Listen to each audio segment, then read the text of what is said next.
Oh my god, am I here? Is it Strimmin? Is it Strimmin and Strammin? Oh my god. Can people confirm that you can actually see me? Because boy oh boy, YouTube and OBS are being really, really funky.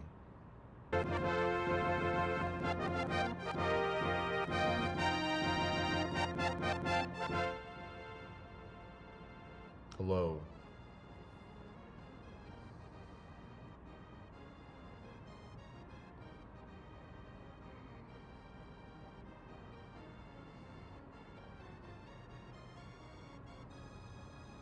Okay.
Please hold.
Oh boy.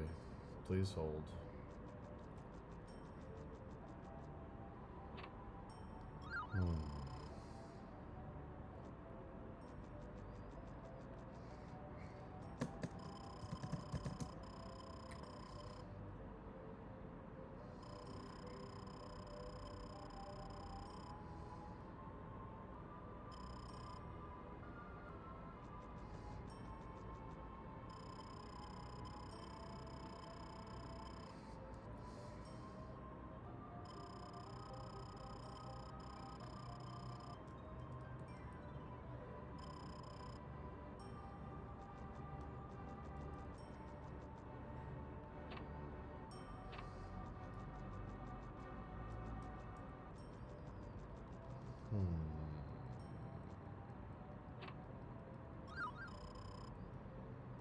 What is going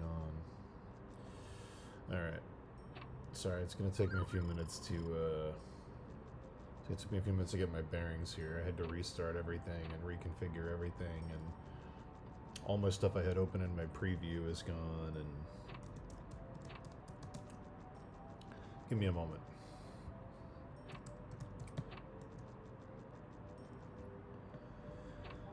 I did get the stream to work, but now I gotta set my workspace back up.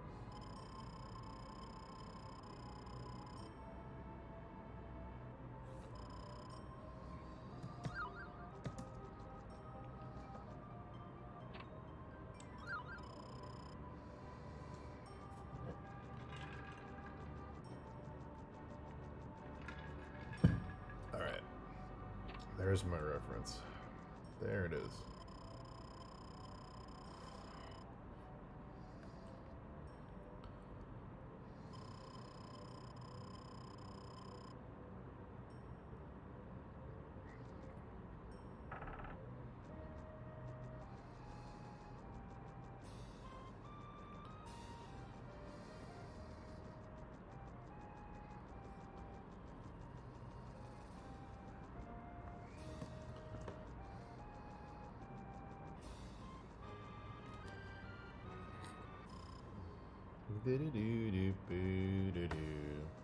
Alright.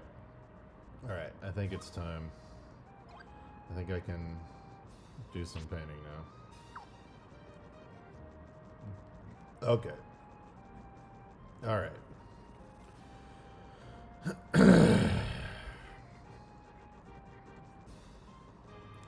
Now that I've reinstalled and restream keyed absolutely everything.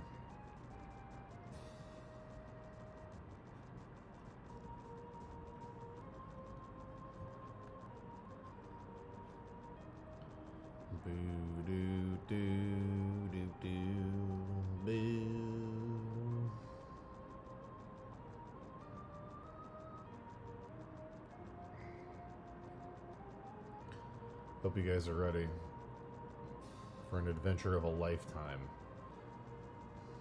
Quest 64. Wow. A game that I had to force myself to love because it was $90 USD when it came out, and I got it for my birthday, and it was the only game I had to play for a whole summer.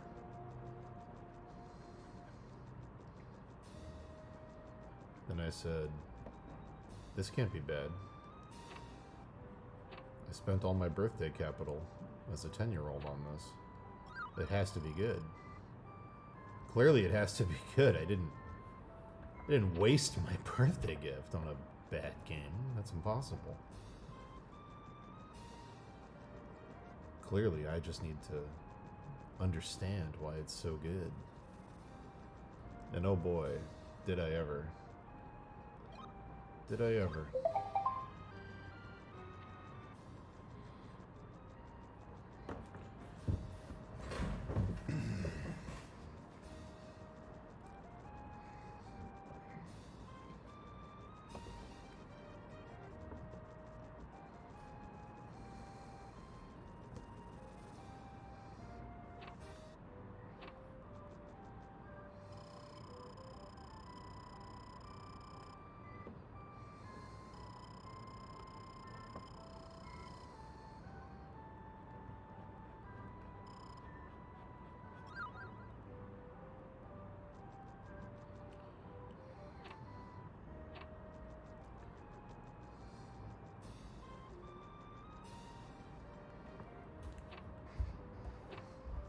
What's everybody else doing today? You all working on anything fun?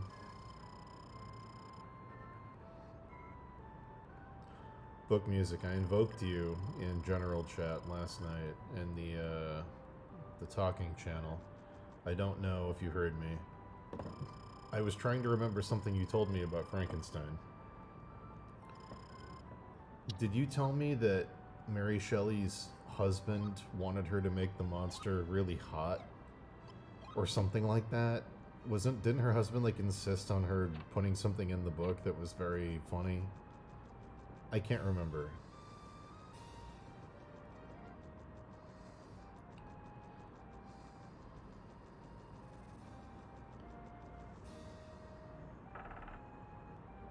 Yeah, buddy. Do your warm-ups. It's dope.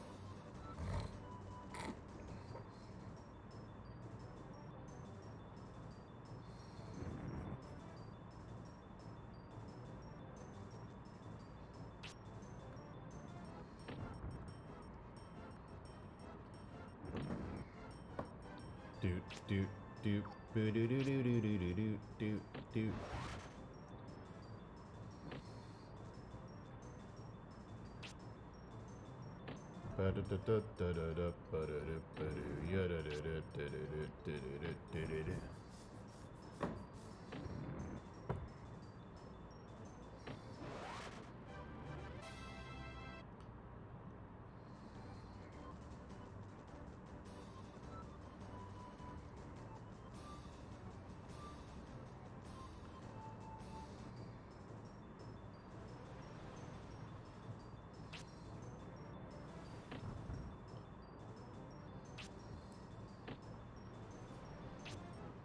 He must be beautiful. There we go. Hell yeah. Hell yeah. I was hoping I remembered that correctly. Fucking awesome. Hey, hon? Hey, babe? Babe, how's that monster book you've been writing going?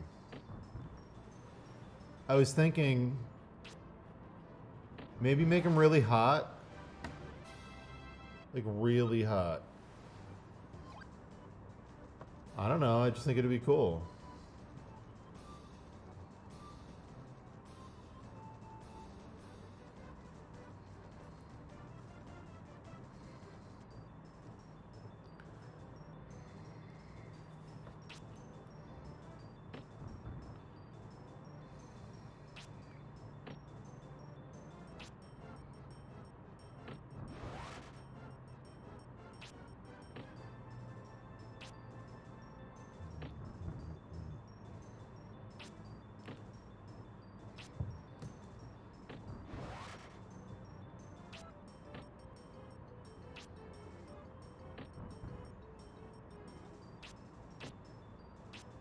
You guys enjoying Quest 64, the greatest adventure game on the Nintendo?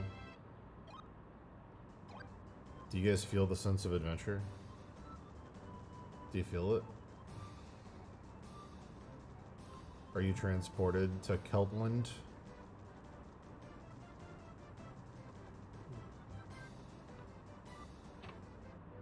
Keltland, land of Celts.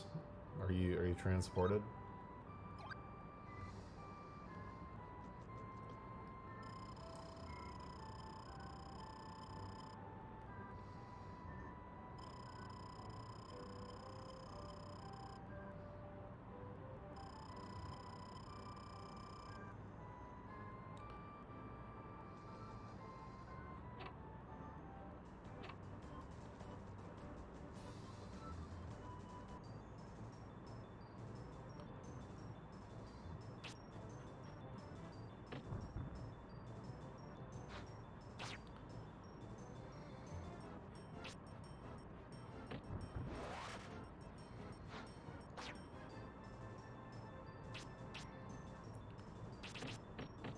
Again, I hate that Penny Dreadful was the most accurate adaptation of the character, of the character of the monster and how he talks.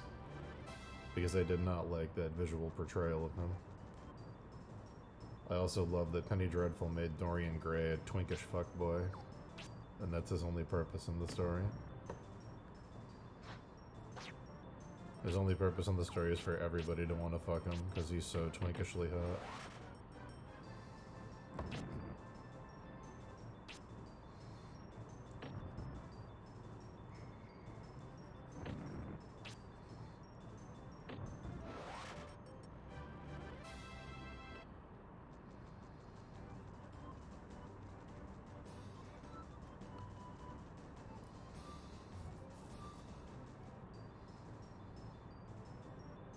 Oh, Wishbone, true. Yeah. I always forget that Wishbone is the greatest representation of the Western canon. It's true.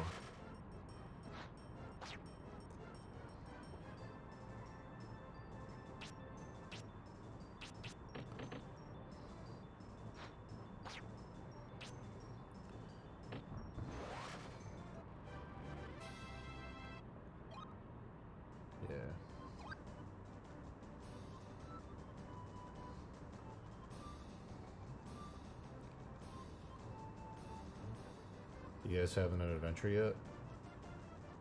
With Brian? Magician Brian? On a quest to save the Elatail book and find his father, Lord Bartholomew.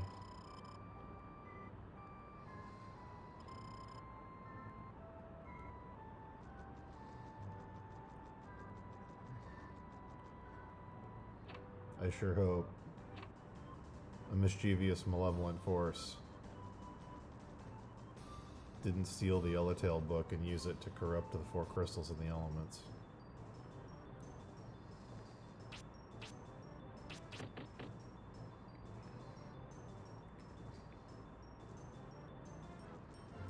I sure hope we don't have to travel to the 4 kingdoms of Keltland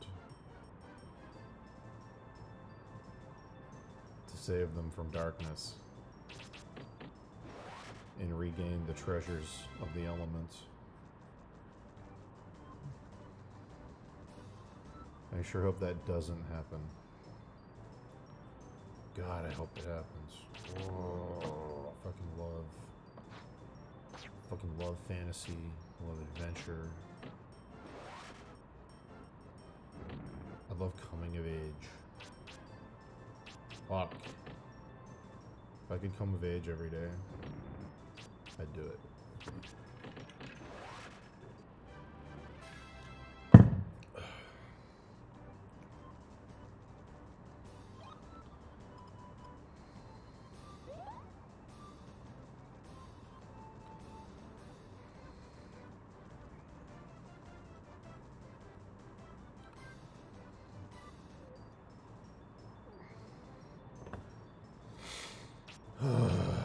We are going to sketch a new Skeleman at some point today.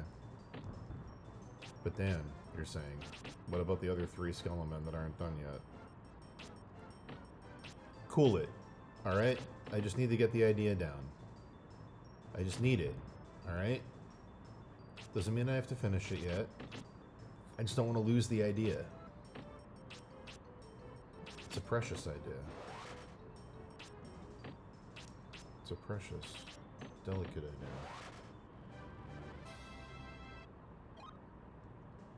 It's all good, buddy. We love trash.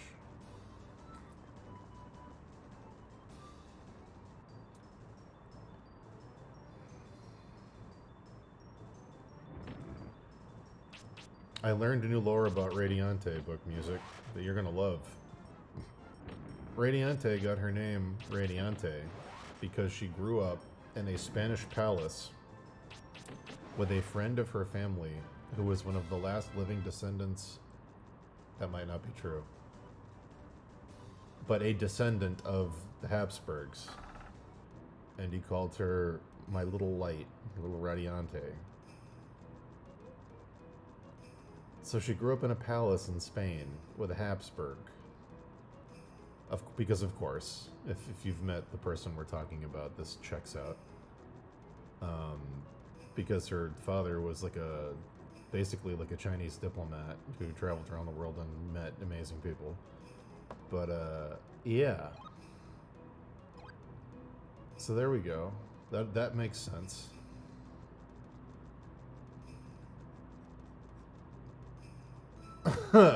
So that answered a lot of my questions.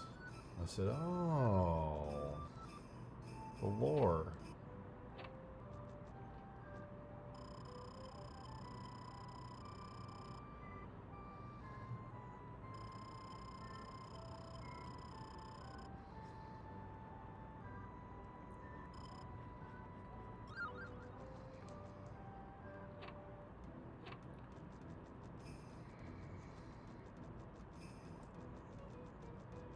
It all checks out.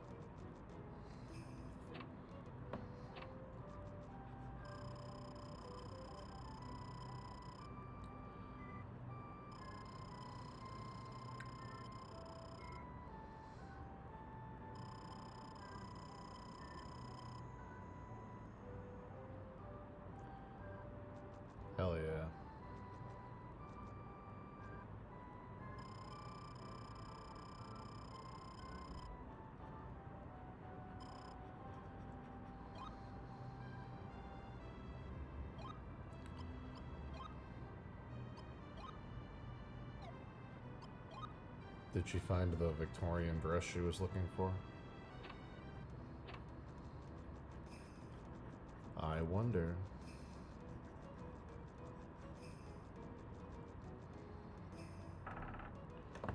Oh.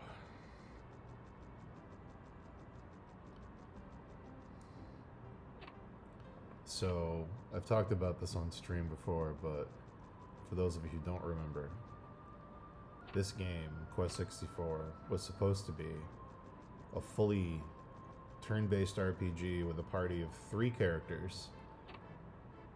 One of them was the princess who's in this castle. She was going to be a sword-fighting fencer. This girl right here is going to be in your party.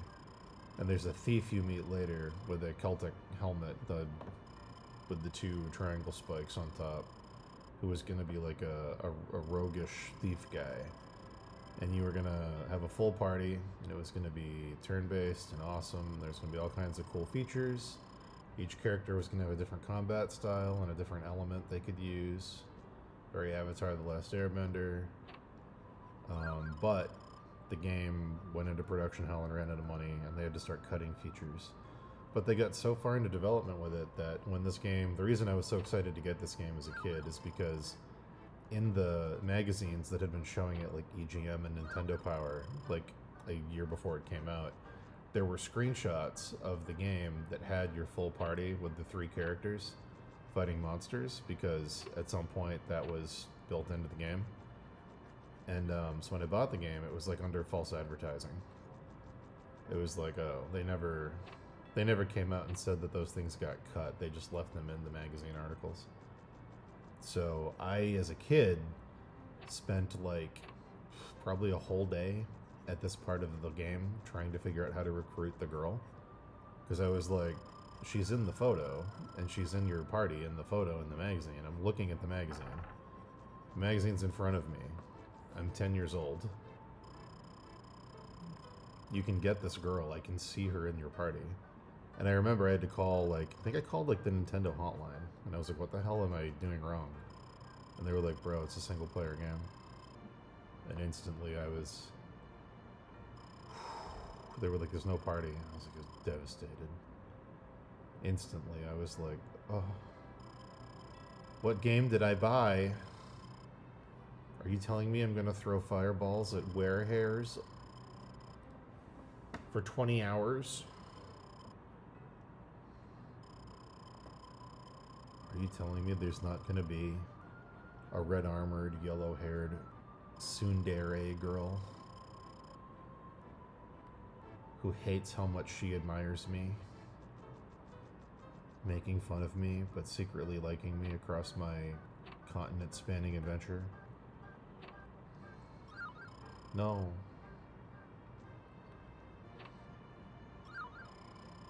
I hope I said that word right. I'm not enough of a weeb.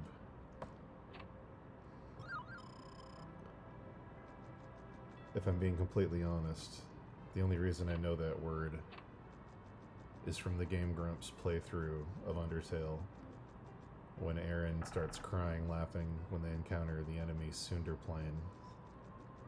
And it's an airplane that's shy about how much it secretly likes you. I never knew there was a word for it until that playthrough.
They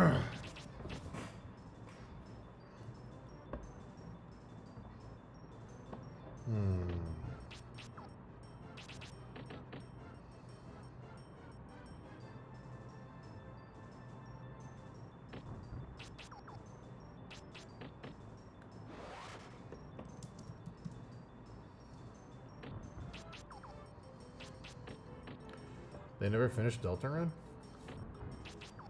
They're still making videos, right? Game Grumps didn't, like, end if there wasn't some controversy I never heard about or something, right? They're still doing shit. I hope. Shout out to friend of the channel, Dan Avidan, who we interviewed like 10 fucking years ago when me and Dave tried to make a YouTube show.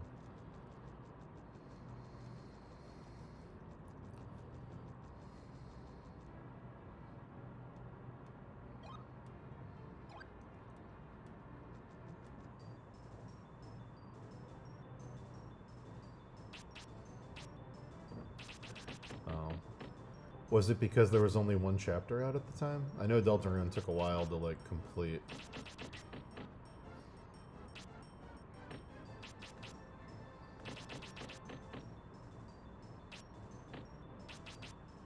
We will watch. Listen, I don't know who's here for the long haul today, but, the video I almost put on, which I might still put on, is the complete history and lore of the Mega Man franchise, which is 8 hours long. So if you guys want to listen to the lore of the entire Mega Man franchise and how it all connects, we can do that. We can switch this game for that, if you guys are down. This is going to be my dipping my toes into seeing if I get hit with a copyright strike. I don't know if me watching and reacting to it is considered transformative.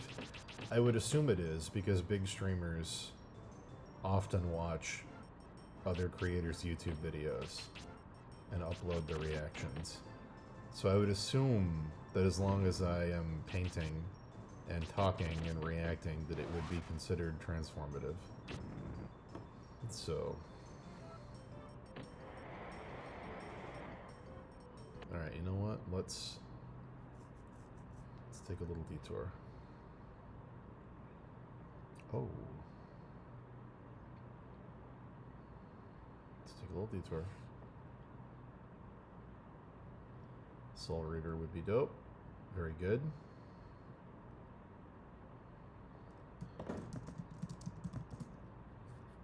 I also am a big fan of the Final Fantasy I races, where they get a randomizer and two people go into it blind and they see who can beat the game first. Those are very fun. Adventure to save the... Alright, let's go back. 1987.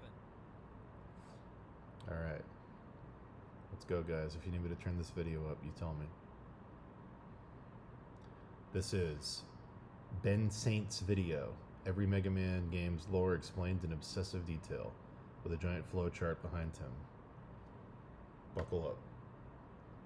The original Mega Man, the world of Mega Man, is our world, set in the far, far distant future of 2000 and X.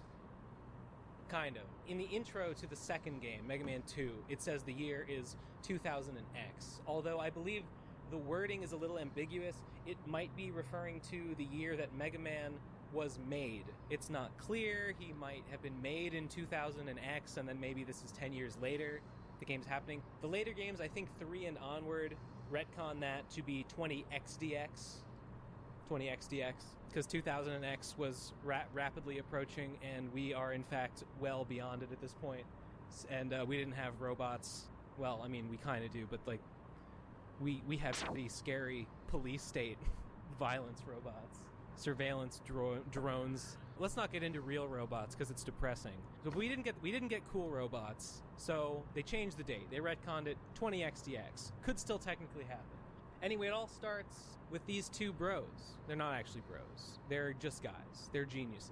Dr. Light and Dr. Wily. Dr. Light is credited with advancing robotics technology to create new beings, robots, that are good at stuff. They do things like cutting down trees, building buildings, doing demolitions work. Creates useful robots that do industry things. Dr. Light makes robots that serve humans. That's the point. In the year 20XDX, it's an age where humans have helpful robots who do stuff for them, and the robots are happy to do it, and everybody loves it. That's the plot. And then one day, this total dickhead named Dr. Wily, he has reprogrammed 6 of Dr. Light's robots: Cutman, Gutsman, Iceman, Bombman, Fireman, and Elec Man. They start going haywire. They start doing destructive things. They start being evil. And it's the work of this dickhead, Dr. Wily. Dr. Wily is another robot genius, but he's evil. He wants to take over the world, I guess, and he has reprogrammed the robots to help him do that. And that's the story of Mega Man 1. Okay. Mega Man, the guy. He is a household robot. Him and Roll are household robots. The manual doesn't actually even mention Roll. The Japanese manual doesn't mention her at all. The English one sort of gives her a passing mention.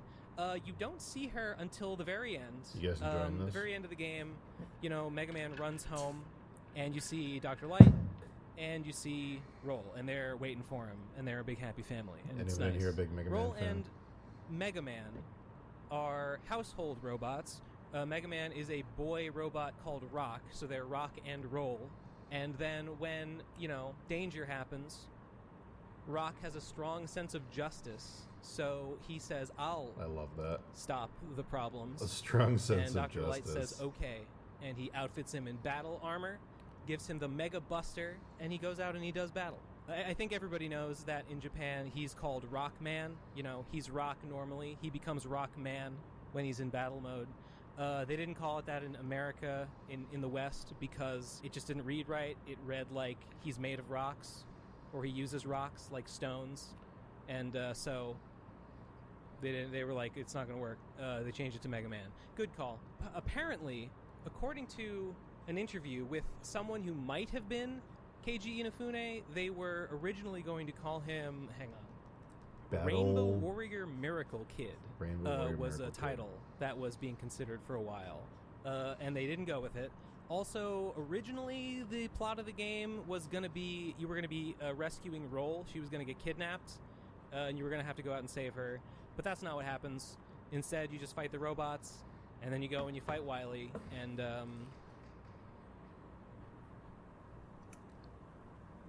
that's the story. The you English guys tell manual me if you want to go back calls to Quest 64, it refers to the place where the game takes place as Monsteropolis. It says that you've got to protect Monsteropolis from these evil robots that are leading hordes of minions to do harm. And I guess that second part is true. I don't know where they got Monsteropolis. No other.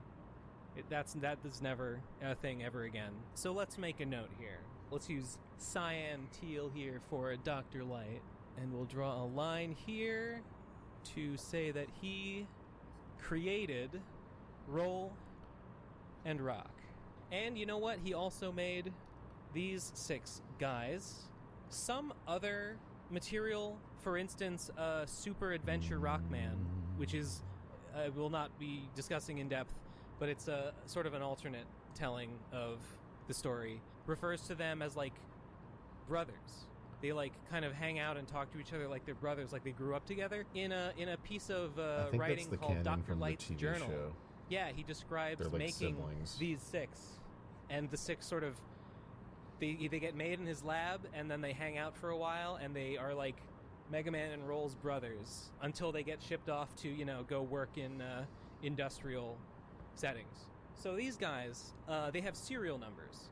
They are referred to by the serial numbers DLN. It stands for Dr. Light number, and they are Dr. Light number 003, 004, 005, 006, 007, 008. I don't think they actually have numbers in the original game, because I don't think they knew they were going to make a sequel. What's up, guys? It's your boy, Ben Saint here, from the future, time-stoppering in to correct some egregious mistakes that I made in the past, set the record straight, or elaborate on something that I really should have mentioned in the lecture itself. When I need to correct something like that, this will happen. Anyway, right now I just want to say that the serial numbers are in the first game. At least they're in the manual. In the Japanese manual, they are numbered. They list Mega Man as number 1 and the rest as 3, 4, etc.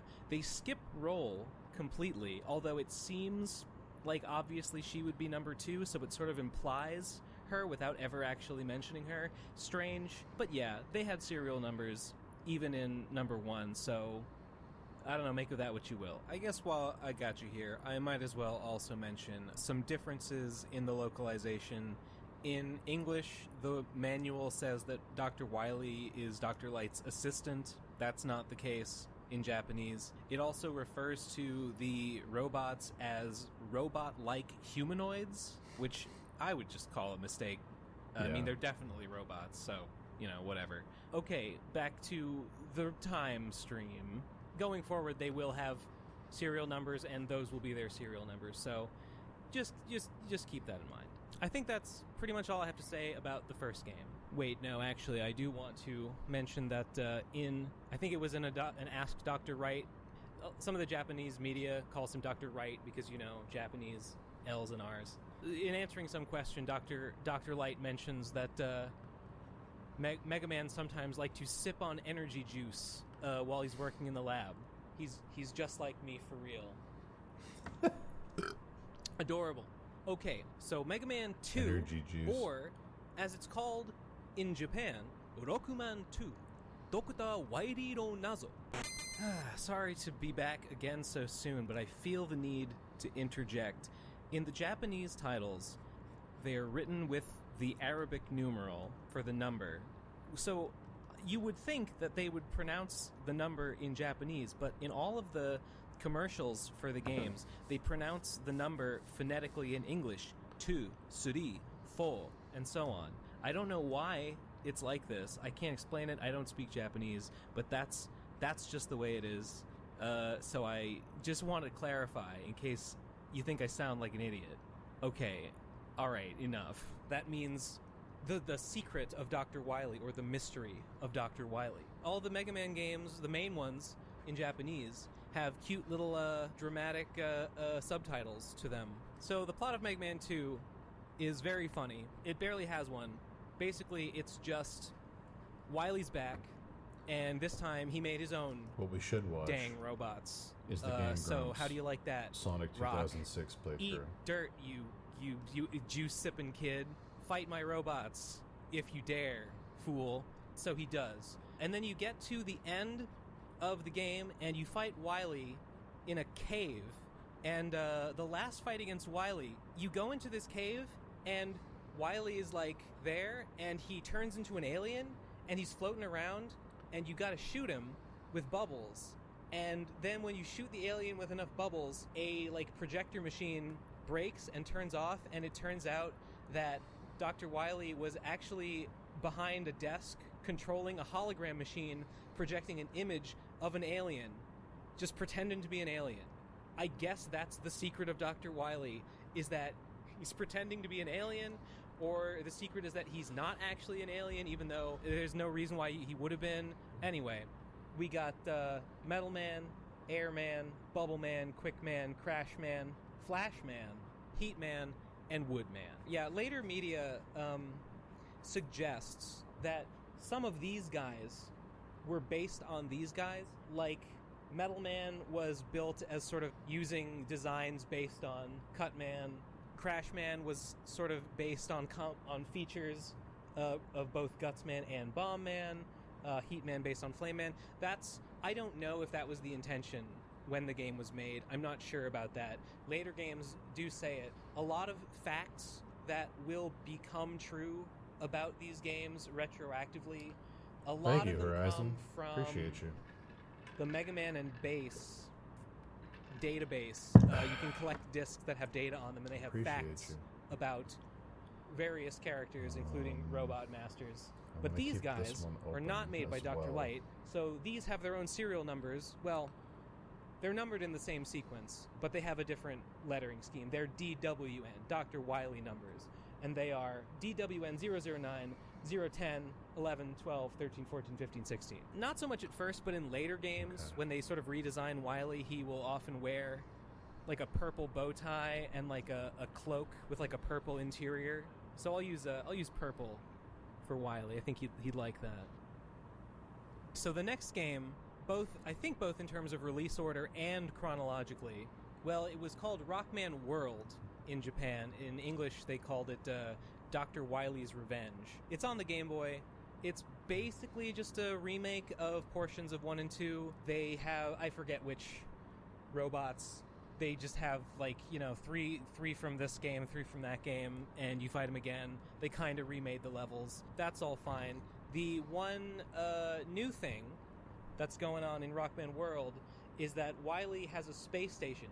In all the Game Boy games, he has a space station for some reason. In the NES games, he has like a fortress. I had this game, I with loved a big skull on it. And in the Game Boy games, his final fortress is a space station. Before you fight Wily, the semi-final boss is this new guy called Anchor.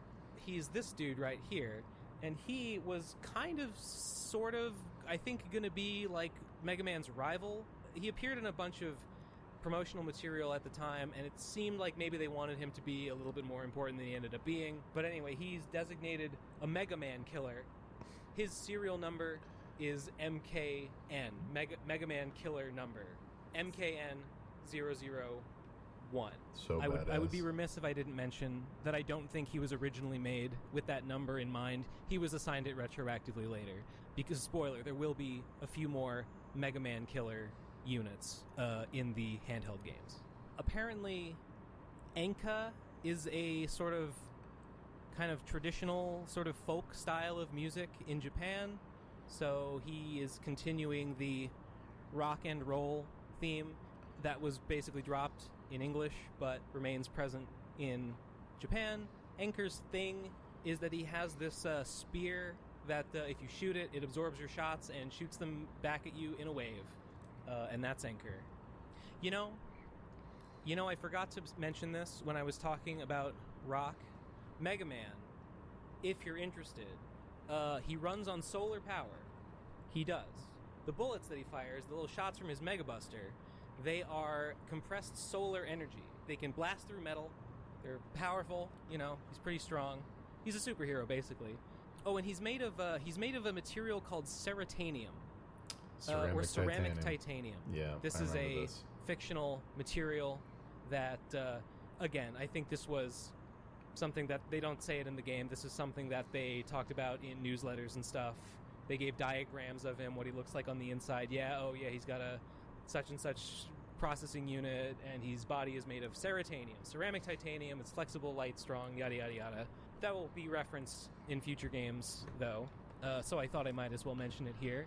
Solar powered. Also, I didn't mention his copy ability. Yeah, kind of the thing about Mega Man is that he copies the abilities of the bosses that he beats. This is why they were originally going to call it, Rainbow Kid? Rainbow Warrior Miracle Kid, because he changes color with each of his different abilities. It's like a central mechanic of the game is like copying the boss abilities. It's I don't know, there's not really like a explanation for it. In the first game, when you beat a boss, they drop a little item and you pick it up, and I guess maybe it's supposed to be like their brain or like their circuitry or their memory chip or something like that, and that's how he's copying their abilities. In other games, he just like absorbs energy. He just jumps up and goes and it like absorbs into him. Where's it coming from? I don't know. What is he doing to copy? I don't know. He's copying the enemy data or something, I guess. And that's how he does it. That's all there is to say about that. Copying stuff's just a thing that he does. Mega Man 3, aka Rokuman 3, Dr. Wily no Saigo, or The End of Dr. Wily, ? New to this game, you can slide, you can press down and jump, and you can do a little fast slide, which is very good. makes you go fast. So this game starts, and Dr. Wily's good now. He has changed his ways. Light has forgiven him. You know, it's all water under the bridge. No harm, no foul.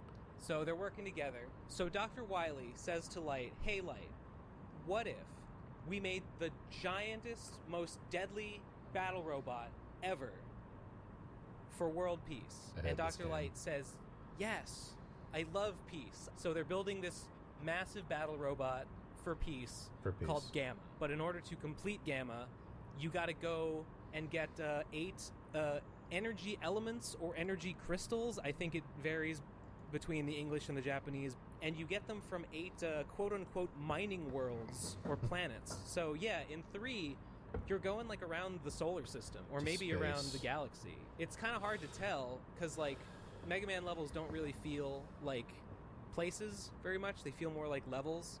But yeah, you're teleporting to different planets. You never do that again. It's the only time in the series that happens. But it goes by without even any fanfare whatsoever. It's just a thing that happens in 3. In 3, Mega Man gets his dog companion Rush. Rush is a dog, and he does things. In the last game, you had some tools that would let you climb walls or make platforms to jump on. Rush replaces that in this game. He can turn into a jet that you can fly on. He can turn into a spring that you can jump on, and he can turn into a little submarine that lets you go through the water. Pretty neat. So these robots here, I guess they were made by Dr. Wily and Rush. Light working together, because that's like the plot of this game or whatever. I don't really know like what they're supposed to be good for, right? Like these original 6, they were made for a purpose. They're meant to do some specific work for humans, building stuff, and so on. These don't really have, I mean, there is some explanation in the Mega Man and Base database about what these guys for. I'm sure that it was thought up after the fact. Snake Man is good for like, he's good at like wriggling through tight spaces, and that's, I don't know, useful in some way. A power. Needle Man, I guess he works in a mine. Like he uses his needles to like puncture the rock in a mine to mine energy crystals, so on and so forth. Charge Man charges electrical things, and that's helpful, as you can imagine, in this robot future. Yeah, I confused Charge Man for Spark Man for this whole section. I don't figure it out until later, so please bear with me and know that this guy is actually Spark Man. Thank you. Anyway, Wow. Needle Man, Magnet Man, Important Gemini correction. Man, Hard Man, Top Man, Snake Man, Charge Man, Shadow Man. They were made by Wily and Wright working together, supposedly. So let me just update my chart to reflect that. Dr. Wily did not build Rush. That's a Light-only project. This guy's Gamma down here, the big guy. So anyway, you go to different planets to get the 8 energy elements, but the robots that Dr. Light and Dr. Wily built together to guard the elements, they've gone crazy, and you have to fight them. Who could be behind it? So you fight them, you get the things, and then there is a guy, you gotta go through a bunch of extra stages where you fight this guy. I forgot to print him out, so I had to draw him on here. This little skull man called Doc Robot. And Doc Robot is a Wily creation. And Doc Robot uses the powers of the guys from 2. He has like Metal Man's blades and Wood Man's wood and so on and so forth. Leafs, sorry, he has a leaf barrier. He just does that, and you have to deal with it. Oh, I forgot to mention, a couple times in a few of the stages, this guy shows up and he gives a little whistle.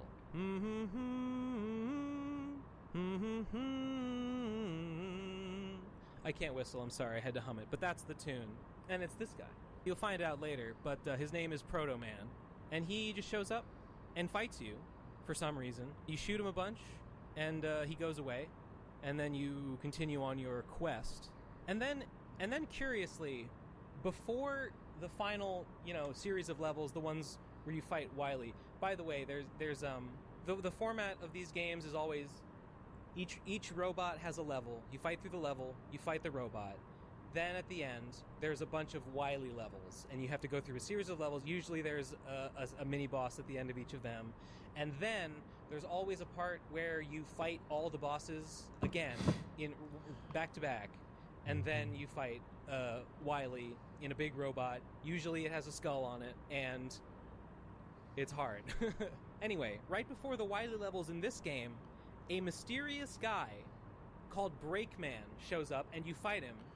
And he whistles, and he looks exactly like Proto Man, except he's got a helmet, more of a helmet on that covers more of his face, and he fights just like Proto Man, and you fight him, and it's like, oops, I guess it was Proto Man. He was in disguise for some reason. I don't know why he bothered, but he did. He called himself Breakman for a minute before quickly abandoning that ruse. Breakman. Actually, you know what I'll mention? In all the games so far, there are a couple of enemies. They're called, they're called Joes. Some of them are Sniper Joes. Most of them have a shield and a gun. Those are Sniper Joes. In some of the games, they have other things, like some of them drive trucks or drive turrets, or they're driving, like, mech armor walker machines. And they're all different kinds of Joes. And my understanding is that Joes are sort of like all-purpose, mass-produced robots in this world. Like, Cutman is a specialist in felling trees, but Joes are just, they're like a guy, but they're a robot, and you might buy some to be your, I mean, I don't want to say slave, but, you know, worker, uncompensated worker, programmed to work for you forever for no money. But he likes it, so it's okay. He's programmed that way. At this point, I get distracted from the point I was about to make by a side tangent on the nature of free will as it relates to the robots in the classic series of the Mega Man games. So just let me say it now before I do that. What I was saying about the Joes is that later material suggests that they were based on Proto Man and Breakman. They kind of have the same eye. They have one eye in the middle, and plus the snipers carry the shield, so they kind of resemble Proto Man, and especially Proto Man in his Breakman form. So I don't know if this was intended at the time or if this was a retcon later, but there are suggestions later that, yeah, the design of the Joes was taken from Proto Man. And on the subject of Proto Man, since I don't think I'll mention it for a while, Proto Man's Japanese name is Blues, to go along with the rock and roll music theme. You guys, the robots in Mega Man do have human intelligence. This is kind of a fine point. They don't exactly have complete free will like a human. It's a little bit of a kind of up to your interpretation. The way that I interpret the robots is they're basically like people. They each have different personalities, different, you know, some are smarter or stupider, some of them might be jerks, you know, whatever. They can exert some level of autonomy, like they can have opinions about things. Like they might decide that they don't like what they're programmed to do. It's possible, but they have to do it. Like, they do at the end of the day have to follow their programming. They do not have free will, but, you know, I guess their programs are complicated enough that they might act in unpredictable ways sometimes, in a way that approximates a human being's capacity for change and free will and so on. They are ultimately beholden to their programming, but it seems like sometimes they can kind of act within loopholes. They can sort of act within wiggle room that exists in the way that they're programmed. They're not quite like people, but in most ways they are like people in terms of they have feelings. I mean, they are sentient, they experience emotions, they experience sensations, they might have hopes and dreams, but, you know, they have the hopes and dreams that were programmed into them. They have an interior life, is what I'm saying. They're not mere automatons. They are conscious. They are alive. I mean not alive, but, you know, it would be wrong to kill one. For instance, the Q&As and supplementary materials make it clear that you know, Mega Man doesn't kill these robot masters. He disables them. He damages them so that they cease to function, but can be repaired. Anyway, back to the plot of Mega Man 3. You get the energy crystals, but oh no, Once you got them all together, Wily steals Gamma. Oh no, he was making the big battle. It wasn't for peace. Oops. And he steals Gamma, and you go to Wily's new fortress. You fight Gamma, you beat him. And then the castle's collapsing. And whenever you beat Wily, he bows down. He pathetically begs, like, oh no, I'm sorry, May. I mean, he doesn't say that because they don't have dialogue for it, but he does a theatrical, pitiful, like, oh, please spare me, I'm an old man. So that happens. You beat him. His castle's collapsing. And then a mysterious figure, a shadowy figure, jumps down and saves you, picks you up, you, Mega Man, from the collapsing building. But this is after a big rock falls on Dr. Wily, and he says, where's Dr. Wily? Oh no, too late. And then he runs away. So this is Proto-Man. Proto-Man does work for Dr. Wily, and he was there to save Wily, but it seems like he thinks Wily was killed. I mean, we'll find out in subsequent games that he wasn't. There are some wacky theories out there that say that Wily might have died at this point in the series, and he may be replaced by a robot duplicate. I don't really think there's a lot to that theory, other than the fact that it sort of seemed like he died at this point. I mean, it's an argument, but there's not much else to it. There are times when robot duplicates of Wily occur, but I mean that doesn't really prove that Wily himself has been replaced by a duplicate. This is where we start reaching parts where the ambiguity leads to heated debate. Anyway, Proto-Man works for Wily. He's bad, but he saved you. He's good. So, end of Mega Man 3. Mega Man wakes up in Dr. Light's laboratory. Dr. Light says, who brought you here?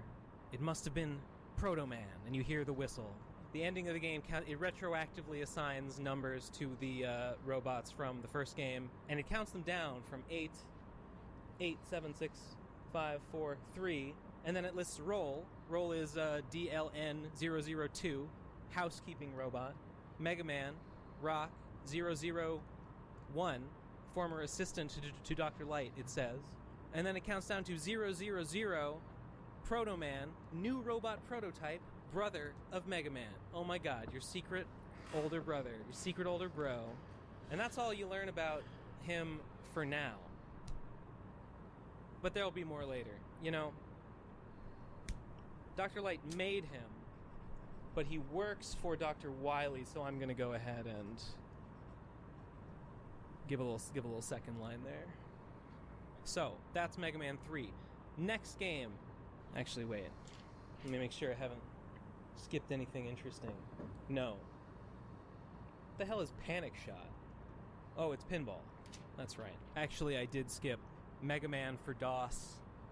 It's not a good game, but I think it's technically canon. There's only 3 robots you fight in that one. Sonic Man, Dynaman, and Volt Man. It's really hard. I admit I played it with the cheat for invincibility turned on, and it was still hard. I did beat it, technically. There's a supercomputer called CRORQ, C-R-O-R-Q. It's an acronym. It's like a peacekeeping United Nations supercomputer robot that keeps peace, and Dr. Wily has turned it evil. That's Mega Man for DOS. Mega Man, this one's a little weird. Mega Man Roman numeral 2, that's, does this have a subtitle? No. The handhelds do not have subtitles. It's just Mega Man Roman numeral 2 or Rockman World 2. This is similar to the last one in that the most of the game is just, you know, they got some of the old Robot Masters, they remade their levels, and you fight them again on the Game Boy. That's the meat and potatoes of it. However, there is more to the story on the box.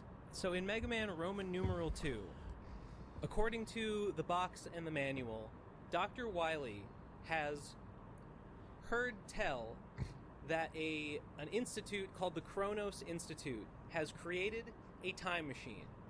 It is called the Time Skimmer. And so he goes and he steals it with the idea that he will go back in time and kill Rockman, Mega Man, before, I don't know, at some point in the past. Guys, this feels irresponsible. feel like I'm just stealing this video. We're going back to Quest.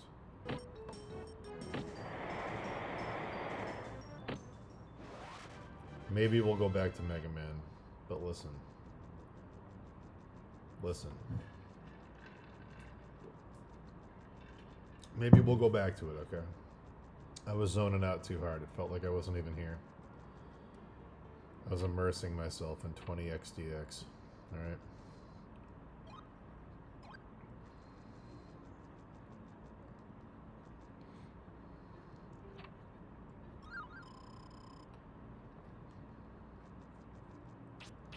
We're gonna do more N64 gameplay. That's the vibe, okay?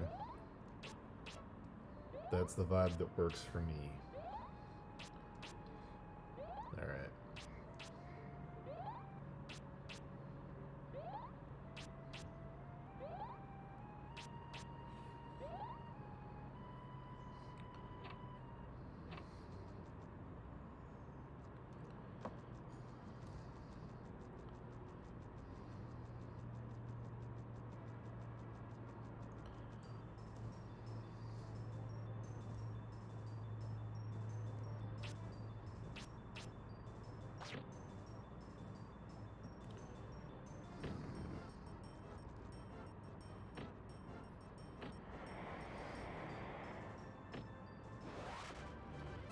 Alright.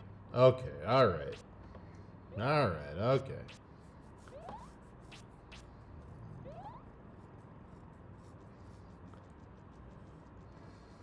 Get a nice desaturated highlight to put over here.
Do do.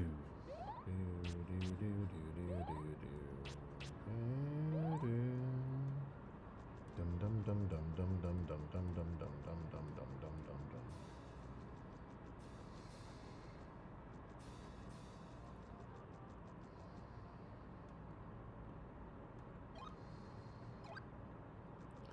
A little bit of rim light.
Bum ba da da da dum.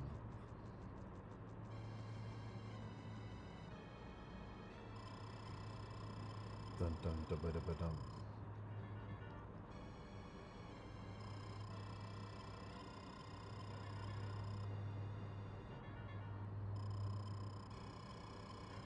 Oh my god, it's a boss.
Dun dun dun.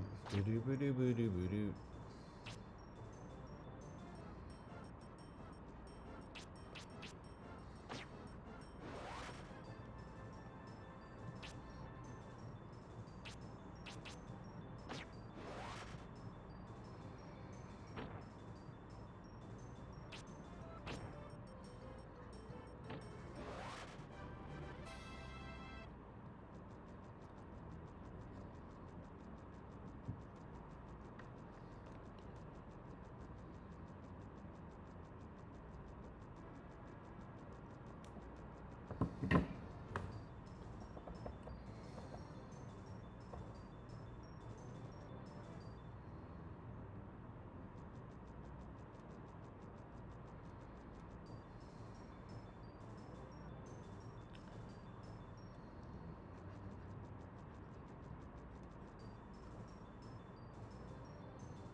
I always loved this part of the game where the king's like, we really need that jewel that the thief stole. We need it so bad. And then you bring it back and he's like, wow, I can't believe you beat the thief. Why don't you keep that jewel? Good job, kid. You're like, what the fuck, man? You said you needed this for your harvest. He's like, nah. Just trying to motivate you, kid. Good luck.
Do-do-do-do, do-do-do-do, do-do-do-do-do-do.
Alright. Okay. Alright.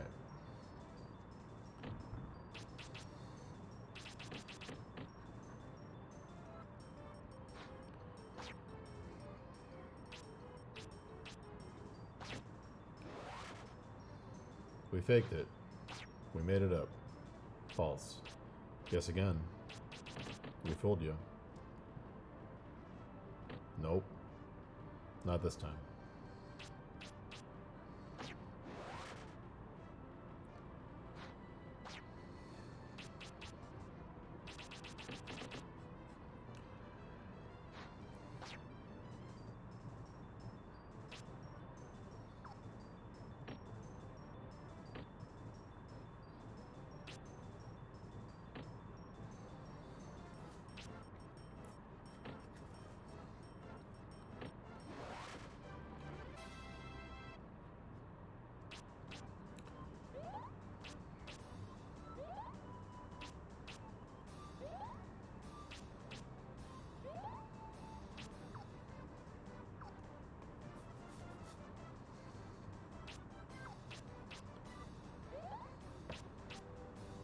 Guess again.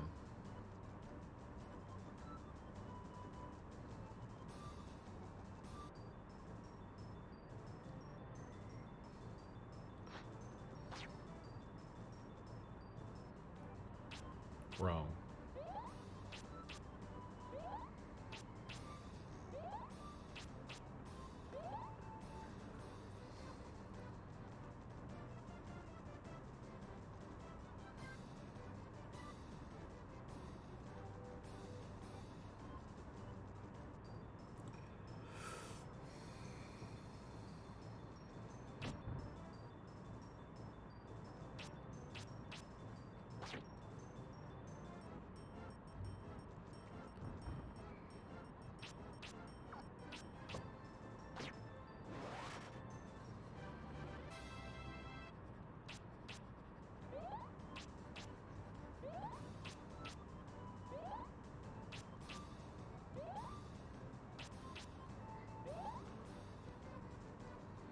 It was all a lie.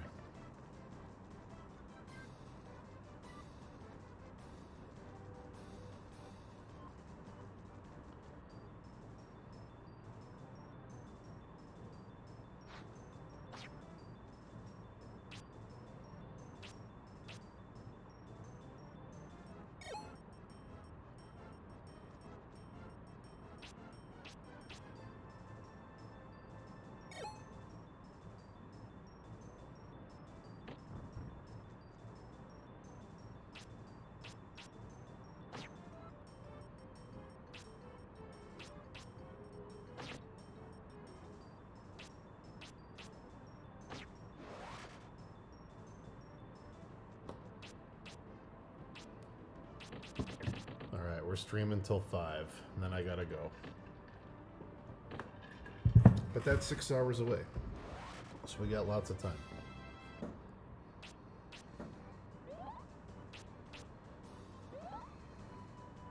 Boo-doo-doo-doo, boo-doo-doo-doo, boo-doo-doo-doo-doo-doo.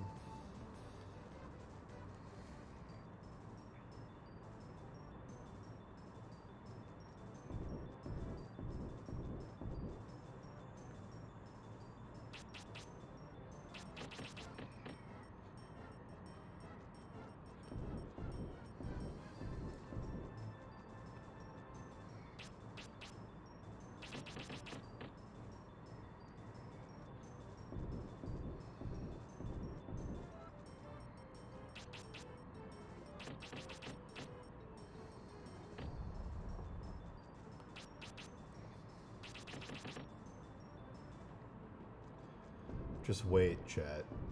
Just wait till we see the windmill city of Normoon after going through the Earth cavern.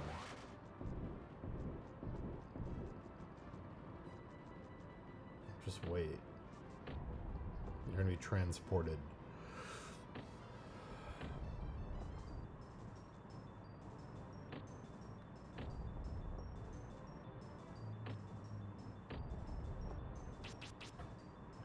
But first, we have to go to Epona's Island and save the water gem, the water sapphire, from Nepti,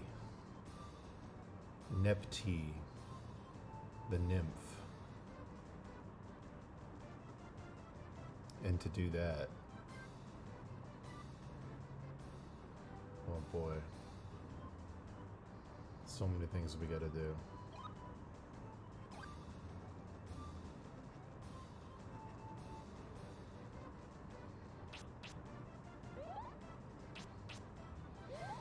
I beat this game so many times, dude.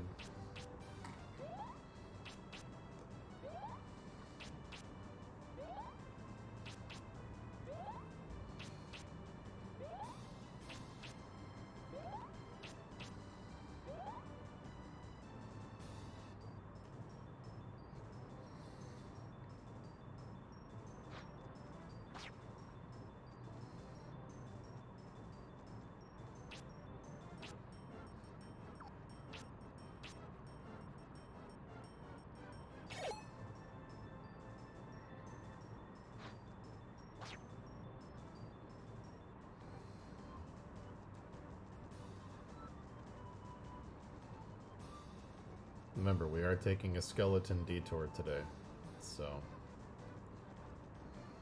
it is happening.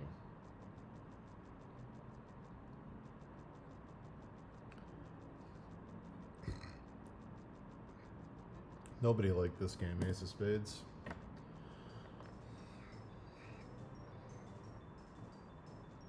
Except me.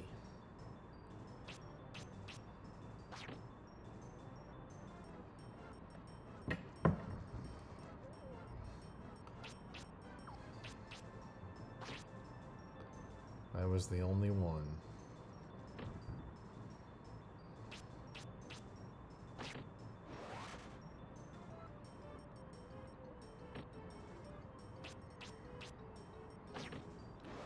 It was me.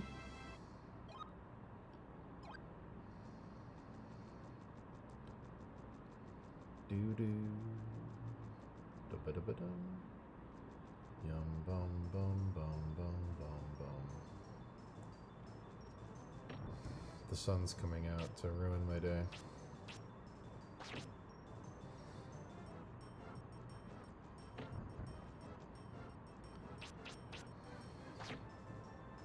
Do do do do do do do do. You do do do do do do do.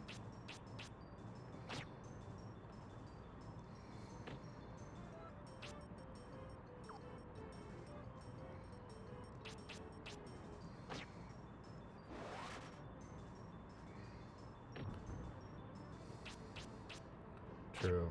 We were... It was basically this and Ogre Battle. That was it.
It sucks when, like, what I thought these guys were as a kid is exactly the same as what Android Arts thought they were.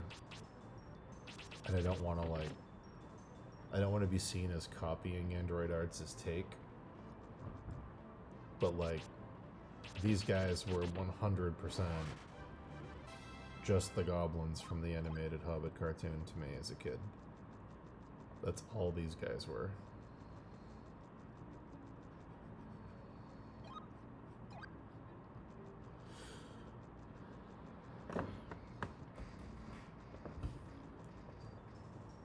I think my take is distinct enough from androids.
All right.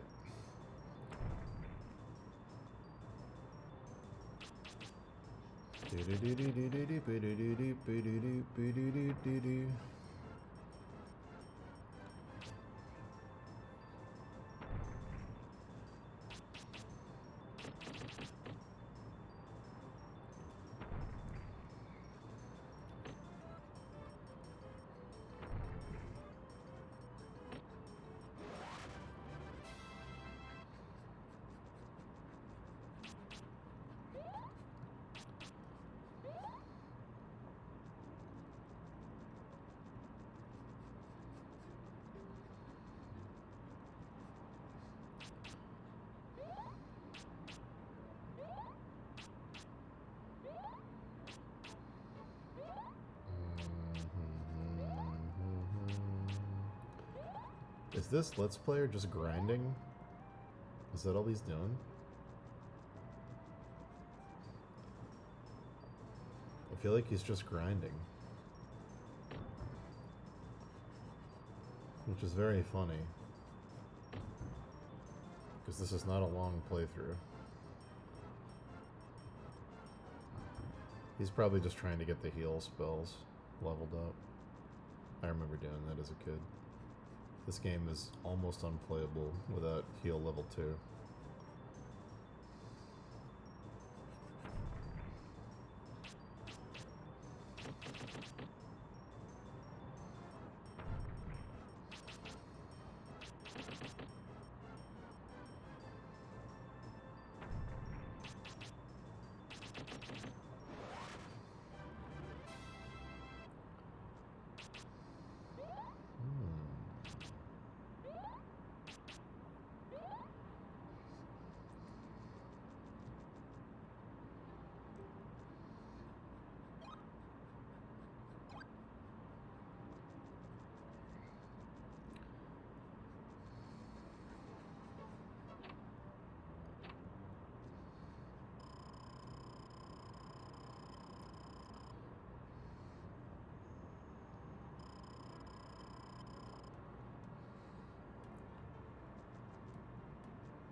What's the best Final Fantasy game besides 6? In my opinion, it's either 6, 9, or 7 are the top 3. Those are the best, in my opinion. Unless you're including Tactics. Tactics is in there for sure. But yeah, it's 697. Hey Titus, what's going on?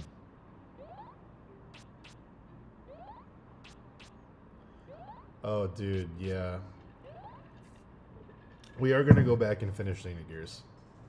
That soundtrack's great. I got distracted, as I tend to do, and we clicked away from Xenogears. But we will continue watching Xenogears. It's a great soundtrack. I'm glad to see you, Titus. It's been a while. But yeah, we'll be doing more longer streams.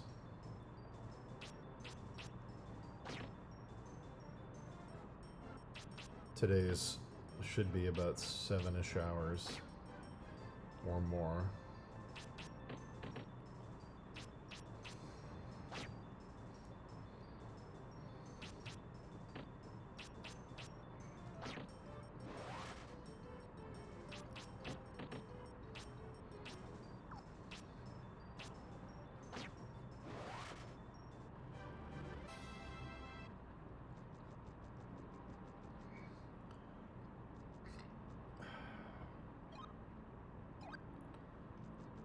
Should I be, guys, I don't know if anyone knows the current, like, YouTube meta. Should I be, when I do these long work streams, should I be uploading them to my main channel? Or should I just be keeping them in the live section? Like, will I get into the algorithm if I put the whole VOD in the live? Or what? Or should I just not worry about that?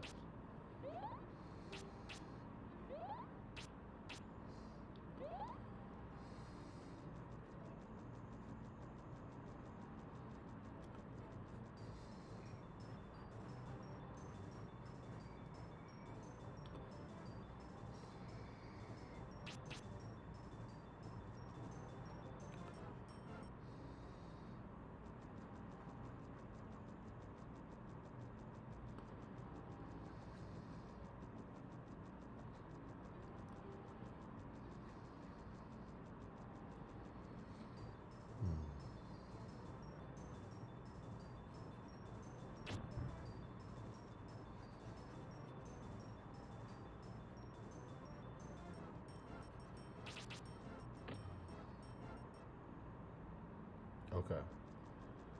Keep the lives in the lives. Okay, so maybe from now on, if something like if Dave comes on and we have a particularly good conversation, I think there's software built into YouTube where I can clip just that part out, and maybe I can publish those to the main and keep the rest of it buried in the live.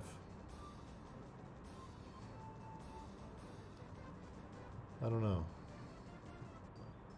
It'd be nice to reach more people. Been doing this for like pretty consistently for like a year, with like one break in the middle for medical stuff. But yeah.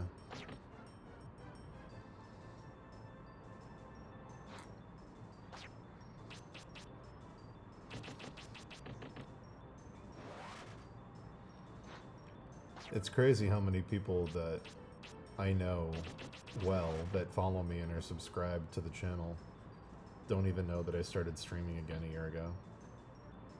People tell me all the time when they find out, they're like, oh, I had no idea. And I'm like, oh, no one's getting... For some reason, the visibility is very low.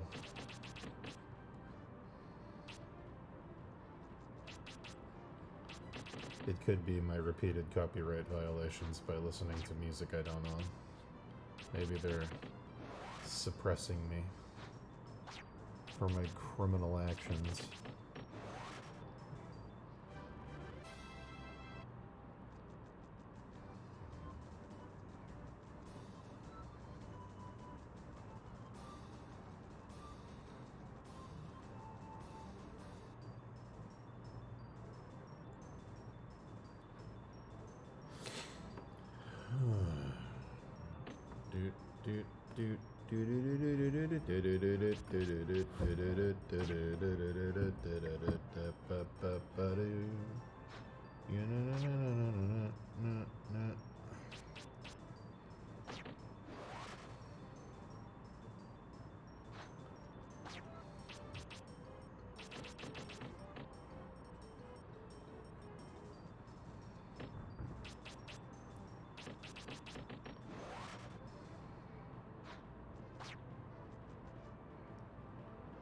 Oh my god.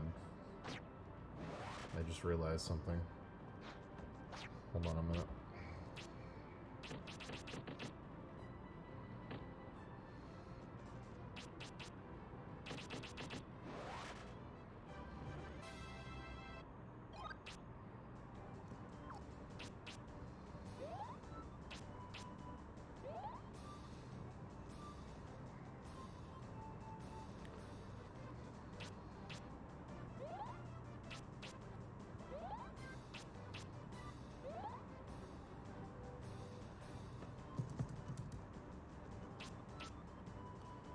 Please hold.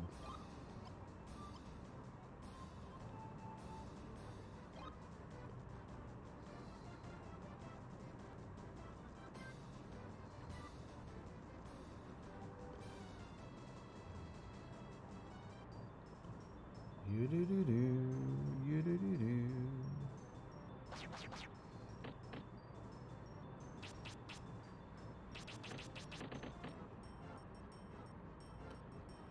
Cool.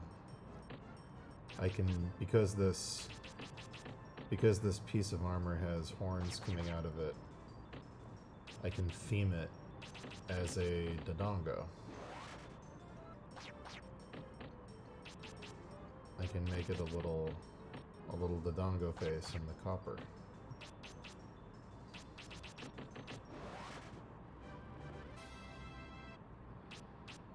Yeah.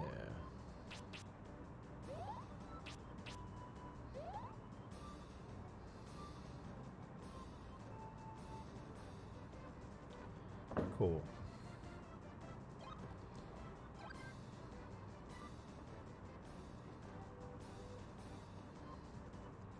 Yeah, because it's got the big horn. Alright, cool.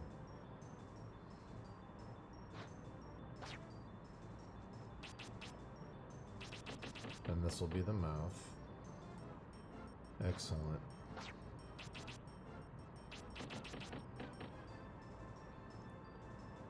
Cool.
Yikes, that audio glitch hurt my ear.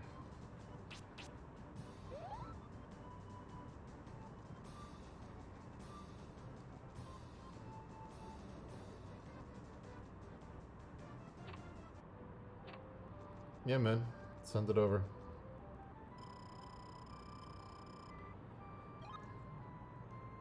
Send it over on the Discord. Let me know when it's in my messages and I will go look. Permission to put it on stream.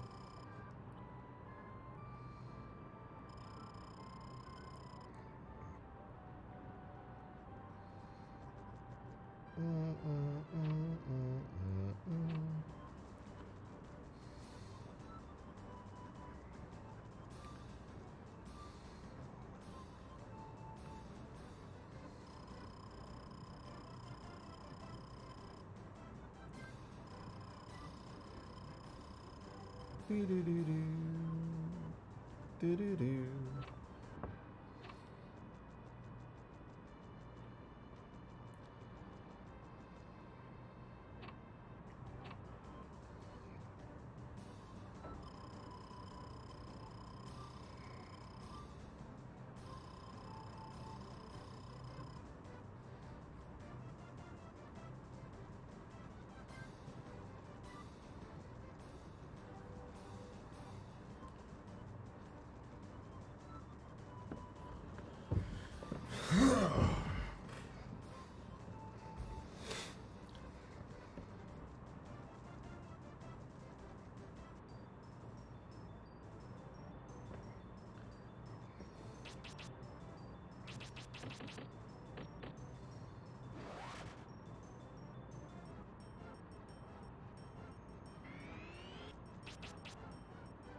All right.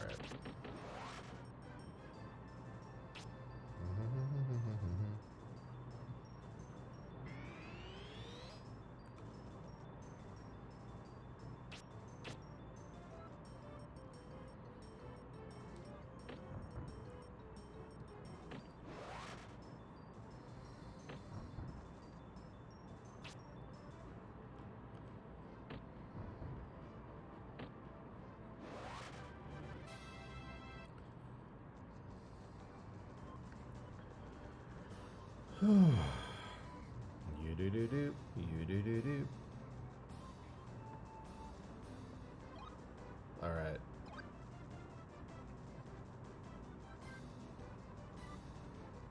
All right.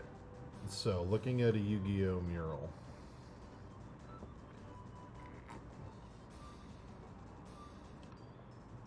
Um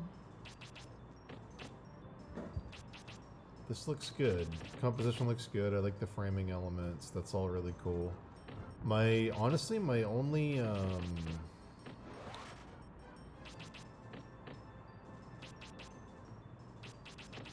my only feedback would be to make the characters on the sides a little bigger. Like, I don't know. Let me do this real quick. Whoop.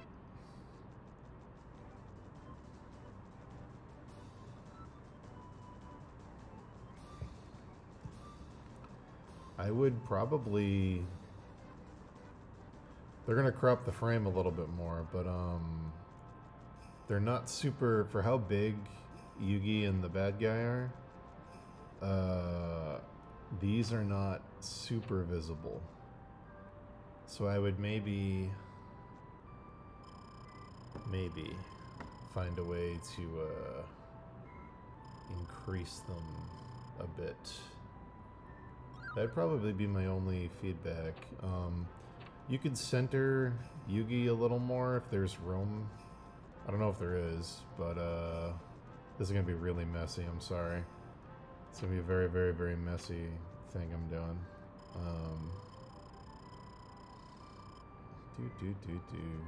Yup up up Yada bopo. You could, depending on where the bigger characters end up. Well, I don't know, actually. That might not be a good idea. He might be fine where he is. One last thing I want to try. This is a maybe. I don't know if I'm gonna want you to do this or not. Let me try it first.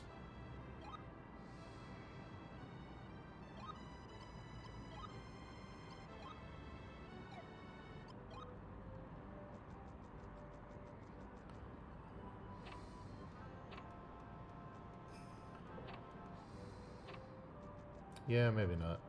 I think you're good. I would make the side characters bigger, and that would be the biggest thing. How you color this and how you do your values is going to matter a lot. So when you do a pass on that, let me know. But other than that, I think you're in good shape. I like the framing element. You've got a good classic kind of Drew Struzan-y superimposed villain kind of thing going on. But yeah, I would make the characters on the sides just a little bit bigger so they don't get lost. But yeah.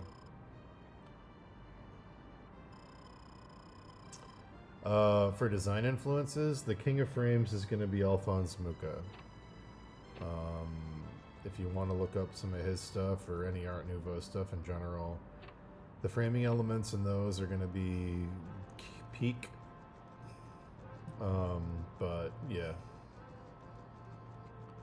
I'm not super familiar. I know Yu-Gi-Oh! Is like an ancient Egypt thing, right? Like Yu-Gi is supposed to be like a pharaoh or something. You could look up stuff like that if you wanted to bring some of that design influence into it. I don't think it's 100% necessary, but yeah.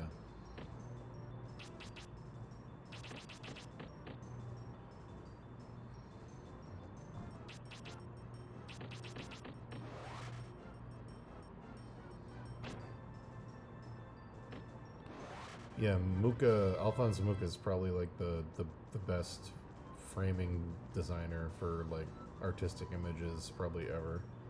He's like, I don't know. In my opinion, Mucha is like the birth of graphic design. Like, he's like one of the first people that did advertisement art on a mass scale and like really solidified the difference between what would I even call it? The separation of like the illustration and the framing elements being used for graphic design purposes. Like, he was like the guy who really, really popularized that. Yeah. Before him, you know, you'd have illustrators draw stuff, but Mucha was the guy. Unless I'm missing somebody in my art history knowledge, Mucha was kind of the guy who combined, I'm going to do an illustration, and I'm going to put it inside a framing element for the poster, and I'm going to create my own typeface for the font. and he kind of married all those things together into like a graphic design language for the first time that made it very commercial. Because, yeah, graphic design inherently is a kind of a commercial art form. Illustration is too, but illustrations can exist outside of their commercial purpose. Like, you could take an illustration from the Bible, and it doesn't necessarily have to be a commercial thing. You can look at it, or you can hang up an illustration in your house, and people will just assume it's a painting. Illustration, you know, even though it comes from a commercial place historically, it doesn't have to, by its own nature, be commercial. But graphic design is not the same. Graphic design is kind of always commercial because it's designed to be like a brand. It's inherently a branding thing. So he was kind of the first person to really hammer the rules for that out.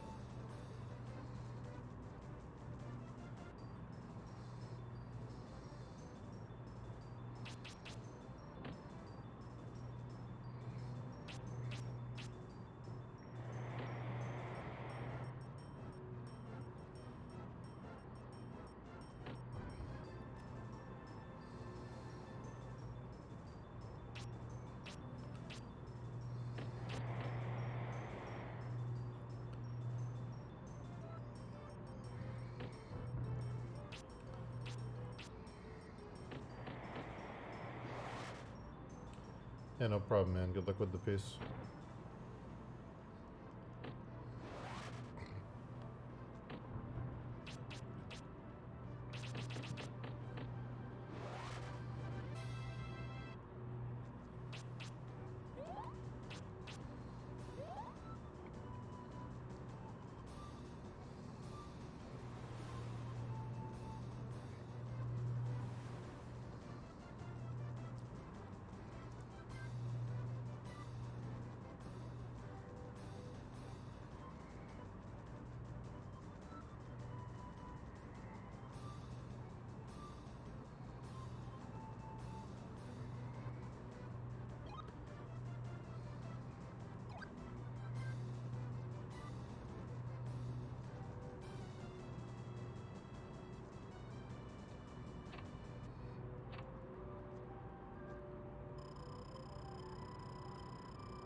Hey, Allison area.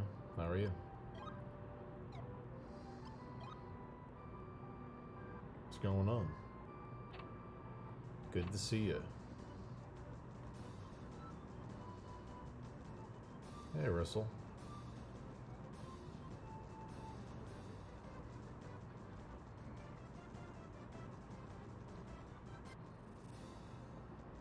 Doo-ba-doo-ba-doo. Hey, thanks, Russell. We're trying to get this blue Moblin done. I gotta move his feet. His feet are not accurate at the moment, but right now I'm working on the shoulder.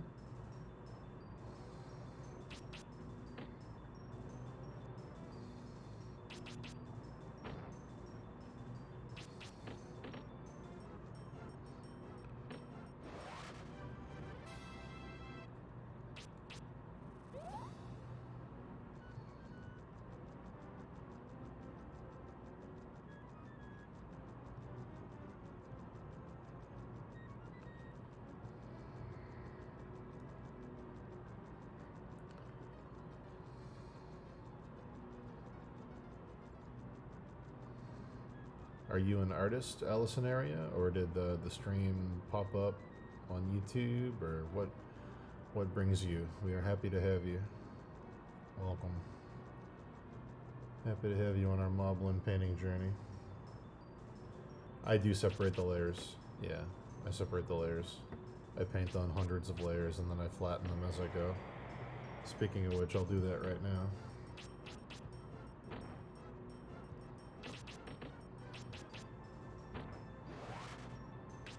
Cool. I'm gonna open up my Lionel real quick. look at the rendering on this next to this.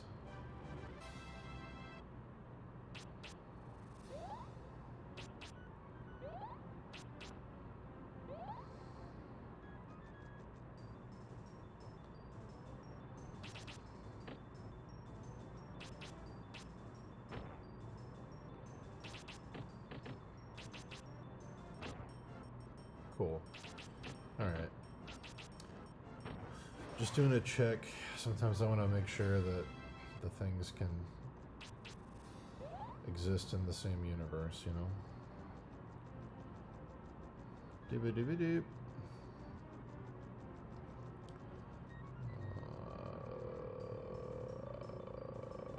Come on. There we go. Do-do-do-do-do-do-do-do-do-do.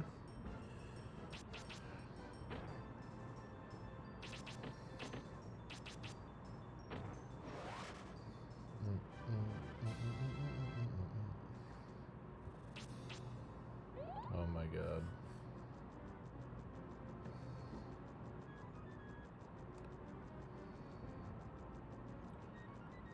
Do-do.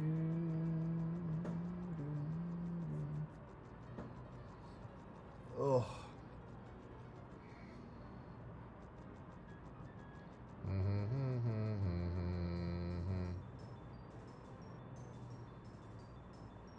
Give me one moment, chat. Give me one moment, chat. Oh my god.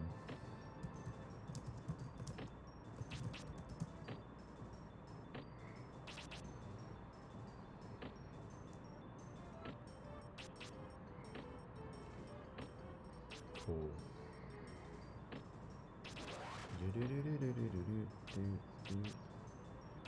Alright. We are going to amend this.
All right.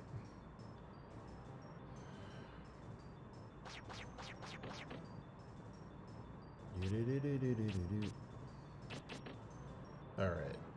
This is not correct.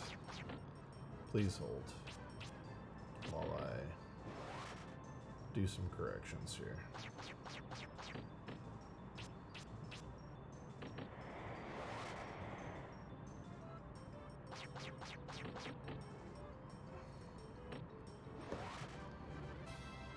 I want this to be a Ganon. And for this to be a Ganon, it's got to look a certain way.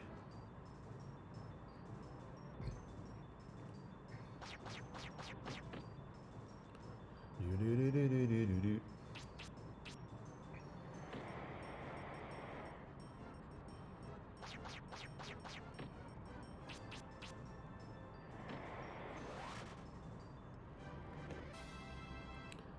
You-do-do-do.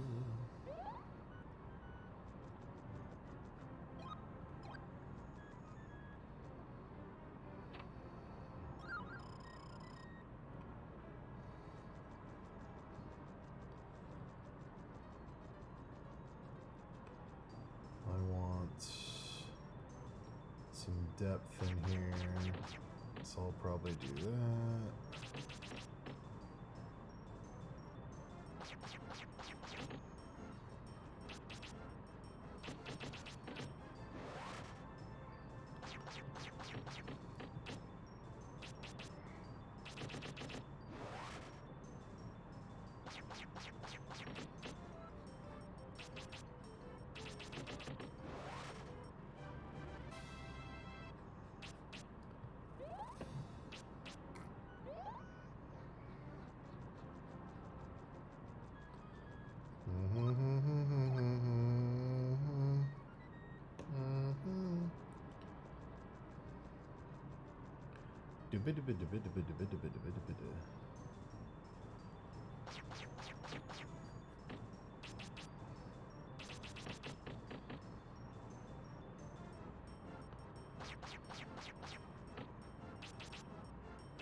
Alright, if I want this to be a Ganon, then this third eye up here should not be an eye. It should be a Triforce.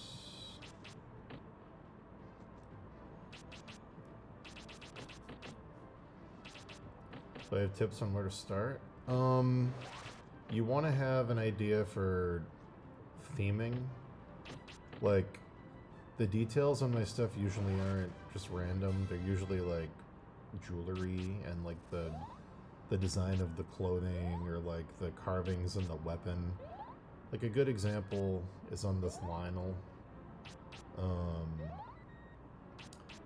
Like everything on this is kind of themed on these kind of magical lion design things. Like I took this kind of Tibetan Eastern mix of things, and everything in here is like all part of that. Everything has these. I'm staying within the same design language for everything, like these little curls, or the way that the flames come out of the mouths, or yeah, just it's not random detail. It's all like part of a overarching, you know, thematic element. Trying to work in things like this enemy has a big spike, like it's identified as having a giant spike on its head. So when I'm rendering this guy and he has a giant spike on his pauldron, I go, oh, you know what? I could theme the copper carving that has the spike in it to be a reference to that creature that this guy would know about, you know, that they would have reverence for, that has the spike, and I could kind of make it look like that. So there's little, it's not like random. There's always like an intentionality. The worst kind of detailing you can do is just random detailing, I think. Details are almost like they add depth. Like, it feels like the thing you're designing is coming from an actual culture that has like thought behind it, like a thing that could exist. When you go into random details, I think you start leaning into things that kind of start to push believability and become unrealistic in some cases. Or they just look so random and busy that it doesn't feel believable. But yeah, that would be my biggest tip for detailing, is make sure that what you're detailing has an intentionality and a purpose.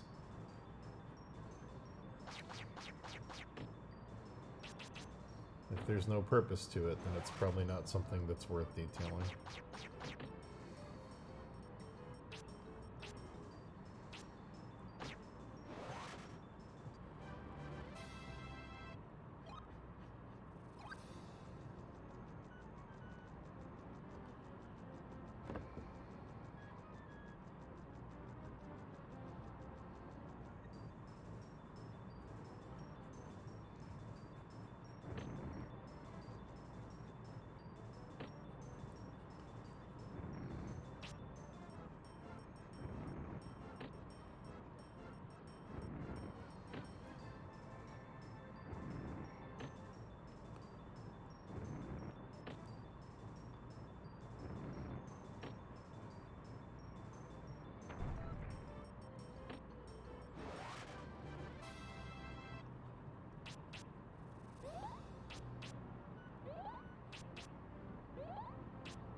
No. Later, Tadas.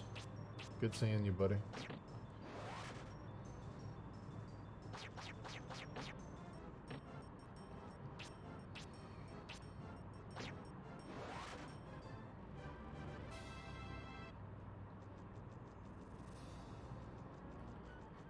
Do do do do do do do. All right.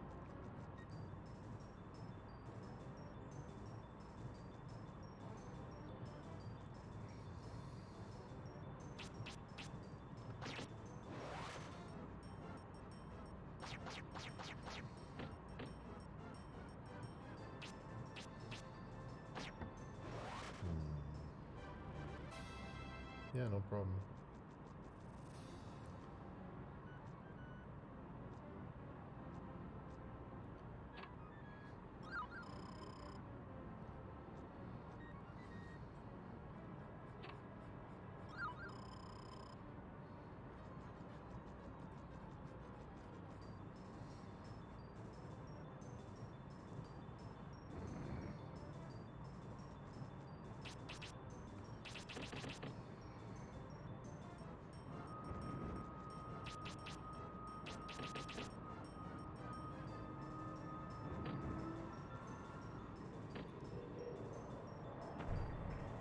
My air conditioner is flushing itself. It must be very humid today.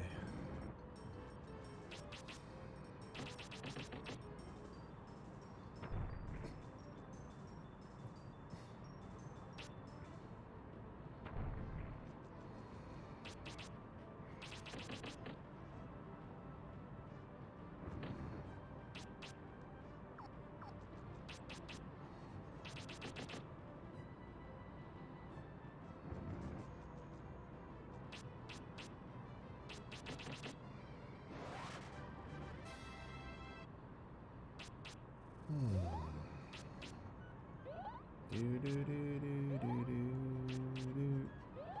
Do do do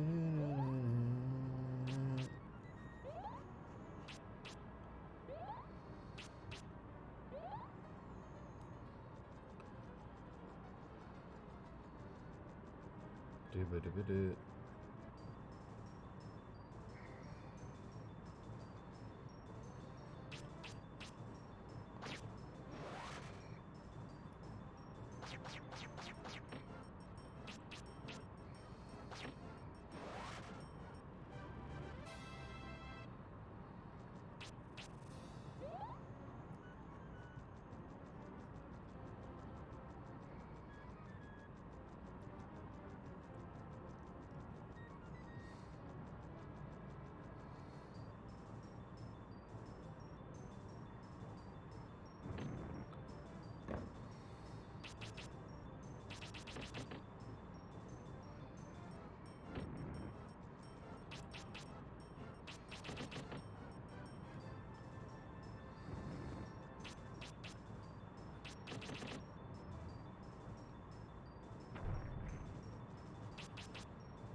Oh yeah. Can someone link Sharky? Are you here? I'm not sure how to link the Discord. Can someone link it? I don't know if you're listening, Book Music. You might be able to. I'm not sure how to do it. Does anyone know how to walk me through my boomer ass? If I to share a Discord in the chat.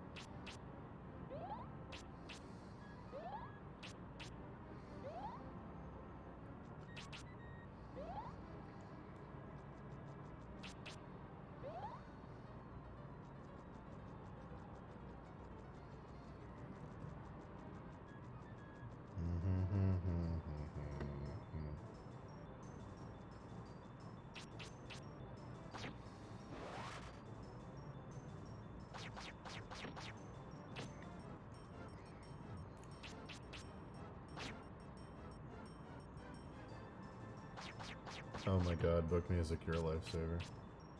Thank you so much. There you go, Russell.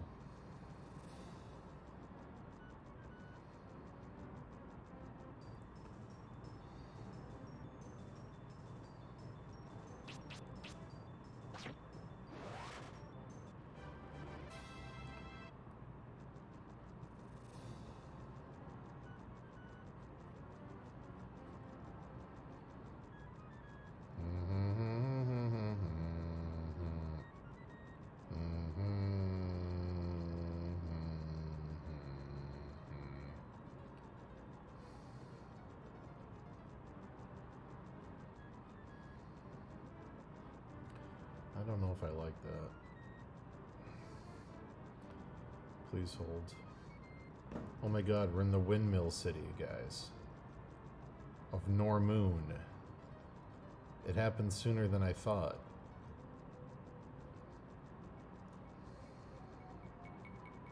It's coming. Right after this tunnel.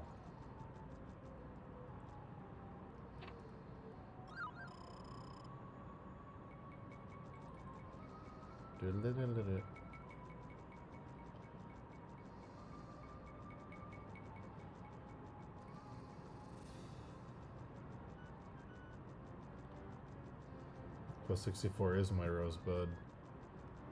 I know. Moblin out. I'm moblin out, Dan. Dan, 4th of July, if you want to come. It's here. I can find you a place to crash if you want to stay over. But, yeah, let me know.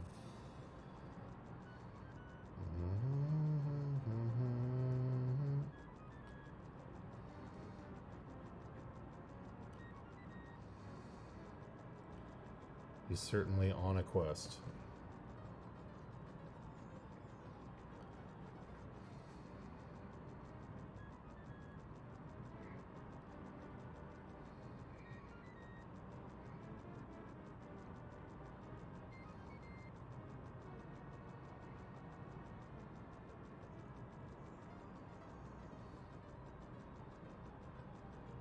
Yeah, man, I hear you.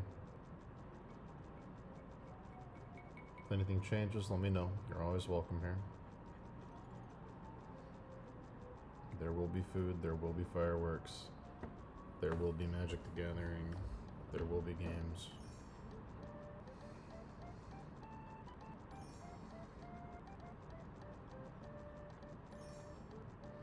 Look at this town. Zelda 64 wishes it could be this charming, alright? Just kidding, alright? I'll take that back. It's okay, Dan. I got offered some freelance I might not be able to say no to as well. That I'm gonna have to grind out more miniatures. It's been a while. It's been a while since I've done miniatures, but I think the money is gonna be pretty good, so I might have to do it. I haven't decided yet though. I kind of want to know if I can just do them on stream, but I bet they're gonna say no.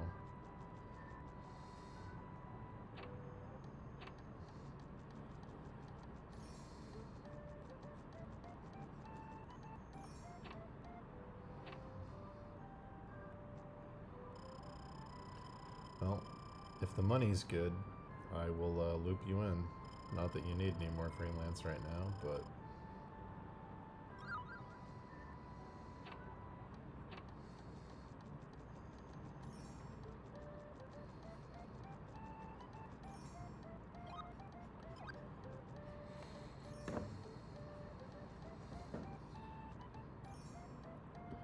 I cannot say. I can't say anything about it, because it's not official yet.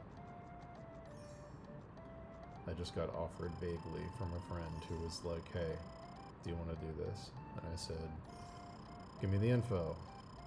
And I'm waiting for the rest of the info.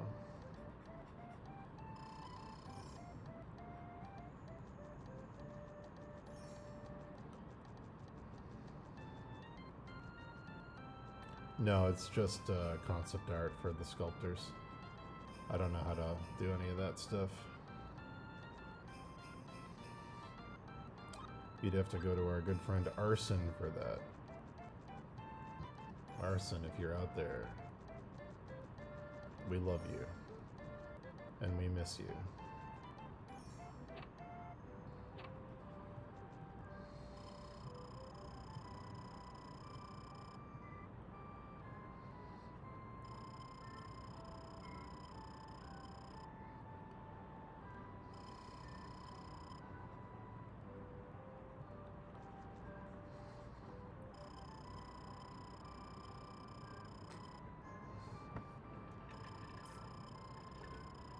So many turnarounds. I miss doing turnarounds. Weirdly.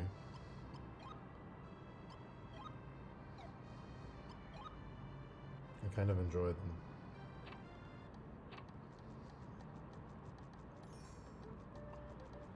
I found my dream job. I can't remember their name. It's whoever the concept artist is that does turnarounds for Raid Shadow Legends. I was like, oh, this is like what I wanted my job to be when I was a kid. It's just flat characters standing forwards and standing backwards, and then you design all the little tiny trinkets and equipment on them separately. I was like, oh, there it is. There's my dream job.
I don't know if I'm double dipping, actually.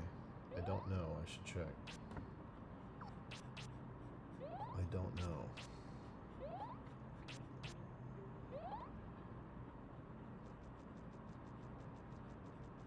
I will laugh very hard if they're offering me the miniature designs secretly for the company that will never hire me again. If they're like outsourcing to me behind their back, that will be very funny. The old company I did miniatures for, I loved them. They're one of my favorite clients ever. Pay was great, loved the job. But then, around the time Brexit happened, they owed me like $20,000? Something like that. Some obscene amount of money. And they just stopped responding to my emails and just ghosted me for like over a year. And I was like, oh, am I just never gonna get this money? So then I got really desperate, and I started reaching out to other employees at the company. I found the guy who owns its Facebook page, and I reached out to him there. And then he saw my message and didn't respond. Then I saw that he went on vacation with his wife, so I messaged his wife, And I was like, hope you're enjoying your vacation. How much did it cost? Your husband's company owes me $20,000. And then the guy paid me and said he will never work with me again. And I said, all right. All right.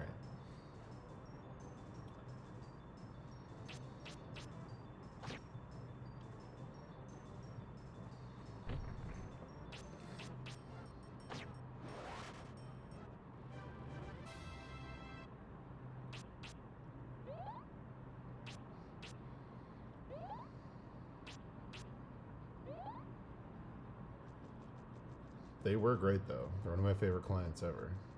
Until that point. So.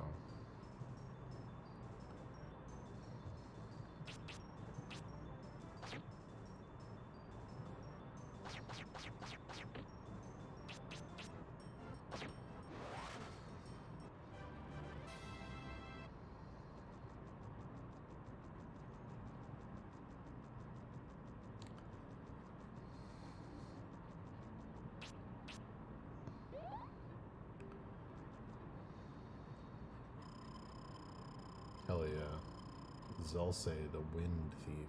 Oh boy.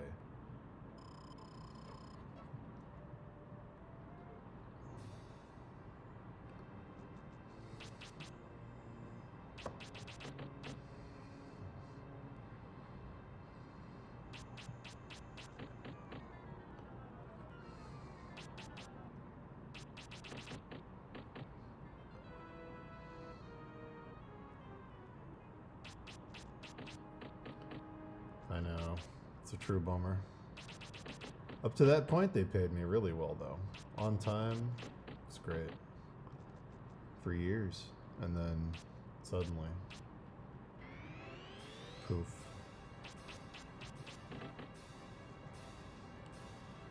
But that's sort of like saying the relationship was great until they cheated on me. It's one of those things where it's like, you don't really want that back.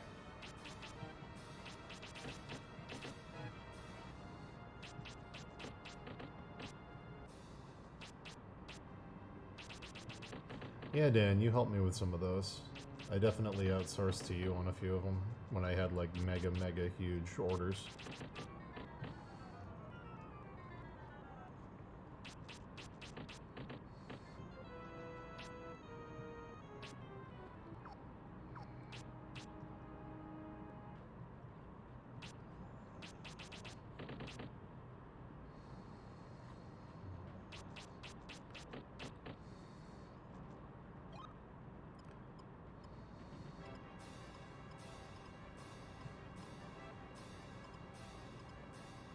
Yep.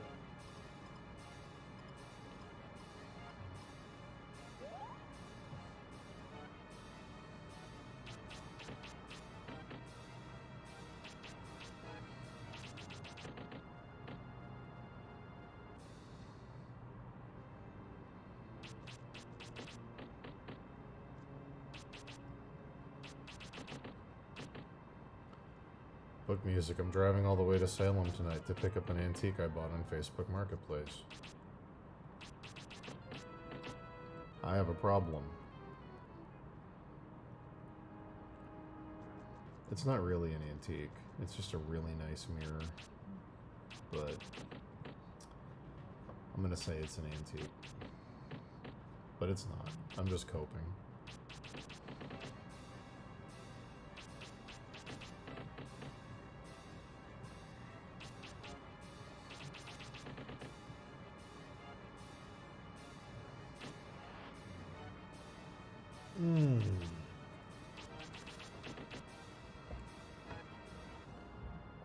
I need a carved Balinese mirror that's 4 feet tall for my basement bathroom, clearly. Obviously I need it. Duh.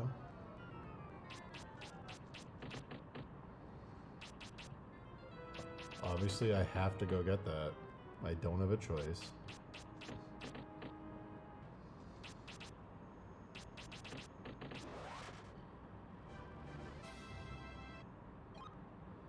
You should get it, Dan. Oh man, I do want that church bell. I don't know what I would do with it. It's so fucking heavy. Oh man, yeah, the guy I bought my stained glass from has the church bell that came out of the same place the stained glass was salvaged from. And I would love to hang it up here, but I think it would like break the beam. I don't think I'd be able to. The only use I could have for it is putting it on my deck, and if I rang it, I feel like all my neighbors would complain because it's a fucking church bell. You'd be able to hear it for like miles. I do want it though. I do want it. I want it very badly, but yeah. The only saving grace about that is that no one's probably gonna buy it because it's a church bell. You know what I mean? Like, it's probably not like a hot ticket item, so it'll be there for a while. I can probably take some time to think about this purchase. But, yeah.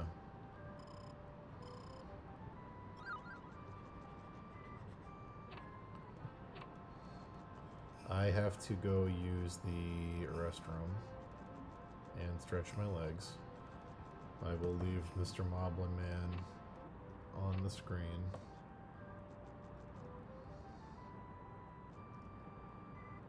Oh my god, we can make him talk.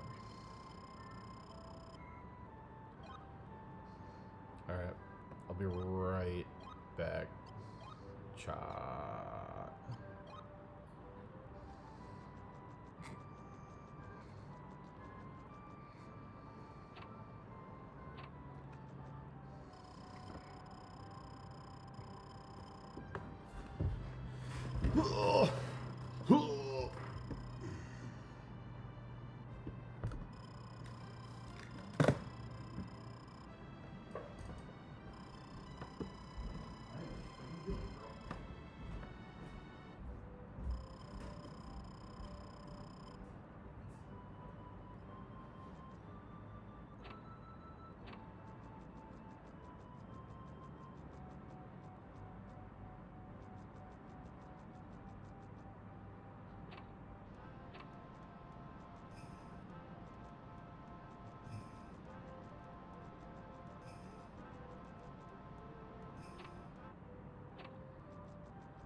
How's this quest going?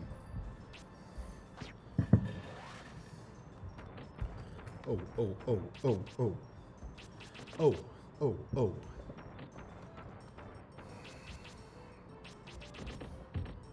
This quest. Oh, we're already in the water cave? Good lord. Really cruising, huh?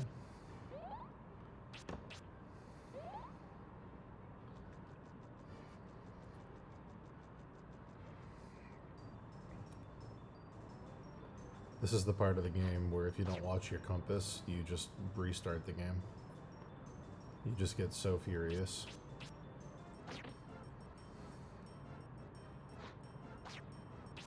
It's the easiest place to get lost in this entire game.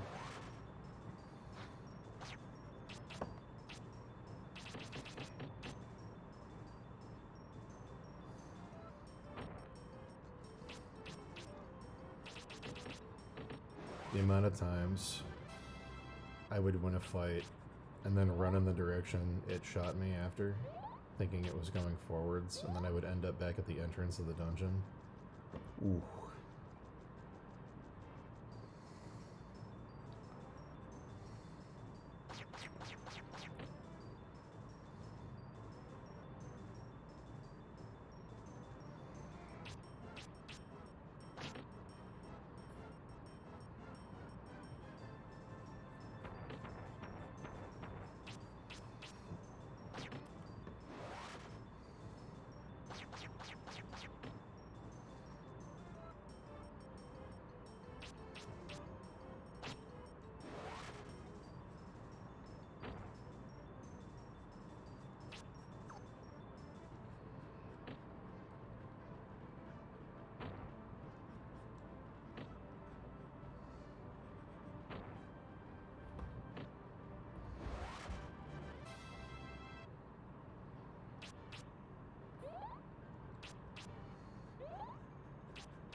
I love that my life has been reduced to painting 8 hours a day, then writing a script for probably 3 or 4 hours, then driving to Salem at 8 o'clock, so I'll probably get there around 10. Oh boy, what a great night this is gonna be.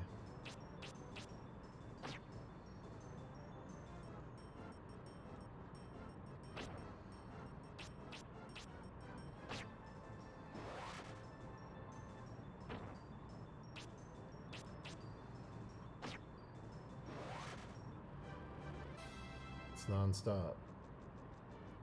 Painting, editing scripts, driving to get an antique in the dead of night, returning home at midnight, sleeping, doing it all again.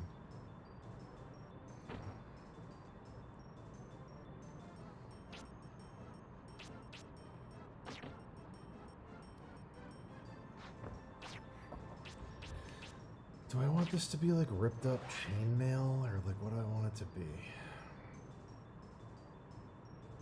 Maybe a pelt like down here. Yeah, maybe a pelt.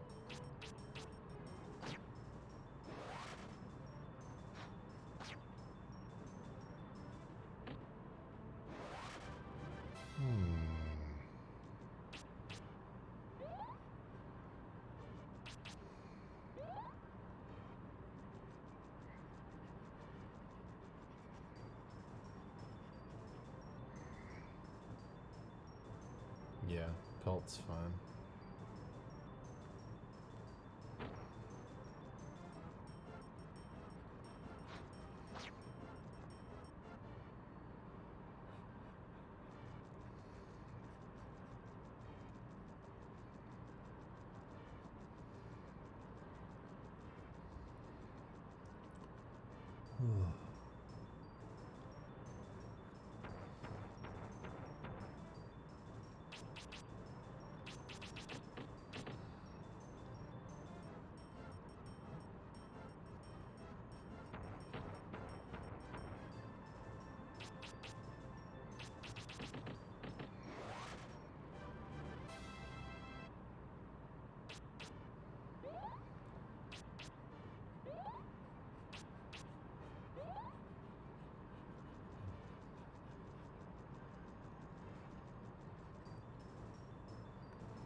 What's everybody out there working on?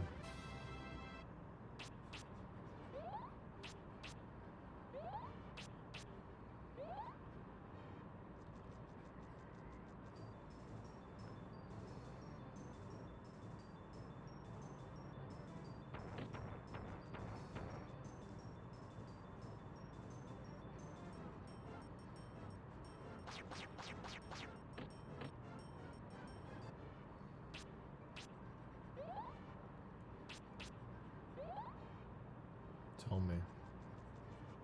Tell me what you're all working on.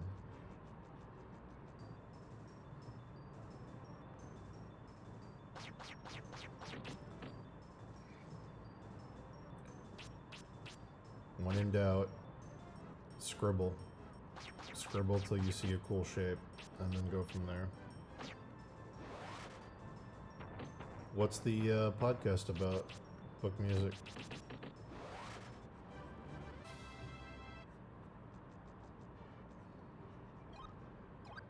I enjoyed your marriage compatibility test.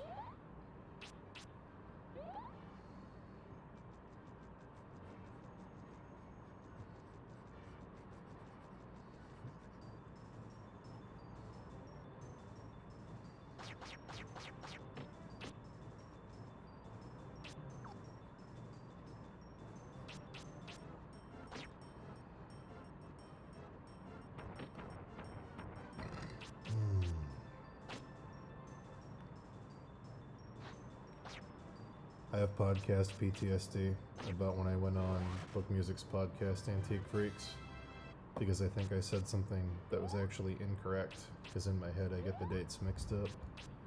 And everybody knows I'm a poser, and I'm not a real expert. Everyone knows. I think when I was trying to say... Hold on. I don't want to get this wrong a second time.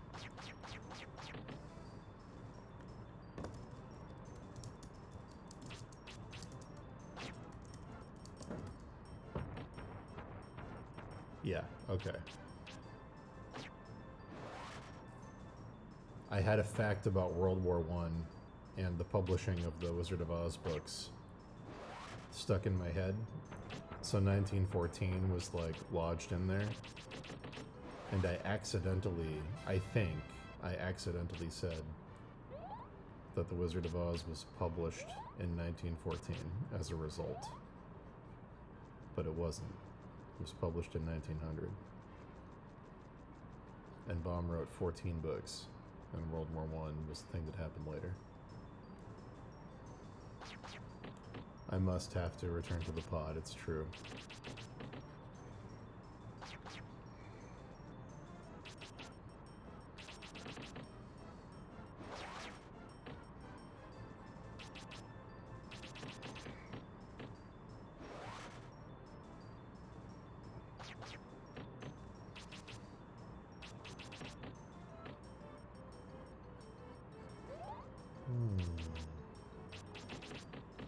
What would I loot from the Vatican? One of the bejeweled skeletons underneath it. Or, the forbidden Apocrypha that's in their vault. The weird old texts that were not allowed into the Bible that are like under lock and key. I want to know the secret knowledge.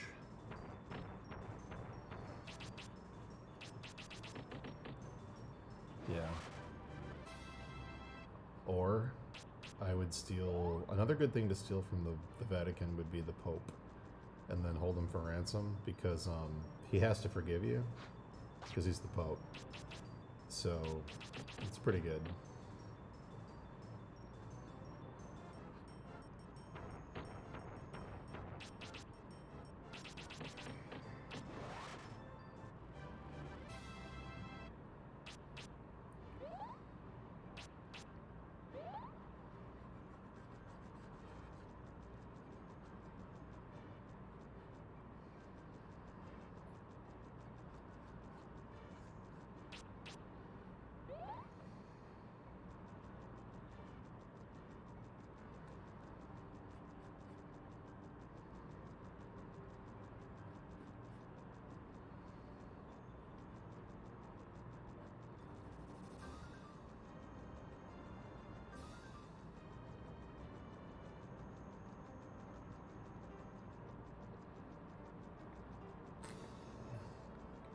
Hey, WCOS.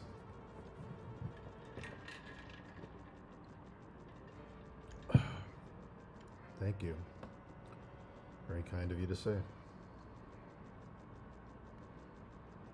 I need to get some darker values into the center of this body.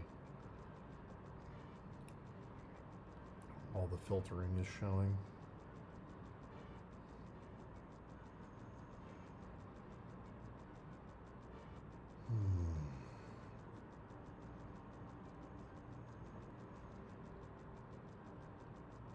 I should do his feet, because his feet are, yeah, not correct.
We are going to take a skeleton break at some point.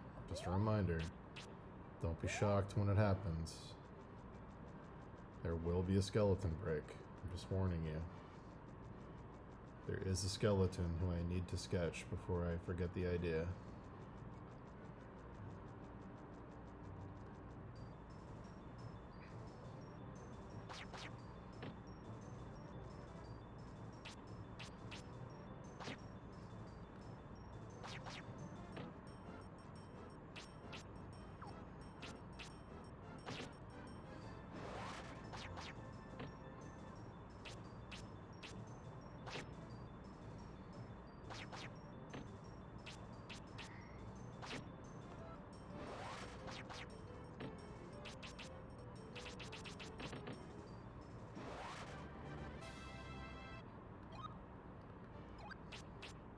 It will happen. At some point, when I tire of this, we will sketch the skeleton I had an idea for this morning.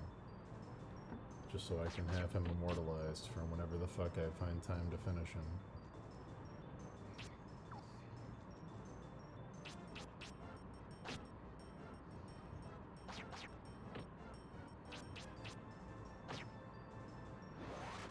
Do I want to close this? Do I want to...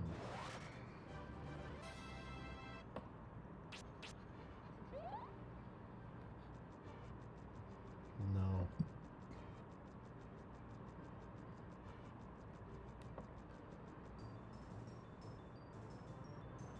They're called the Necrons, aren't they, Sharky? They come from cemetery planets? Grave planets? Where all the Space Marines put their dead bodies? Am I correct? Maybe I'm not correct about that last part about the Space Marines. But I think I'm close.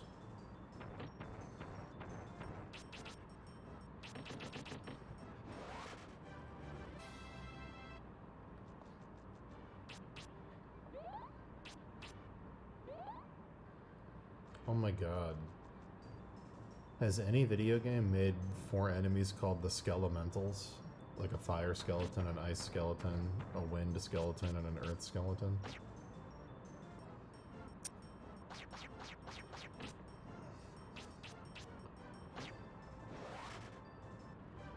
Has anyone done the Skelementals?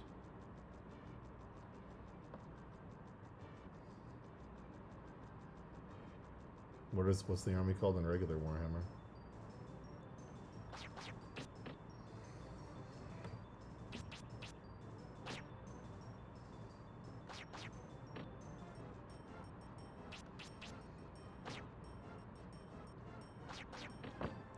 Magic the Gathering has skelementals? Aw, man. Are they called skelementals? Or are they just elemental skeletons? Because the name is all I'm interested in. I've seen a flaming skeleton before. I've seen a skeleton made of ice. The name is the sauce, okay? That's the secret. Damn it. Well, you know. What are you gonna do?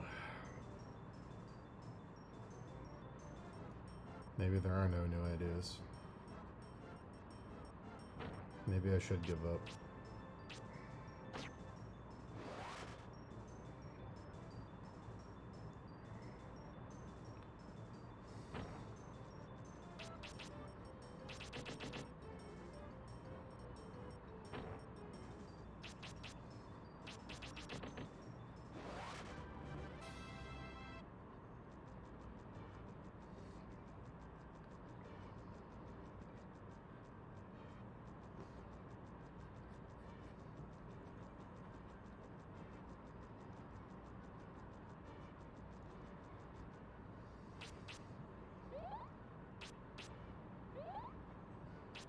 Do you guys think Anakin was supposed to kill Padme in the original draft? And then Lucas was like, that's too dark. There's kids watching this. And then he changed it to like she lost the will to live. Wouldn't it have been better if he just fucking killed her accidentally? Oh, those skeletons are sick, dude.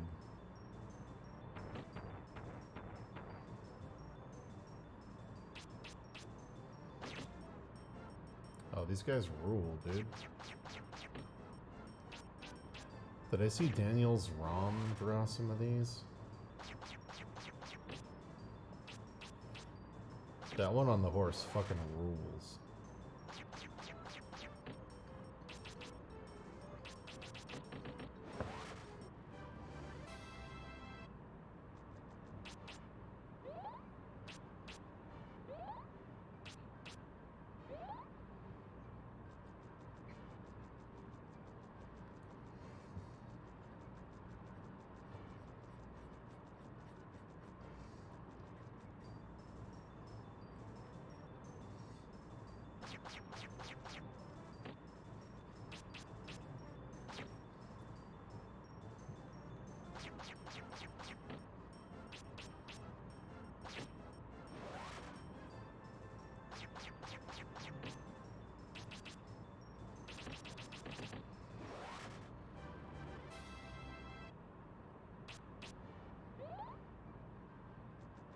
Where is Padme? Is she alive? Cringe. Cringe.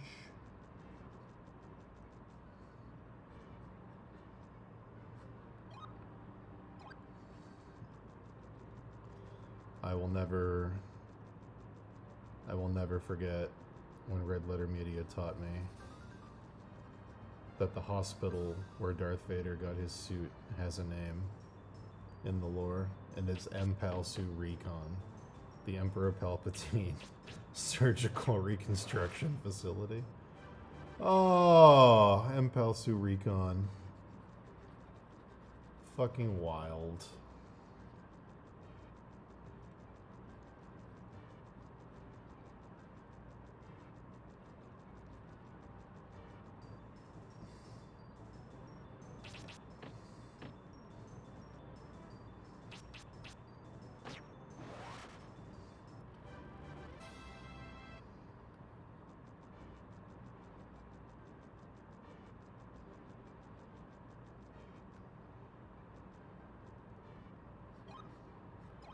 I believe in your anger.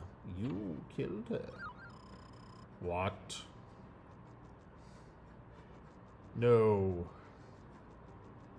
I guess I'd better do everything you tell me for the rest of time and help you build the super weapon. Oh well.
I'll tell you what I do like. Is I finally watched Star Wars Rebels. It's pretty good.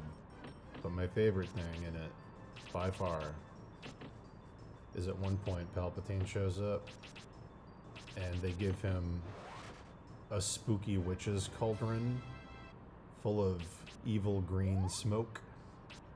And he goes, and he like does the witch thing over the cauldron and the smoke shoots out. Yeah. I'm like, oh, this is great. This is so stupid and awesome that a space emperor has a magic witch's cauldron. Fuck yeah. That's what I want. That's what I want in Star Wars. I want dumb, awesome shit.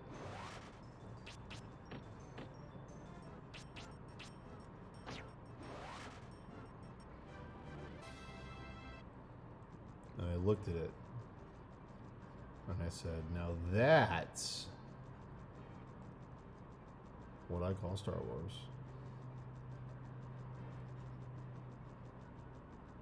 Now this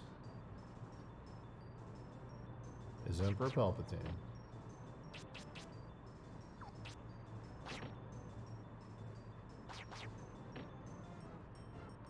All right.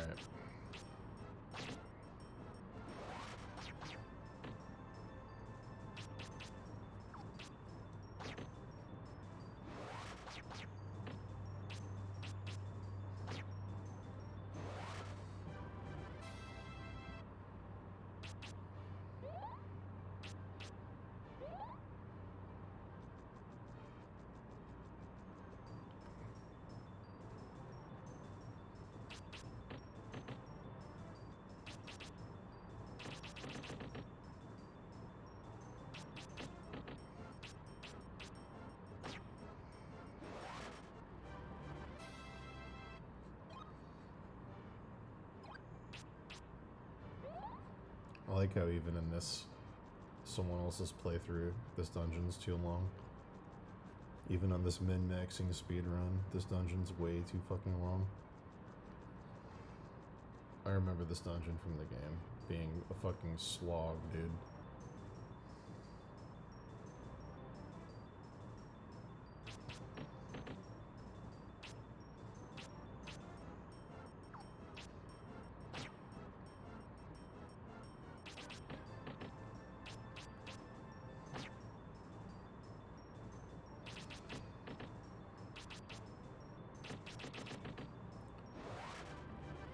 You're gonna love the Crystal Valley at the end, though, where Epona the Sage lives. You're gonna love it. You're gonna love the music. You're gonna love the vibe. Chat, you're gonna love it, okay?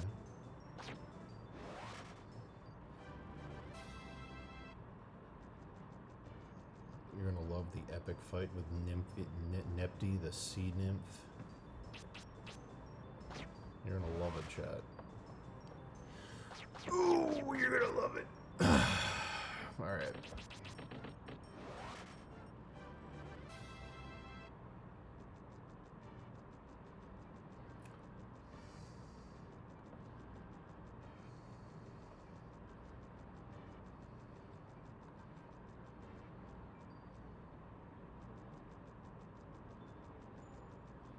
There it is.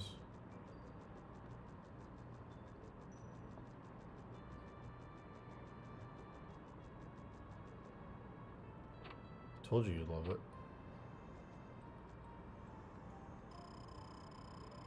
There she is. With her little fucking owl.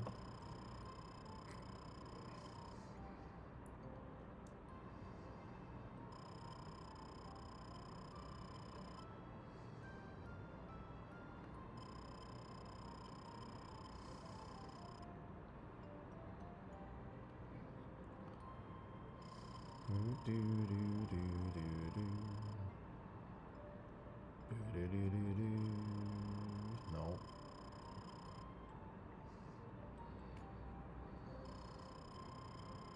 Please hold.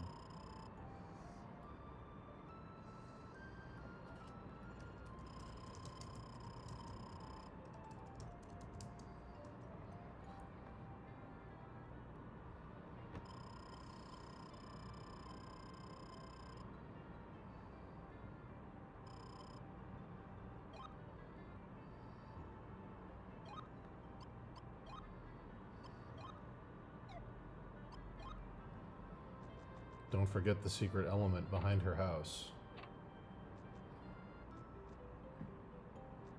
Oh my god. There he is. That was your third party member. In the original release of the game. Before they canceled it. That was your third party member, that guy.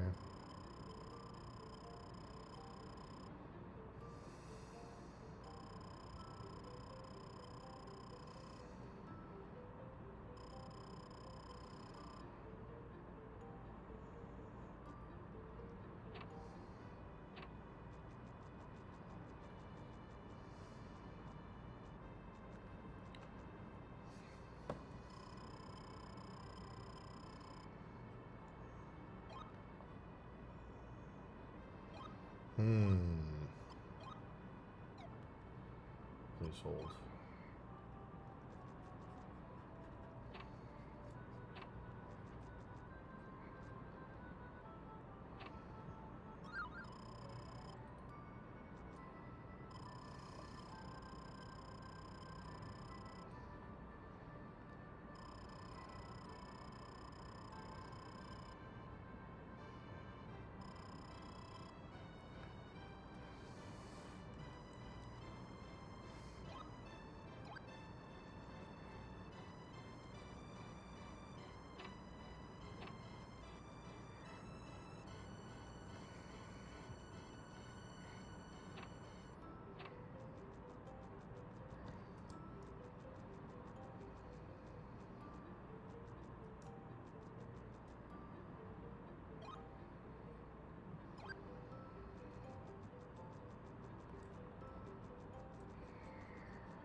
Time to fight Niepty.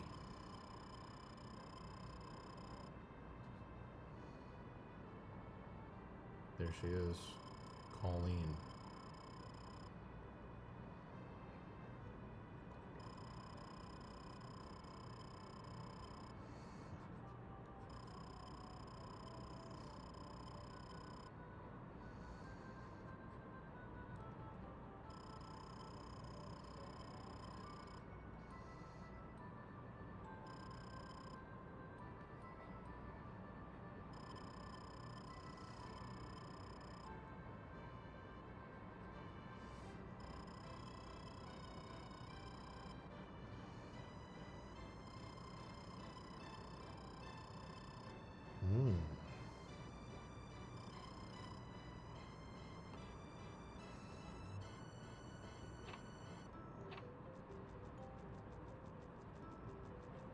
This song, this quiet song, is very Final Fantasy VIII.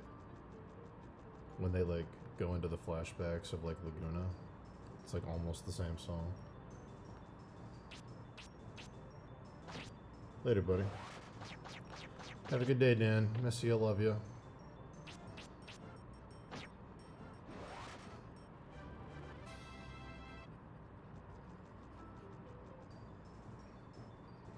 I'll be here till 5 p.m.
Mm, 4 hours.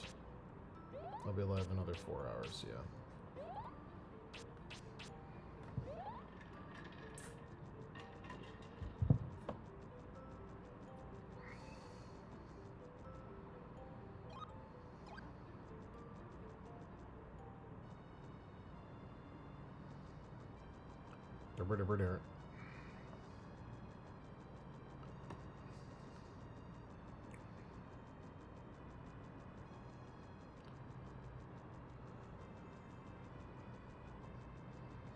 Here she is, Nepti.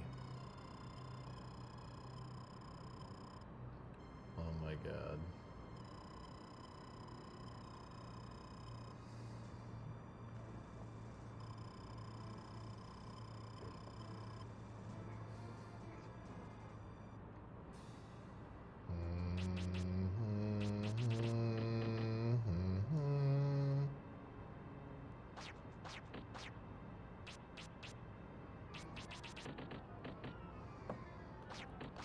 Do-do-do-do.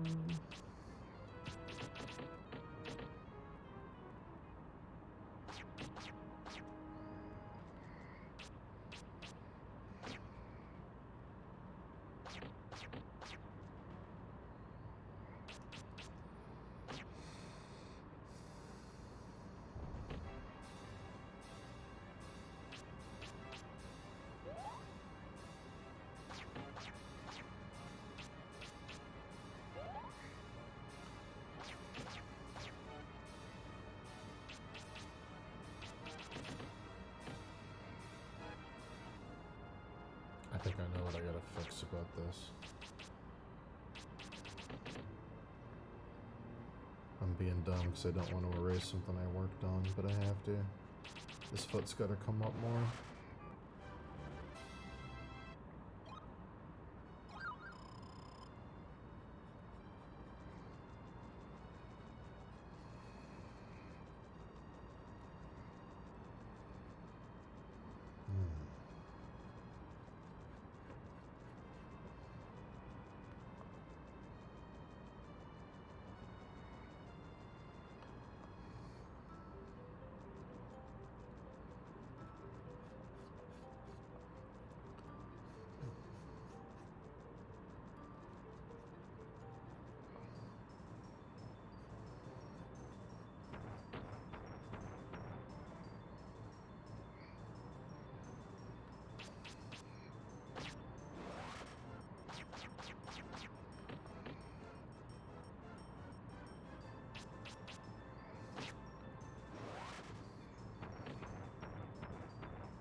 Let me go ahead and grab this.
I think we're gonna watch an entire playthrough of Quest 64 before my stream's over. That's pretty good.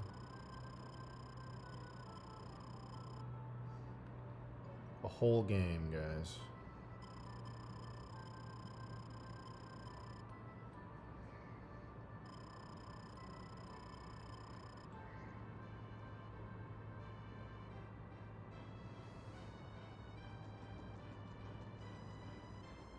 I I gotta kick this foot out. That's what I gotta do. Do do do do do do. Do do do do do. Do do do. Do do do. Do do do do do.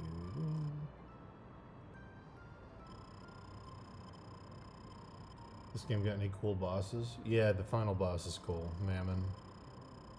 Mammon's pretty dope. He's like the only cool boss in the game, though. He's got a great song, too.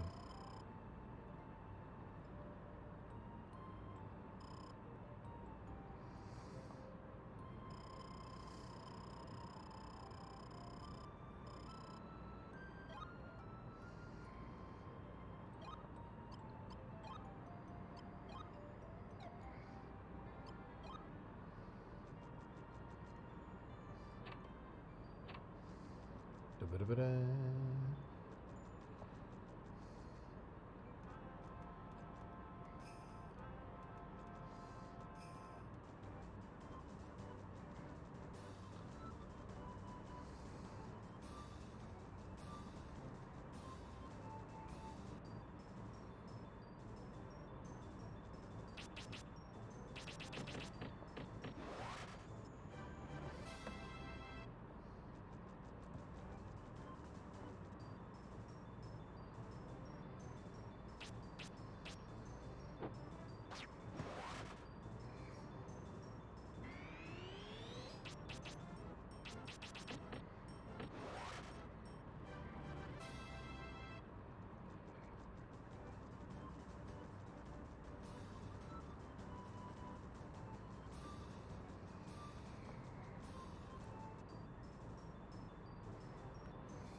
You know that when I release these,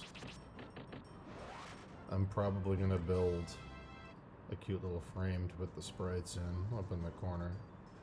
Probably, because I'm dumb. Should I even show the sprites? I feel like I need to, right?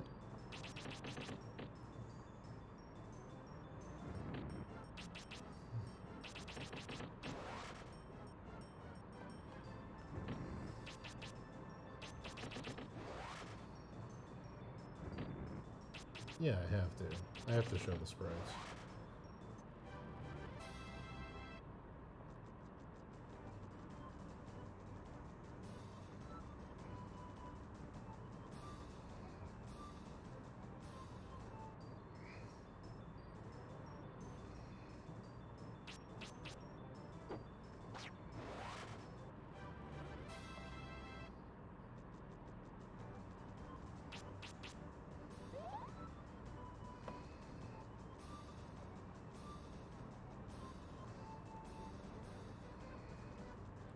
Yeah, now we're getting somewhere. Yeah, this feels right. I'm gonna kick that other foot back too.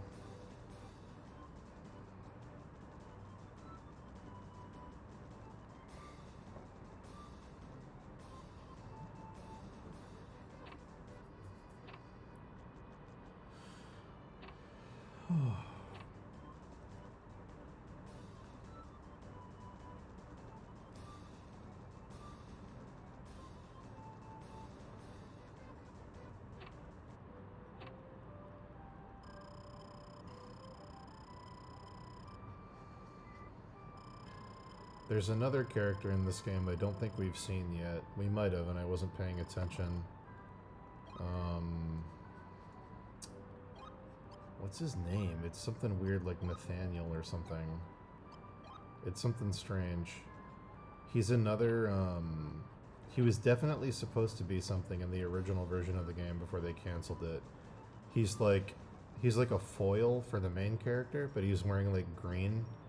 He's like another mage with like a staff, but he's like cooler than you. It's like how in Mega Man X you see Zero, and you're like, oh, I want to be Zero. He's like a cooler version of Brian. And I'm guessing he was supposed to be the secret fourth final party member, maybe? It's my guess. They throw him in a couple dungeons randomly in like a save room. Maybe his name's like Bartholomew or something? No, because your dad's name is Lord Bartholomew. He's got a weird name like Nathaniel or something, but he's cool. He's cool looking. It's weird because like they didn't want to, even though they canceled the version of the game they were making because it was too, and they couldn't afford it. They kept all the assets in. They like just like put them in random places. They didn't want to like waste anything, so like that character is just like around. It was very confusing as a kid playing it because like you see that character and you're like, you don't look like the other NPCs. You're special. There's got to be something I can do to get you. There's got to be something. And like there just isn't. He's just there and he just looks really cool.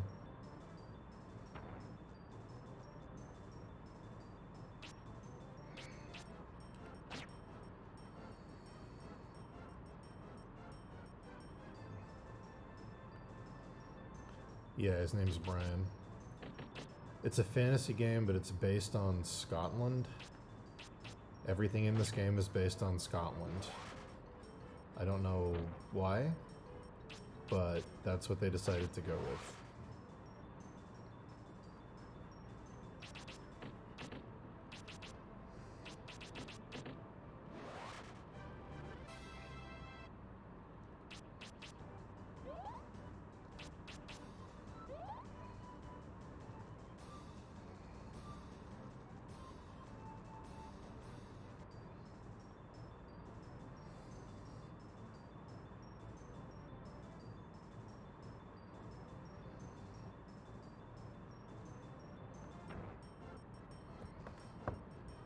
But there's some genuinely cool, fantasy world building stuff in this game that is very ambitious for the time it came out. There's like a whole secret area that you don't even have to find. That's like this giant ancient ruined pyramid, lost technology, Laputa, castle in the sky type thing. That first couple times I played it as a kid, I never even found it. There's some cool character designs. The monsters are kind of eh. A couple cool ones, but they're all kind of goofy and silly.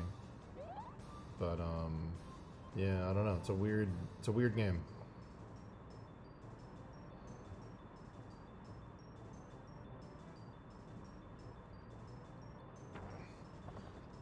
It's got some good music, but there's just not enough. There's not enough music in it, so it gets very repetitive.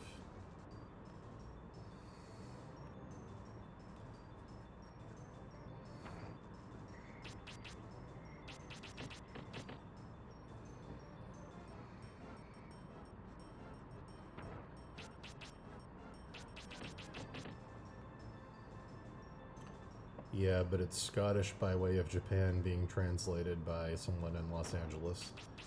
So it's like Scottish 3 steps removed.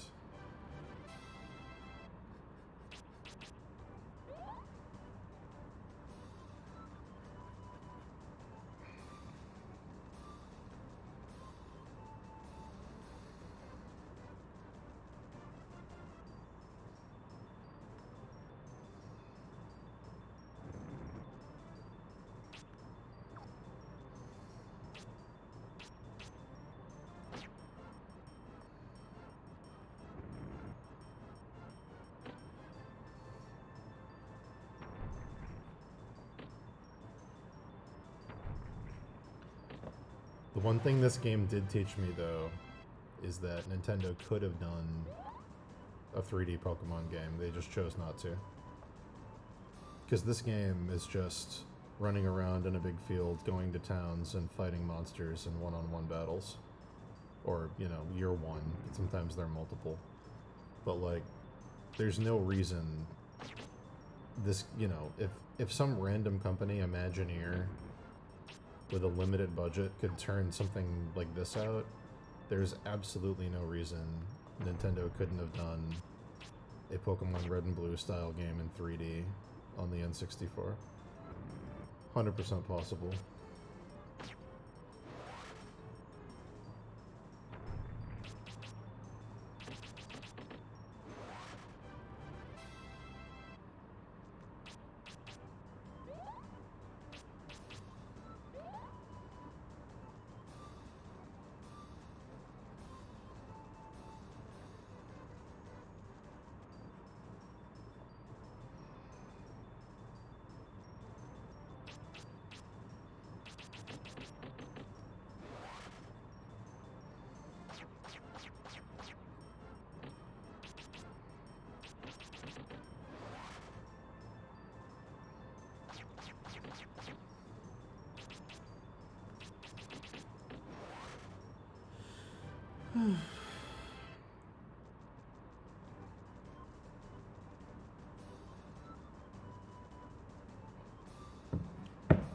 Do-ba-do-do-do-do-do.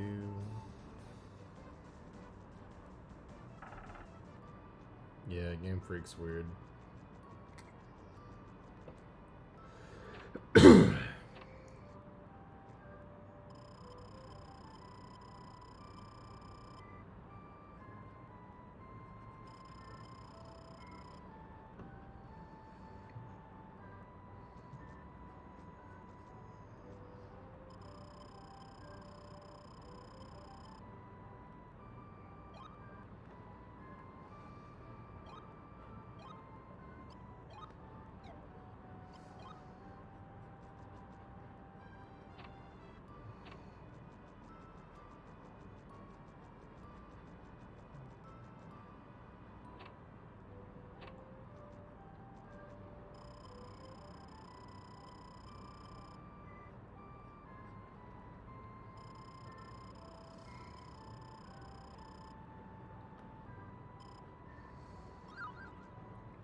This lady's gonna say, go find Fargo, who stole the fire ruby.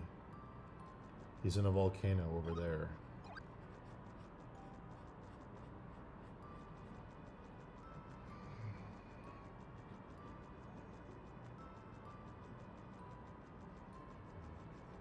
Why do I remember all their names? Sylvaring, Zulse, Fargo, and Nipty. Mammon and Shannon. Buddy. It's a curse.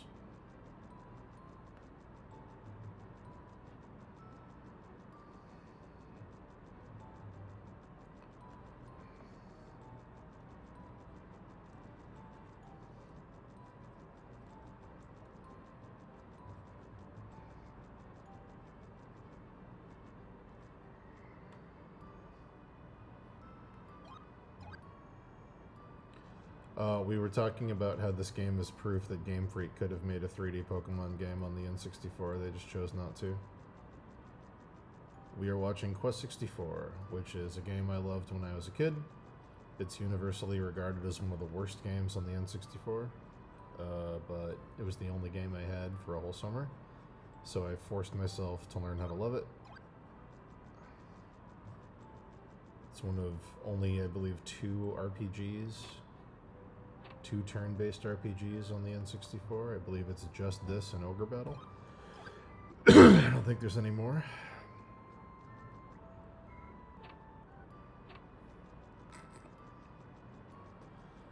Yeah, Sharky, I get that urge all the time. I almost bought that $2,000 Vampire Hunter D statue the other day just to feel something, but I forced myself not to. I said, no, no, no, no, no.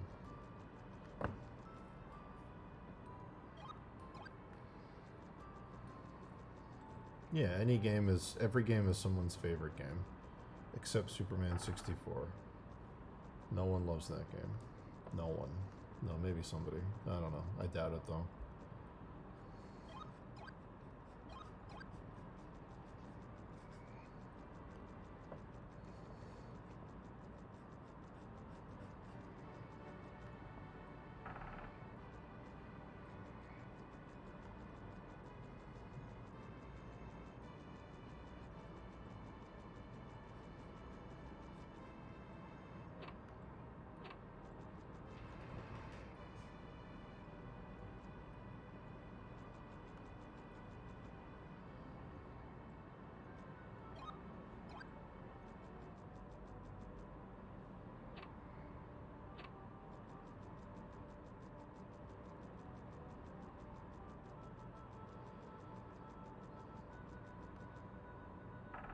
Alright.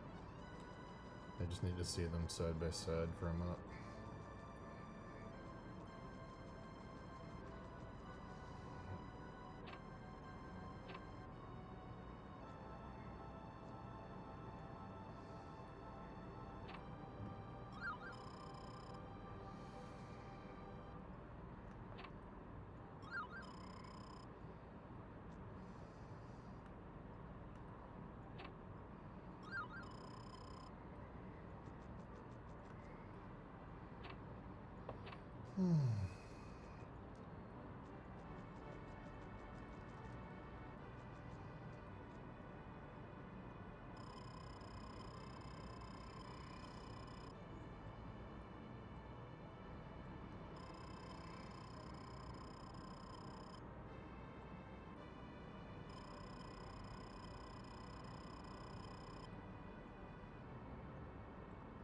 Alright.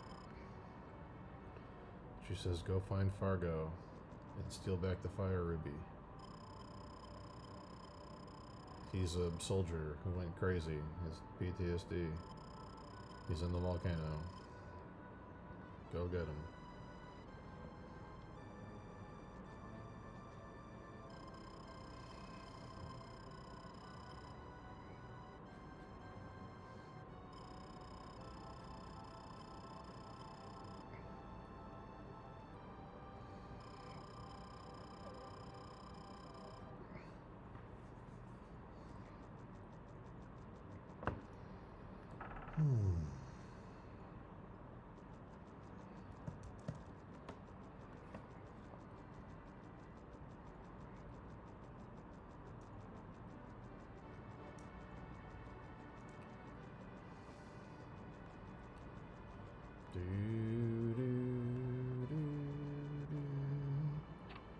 This is one of the Zelda drawings, buddy.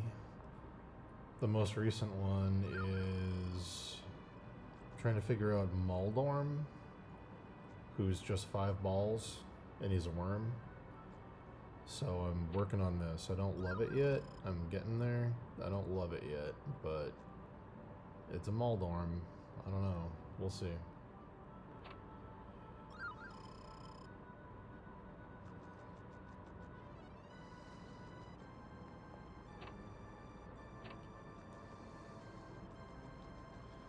We also need to render the snake.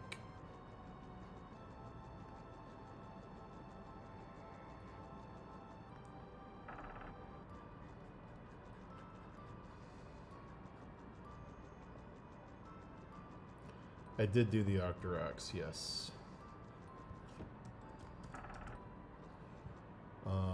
I am going to add more to this one. I want to build up the skull. I thought this one would be kind of like a hermit crab because it's going to be the blue one. And I thought instead of having armor, it would be like a hermit crab where it's inside something protective. And I'm going to do a Moblin skull. So it's going to be inside like a broken skull. And then for this one, this is going to be the weak one. So it's just going to be like a little cute baby one. It's kind of gross. But yeah, this is going to be the more powerful one that has like a... It's going to be essentially like a bulldog skull.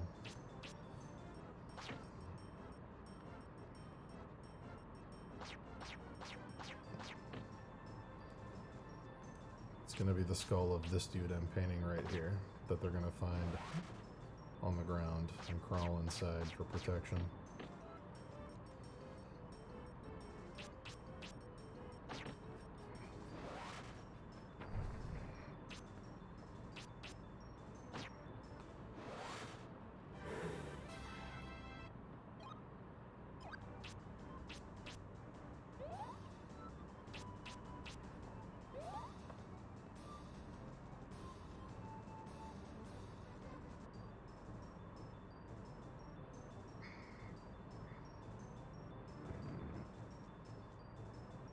Yeah, I didn't love those Moblins either. I should look at this guy next to his brother, actually. Hold on.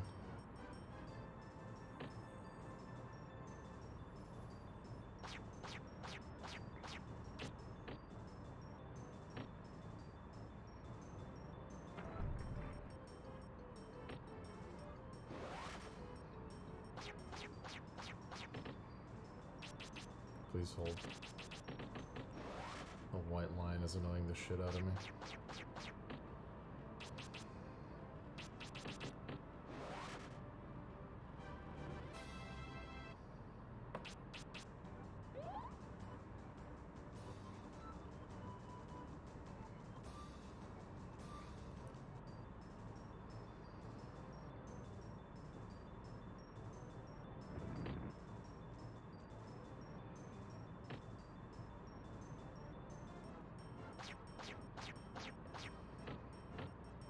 I gotta put more...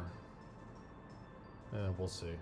I might want to add more armor to the blue guy because he's the stronger one. This guy's got a whole armored arm thing here. But, I don't know. This guy also has better weapons. I don't know.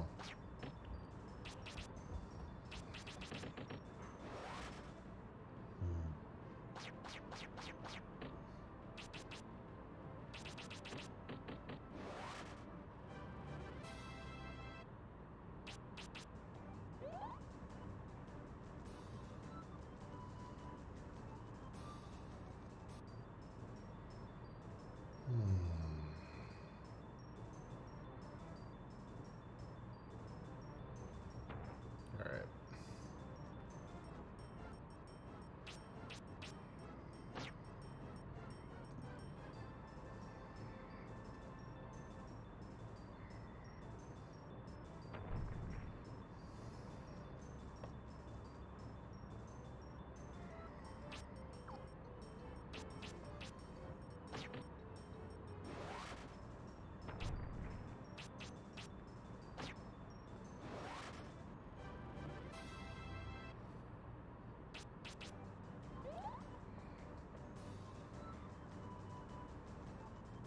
Should probably render that spear out.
The music dropped? It's a fun glitch.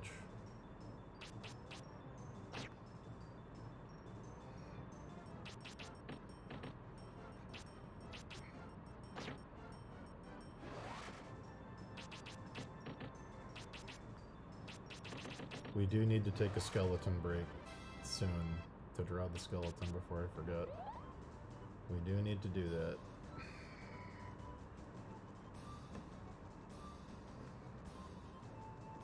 But not yet.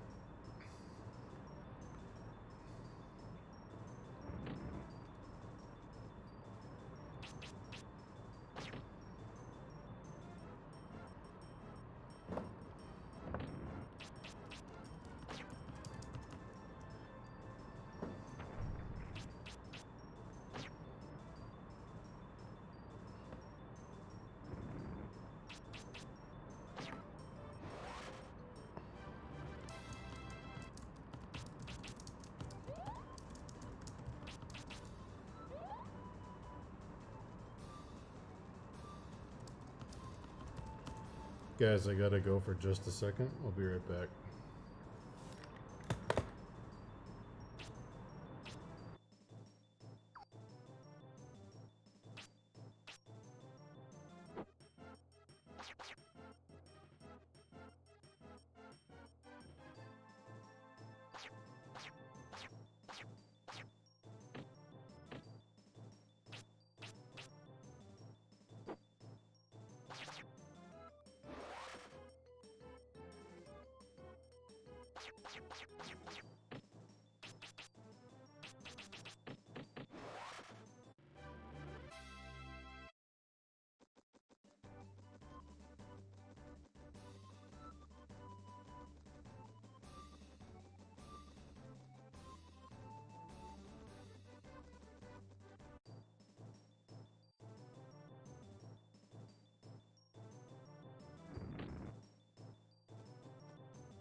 Hello, chat. I'm back. A rabbit was attacked by a dog, not my dog, and was helping out with what to do. But sometimes there is nothing to be done. Sadly. I've raised enough animals to know that sometimes you just gotta let go, which sucks.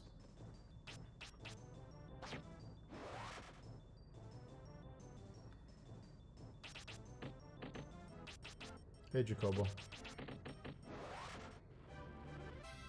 Jacobo, I don't think I can do Friday. I think it's gonna have to be sometime next week, but we can coordinate. We'll find a time, I promise.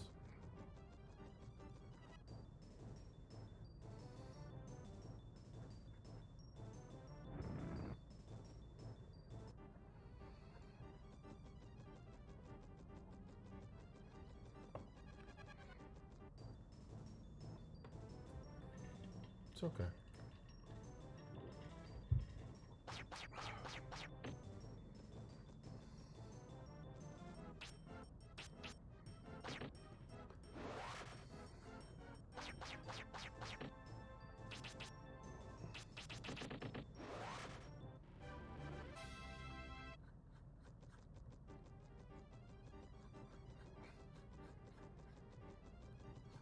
Dubba-dubba-dubba-dubba.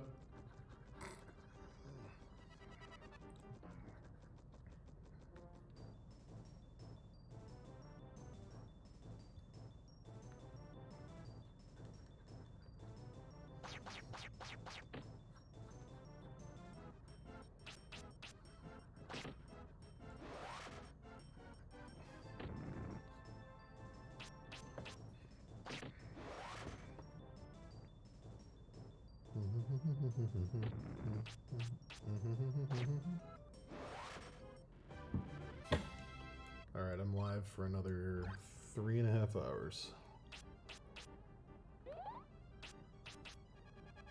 We're gonna take our skeleton break now.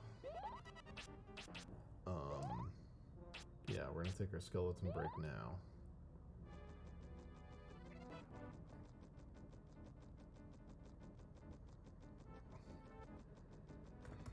I just gotta sketch this, guys. I just gotta sketch it. It doesn't have to be detailed. Just, yeah, just a sketch. I just gotta sketch it.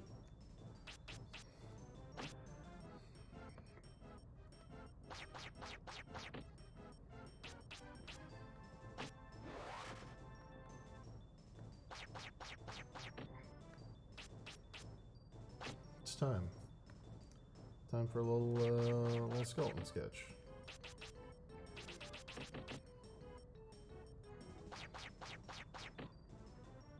Skull's gonna probably be up here.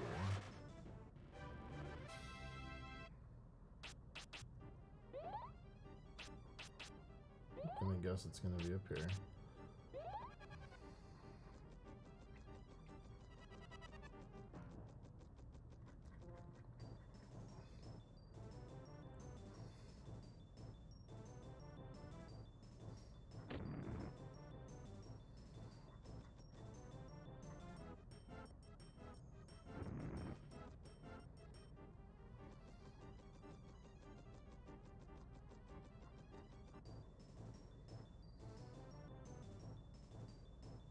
They will not have glowing red eyes. The skeletons, you mean?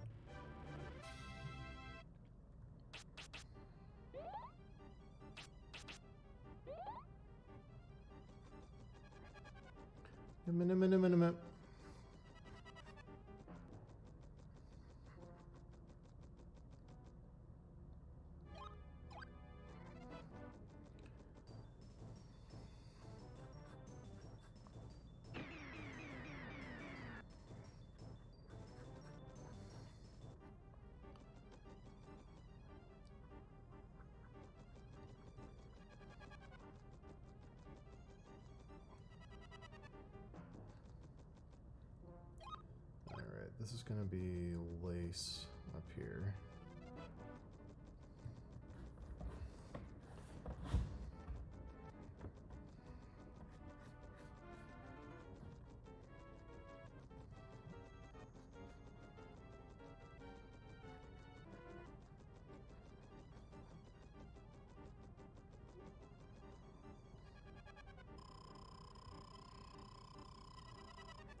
It's Shelf. The she-milf. There she is.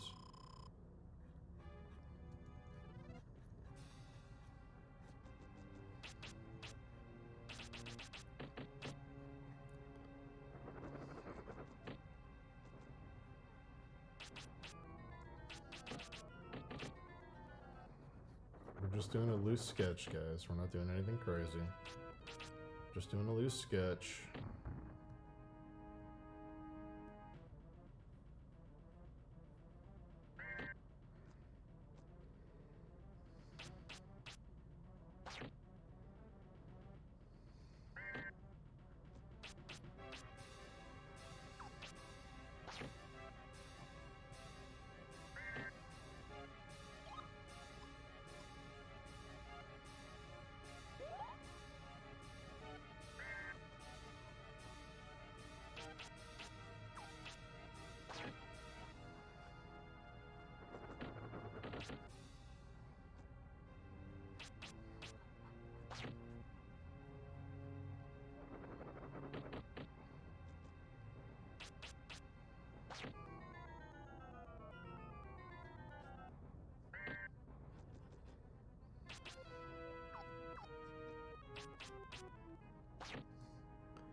Let's see.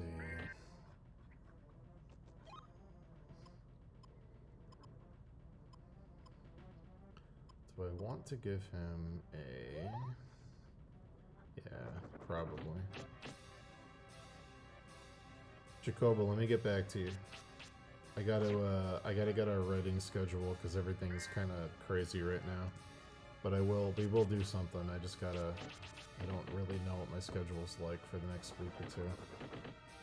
I gotta figure out when we're writing and when I'm streaming. But I will get back to you. Monday is not a good day because I'm gonna be in Boston for a concert. And I'll be overnight. So Tuesday as well. I will not be streaming Tuesday. Slightly random, but do I read One Piece? I've watched the Netflix show, but I've never read it. I'm familiar with it through osmosis, but that's the best I got. I think this looks like one of the dudes, doesn't it?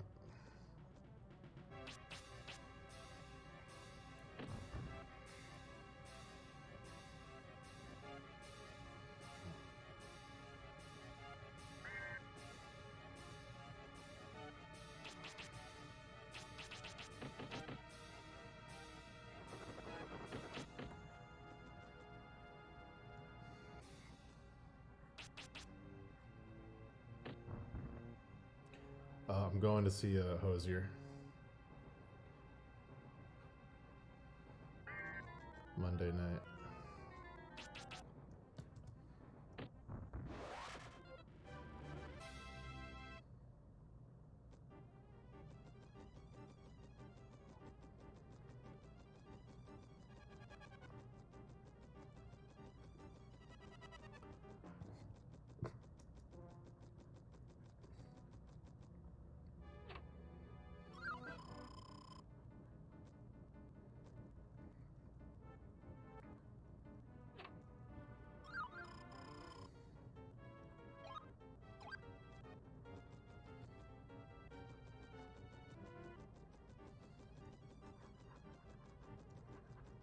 Just doing a sketch.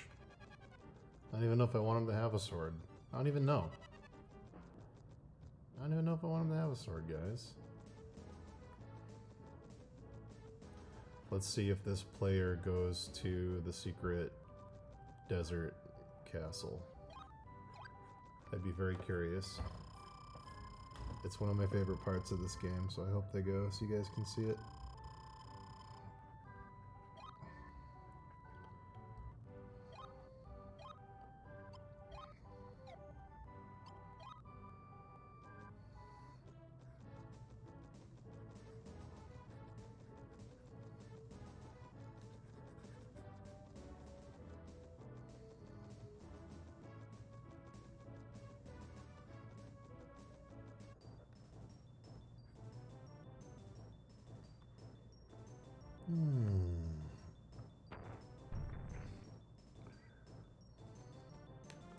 Yeah, I'll let you know, man.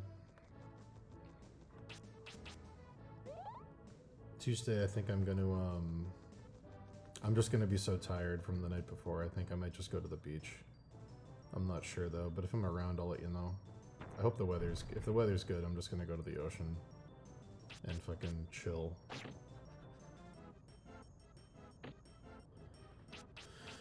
This is a, oh, Cavalier, I believe? This is like, I want to say, English, when was Magna Carta?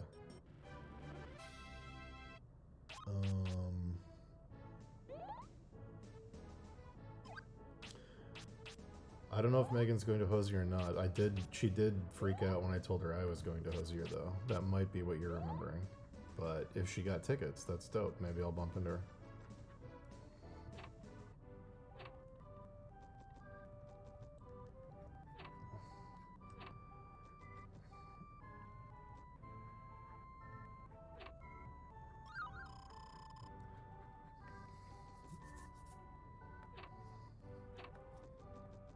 It's not a musketeer. Similar time period, but not French and no guns.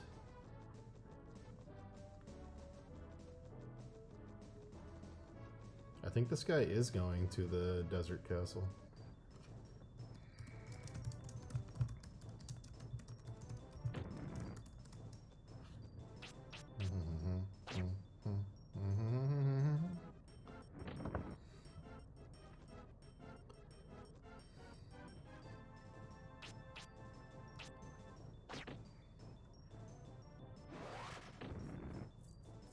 Do I want to give him...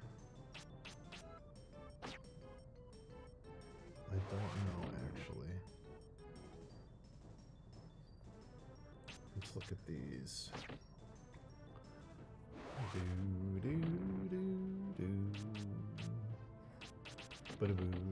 I don't think they wore wigs in this time period.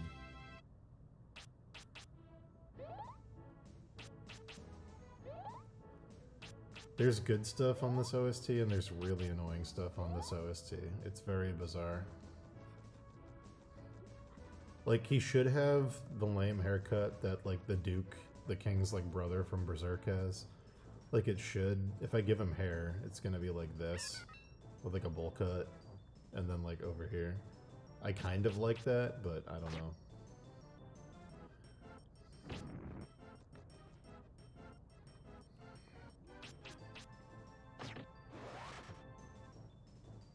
Let's see. I think I'm gonna bring these potentially. No, I don't know. I'm about to go back to my Moblin.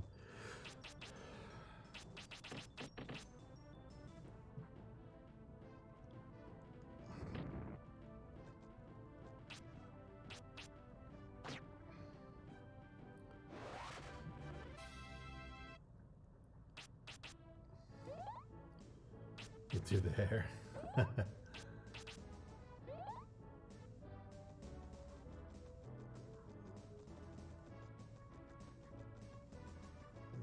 It's so silly.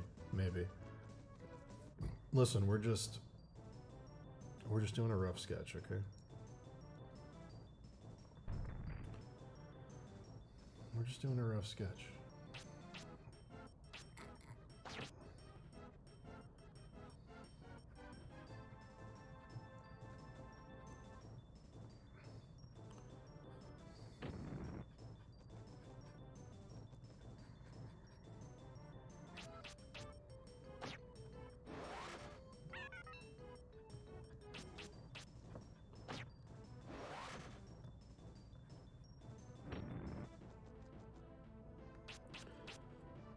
This might be it for the sketch.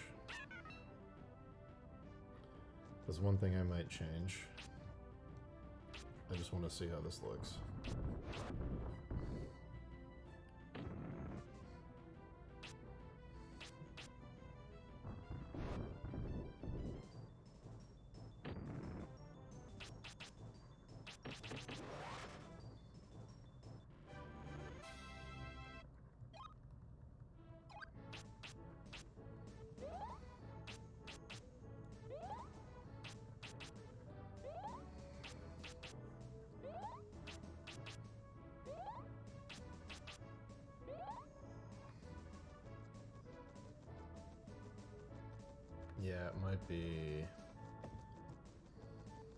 might be this.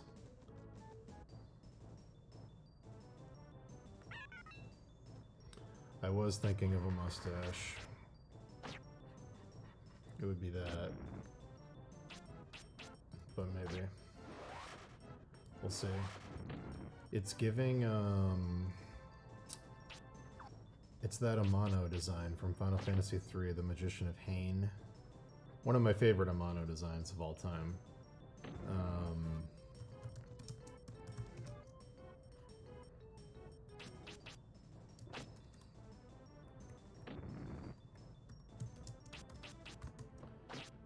Yeah, this, what an awesome enemy design.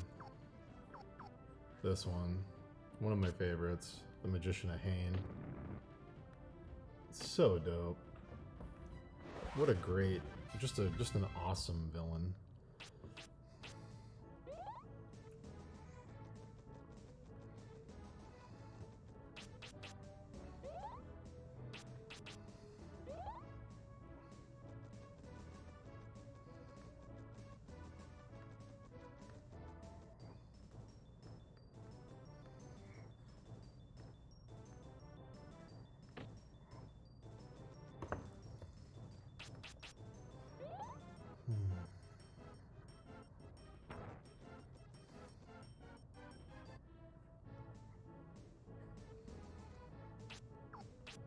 I think this guy's going to the secret desert castle.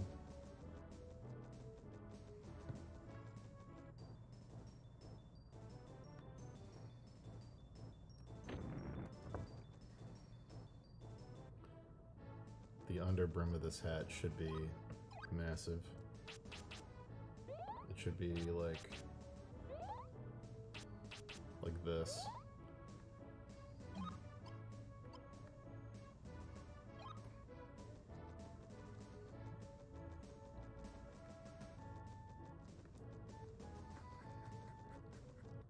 The soundtrack's about to get really good in this game. The next 3 like regions, once they get to the like evil castle. It's so good.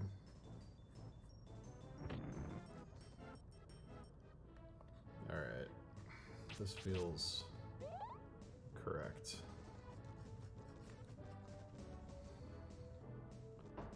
Yes.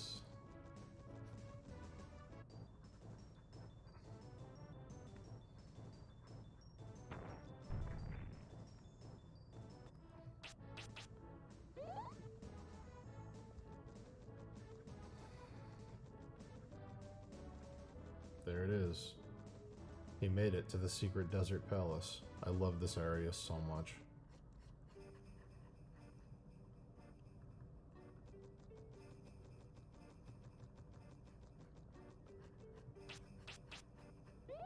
One of the best, like, missable secrets.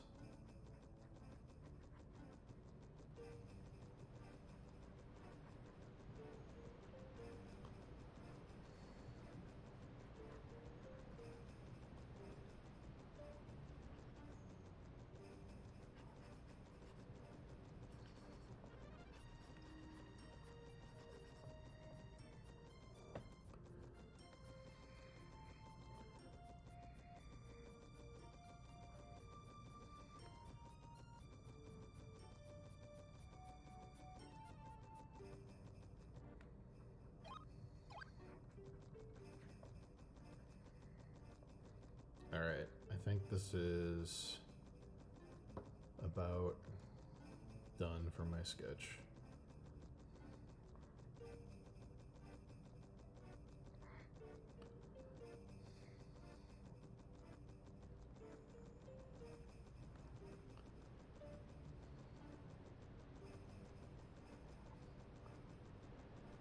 I'll put them on the skeleton pile.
necessary. This one. No. Alright. Okay. Alright.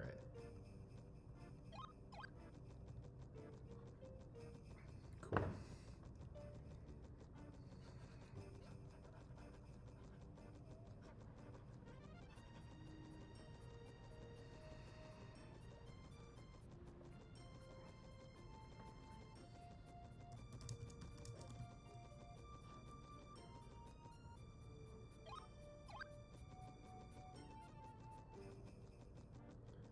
If you're not getting anything out of it, then you're not feeling creatively fulfilled, which means that you're probably not doing the kind of work that you actually want to be doing. The best thing you could do, well, the best thing, the advice I always give people, this works for me. It doesn't mean it works for everybody. What works for me is taking an internet sabbatical, just leave the internet for like a week or two, completely clear your mind, don't look at art. Sketch in your sketchbook, but don't have any like pressure of like finishing anything or what it should look like. Just like try to capture stuff that you just think is cool and that you want to draw, but also do things that you enjoyed doing when you were like 10 years old in that 2-week time that you take off. If there's an old video game that was your favorite, play that video game. If there's like an activity that you used to love that makes you really nostalgic, go do that. But yeah. Sick design. Sick character design.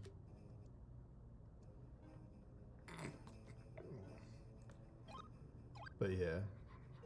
Try to get back in touch with basically like your passions, like stuff that excites you, stuff that you actually like love and have like a real drive for.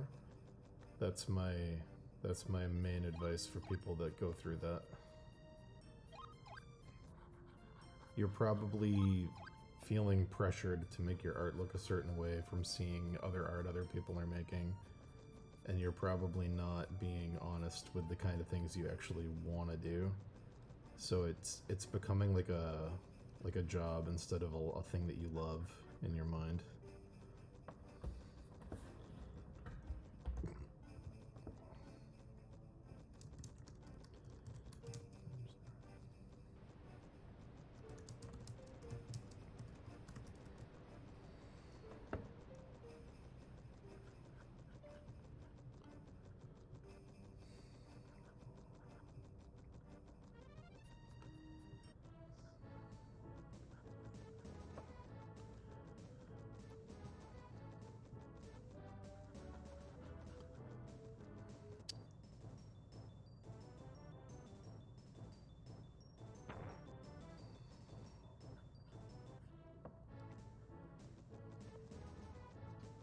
Alright, I think that's it for this guy.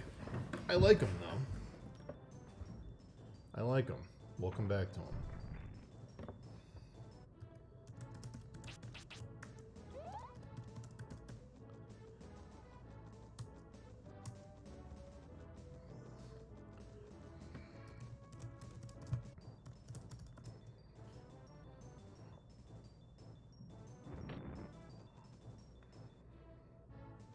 I think the term for what this guy is a cavalier.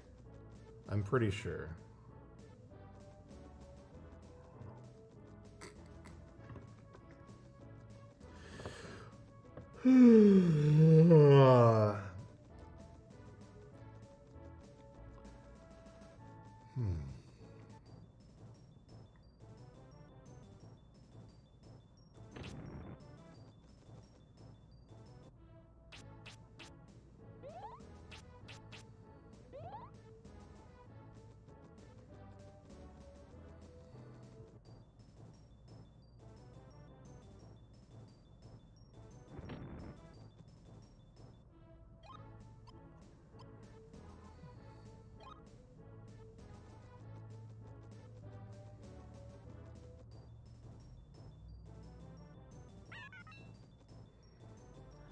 Guys, if you're not dressing like this, what are you doing? Look at this. Throwing that slutty little leg out. Jeez. Throwing it out there.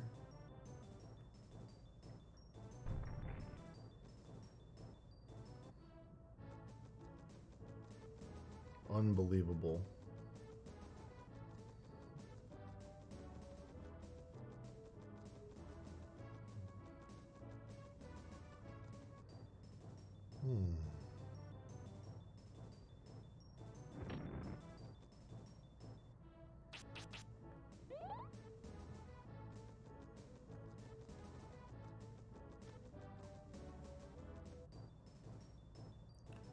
What?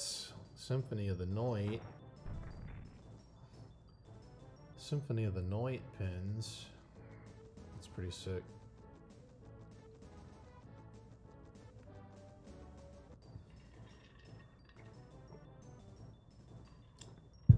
Dude, sometimes you get to be the change you want to see in the world, man. You might have to bring back pumpkin pants.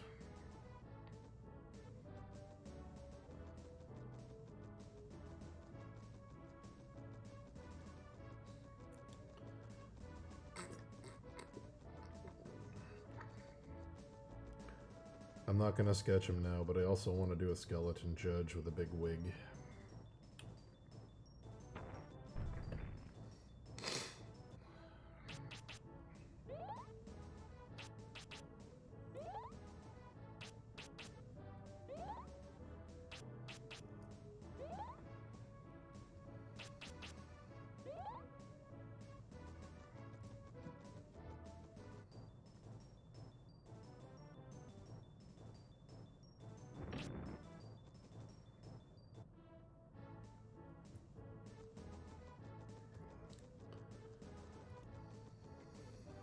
Cool.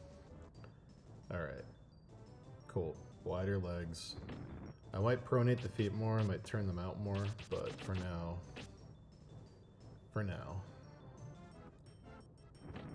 I'm good.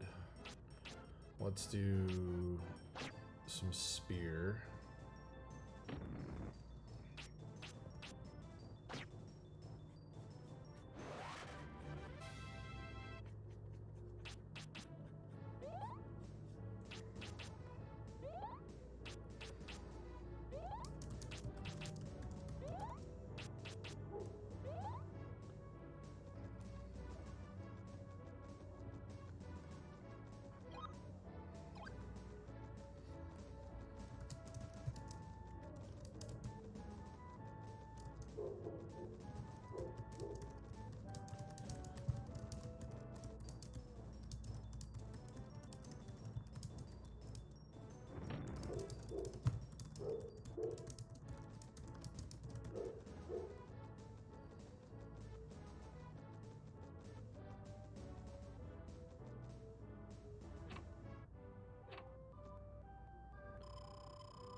Get out of the desert. I'm so sick of this fucking song. Jesus.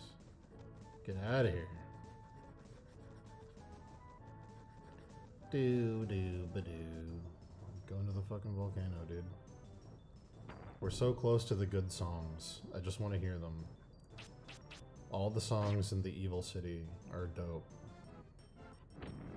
And then after that, we're in the final part of the game, and all the songs there are also dope. All the spooky songs are dope.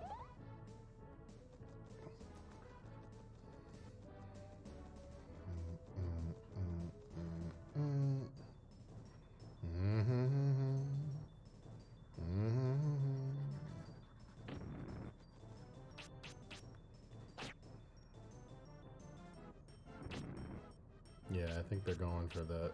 I think he's supposed to be a toddler.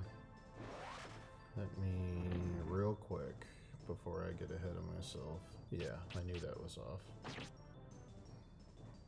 Okay.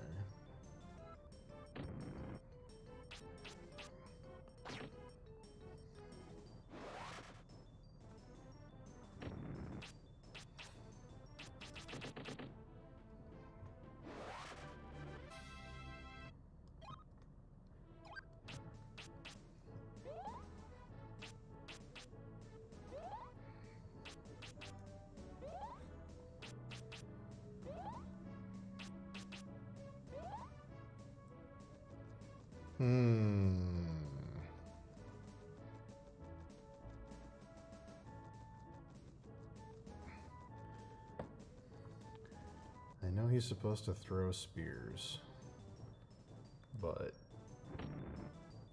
it still looks weird.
Oops. I definitely...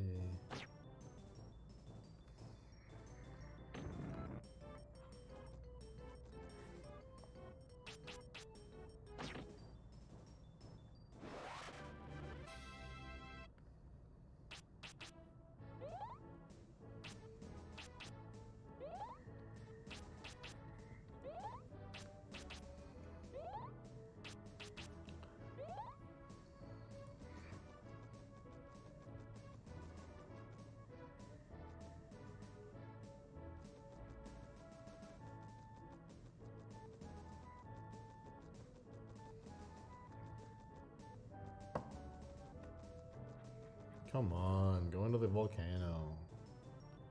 What are we doing?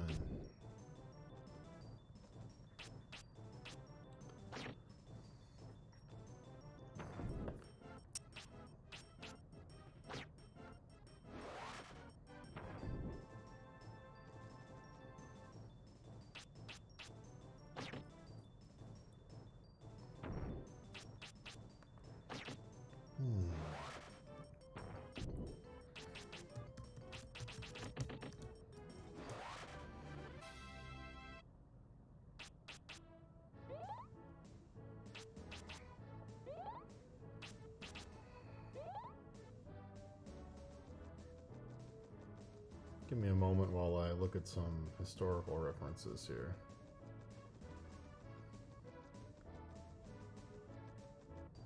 Ah, yes.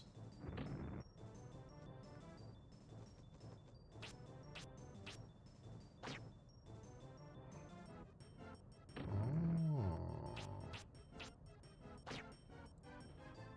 Our eyes are yet to open. Some say cause, and others cosm.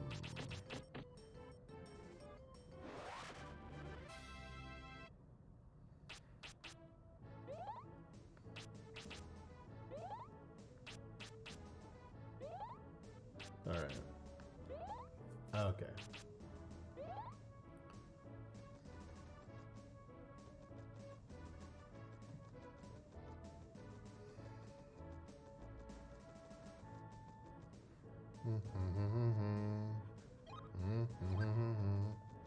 Do boop ba do. Alright. Let's see. What do we got? What do we got? What do we got?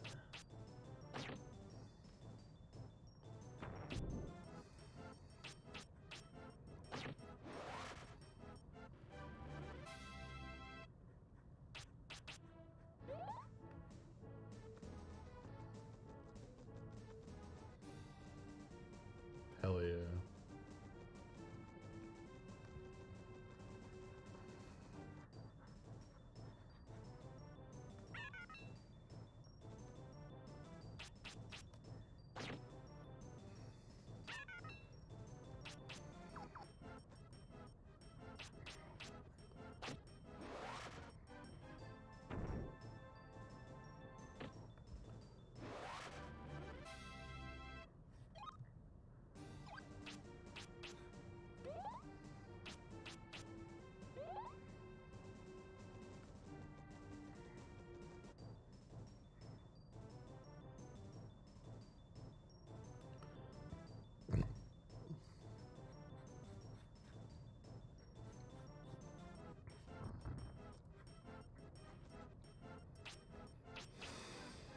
Do do do do do do do do do do do do do do do do. We love a slash doublet. We do. We love it.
He's in New York City. Gross girl.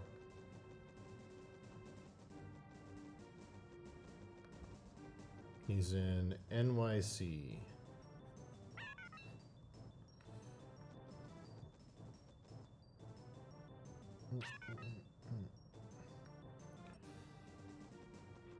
Oh, I see what you're saying. You're not sure if he's asking for yours. I get it. I get it.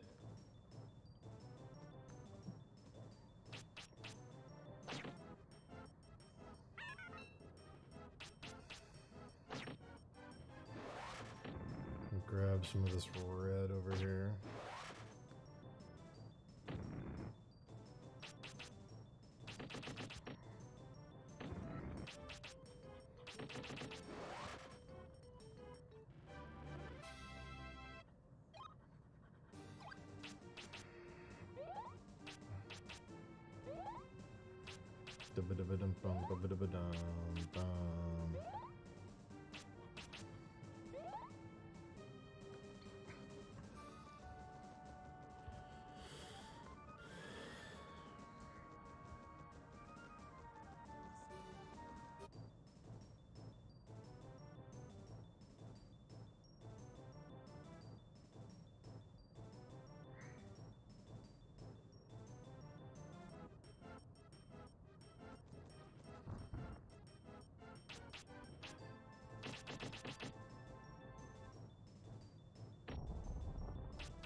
Do I want it turned that way or up that way?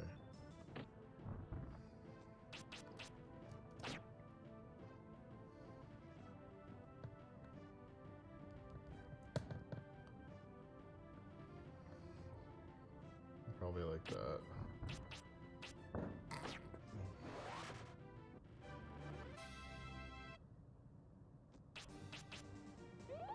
Gonna make his hands bigger. His hands need to be meatier. Meatier mitts.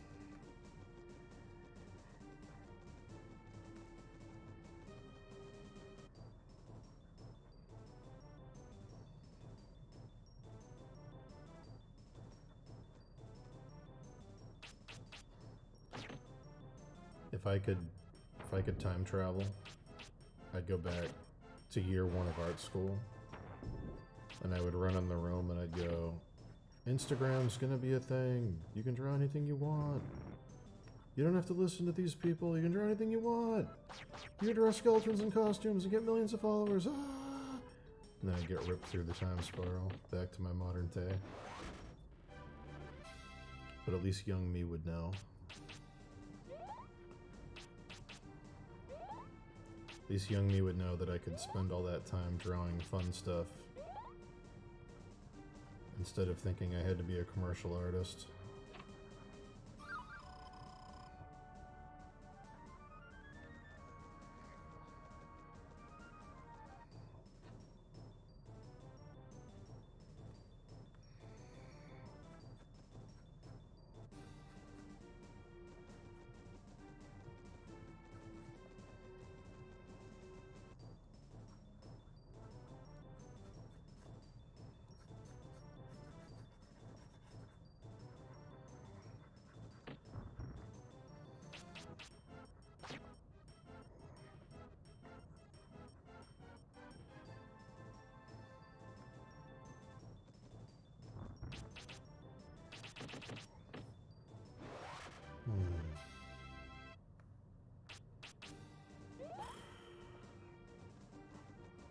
Oh my god, they were like...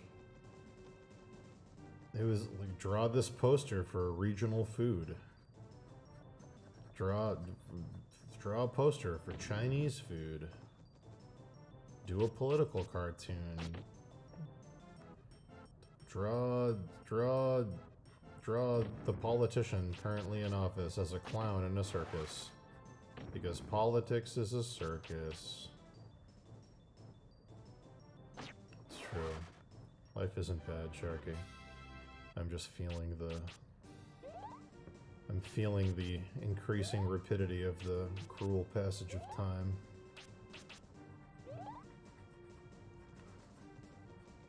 The echoing song of regret is slowly filling the air.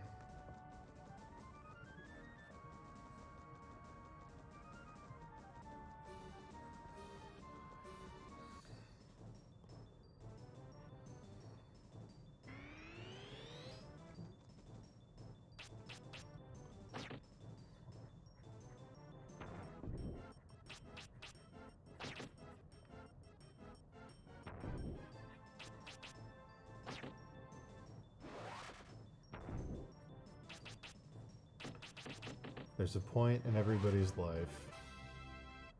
You might have already had it if you're hearing this. You might have it soon, or you might, you know, everyone's gonna get it at some point. Where all the things that you tell yourself you're gonna do someday, I'm gonna do that someday. Someday I'll do that. Everything is still possible. There's a point. For some people, it's very young in life because of health reasons or diagnoses. For some people, it's very late in life. But there's a point where all those some days become, I'm never going to be able to do certain things. You have to, like, there's not enough time to do all the things. You got to pick. And that is a shitty feeling. It's not a good feeling. And I think that's what I'm starting to feel. It hasn't quite fully hit me yet, but I'm starting to feel the pressure of it pushing on me. And it's motivating in a weird way, but it's also very depressing.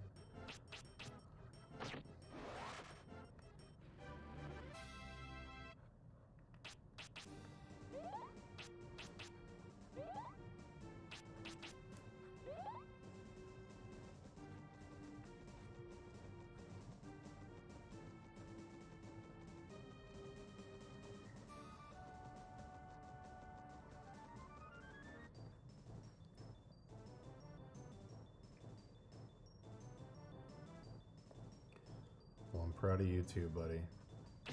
I also have to accept the fact I'm probably never going to feel proud of anything I do, just for fun psychological reasons. Which is it's a weird thing.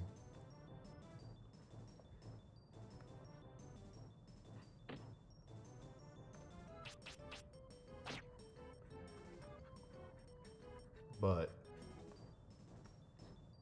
if I've learned anything from the 1967 musical Camelot, one of my favorites, I think it was 1967, I could be lying. Sometimes chasing the dream is good enough, even if it's unachievable.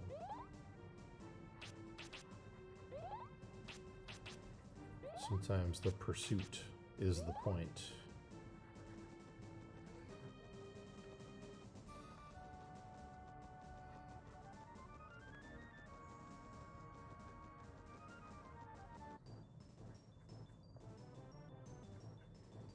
Oh my god, it's Rocky. I remember these guys.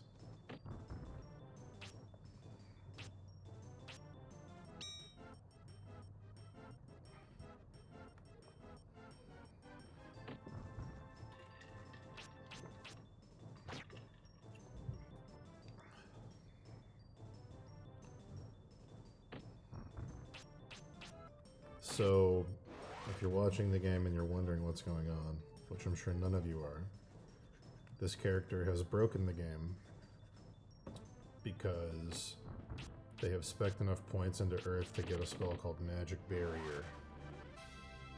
which makes you immune from all damage. Not some, all.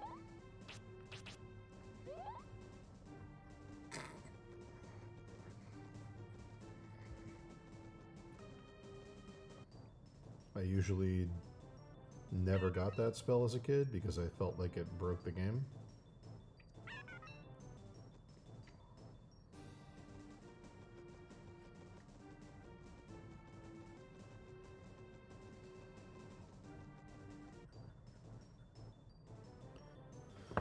What do I think I won't be able to do? I'll probably never be able to do something like a long graphic novel. There's probably not enough time.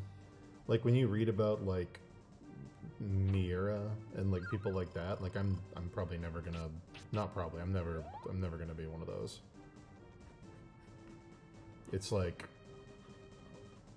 it's a weird thing because like at one point I was like, oh, someday I'll do something like that, but I don't think I'm ever gonna be able to. And like that's okay because there's other things I can do that are probably better for me to do. But like it is weird to realize that like even if I was able to do it and I started today, there wouldn't be enough time to do it. It's weird. It's very, very strange. What I'm saying is try to live a balanced life and try not to waste time. Well, I released them with Dave. Dave did the drawing. I just colored them. That's, you know, that's not the same.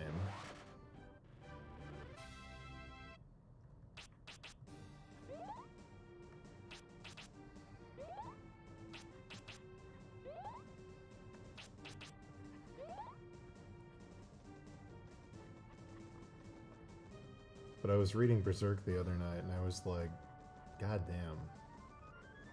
Like what a dedicated life. Like what an accomplishment. Even unfinished, what an accomplishment.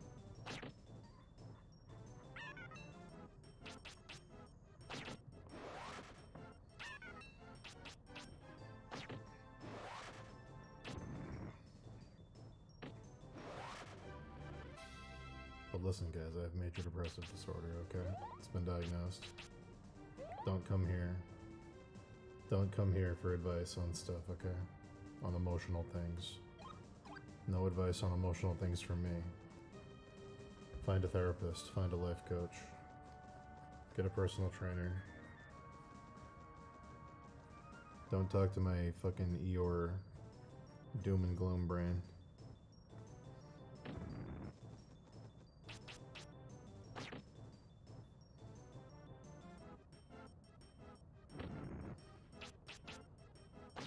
I can't even finish drawing all the Zelda enemies.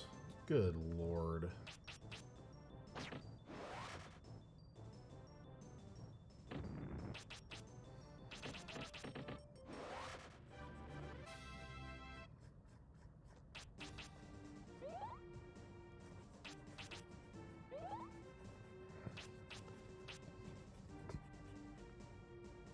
I do want to design 2 goblins called Cope and Seethe. I can see them in my mind.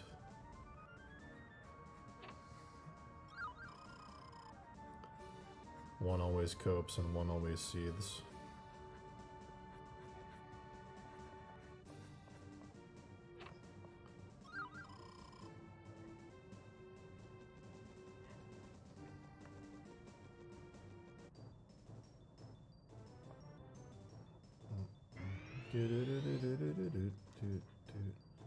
Jesus, was 5 years really the longest break in Berserk? That's a long break. Almost as long as that 8-year break me and Dave have taken on Steve. The one thing I beat Miura at, I'm better than Miura at breaks. Mine was longer.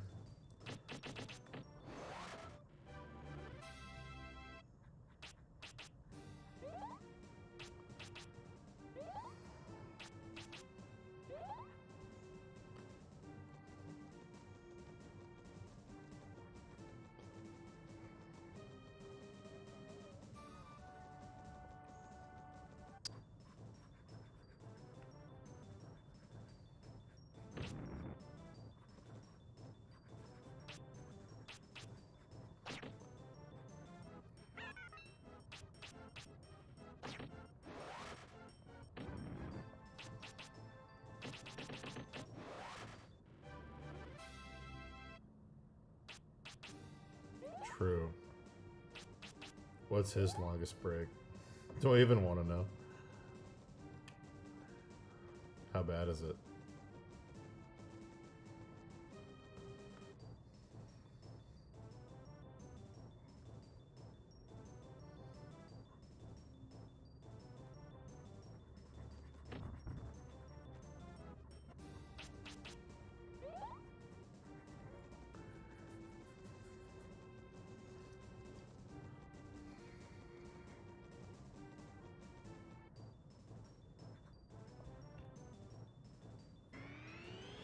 I love these magma fish. I always thought that design was so cool. So stupid. Just a gassy fish floating around a volcano. It's fucking awesome. Oh, you know what I should do? I should open up this guy's brother real quick. Yeah.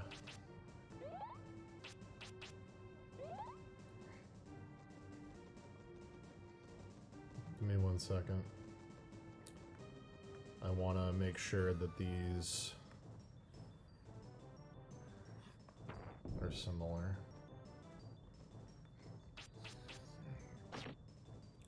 Not the same, but similar.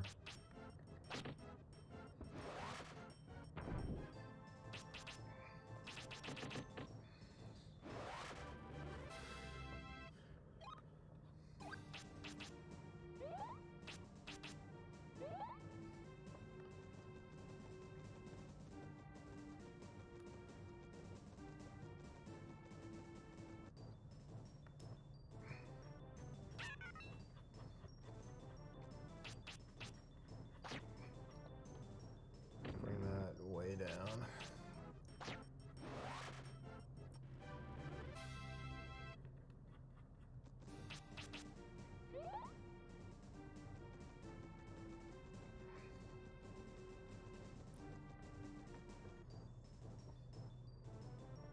Hmm. 9 years, holy shit. I'm catching up to him. Hell yeah. Alright.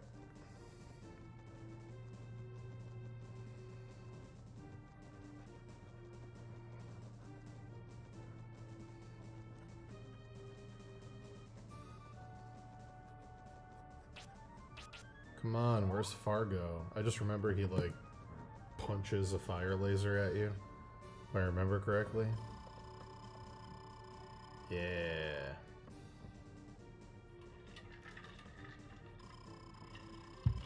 Hell yeah.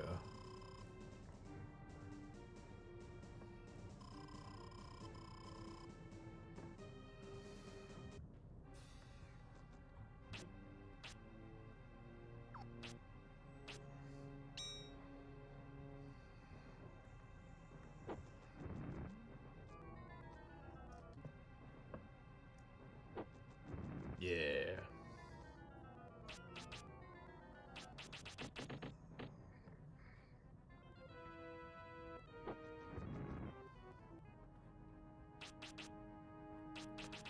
I know it's a throwing spear, but I do want it to be bigger. These guys should only have chunky, clunky weapons. Chunky and Clunky, also two good names for a goblin duo.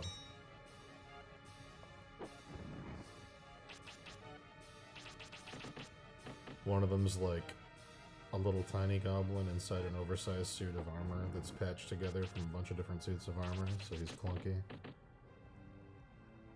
And one of them's wearing a little tiny suit of armor, but he's like chubby, so he doesn't fit in it, and he's like squeezing out of all the little segments.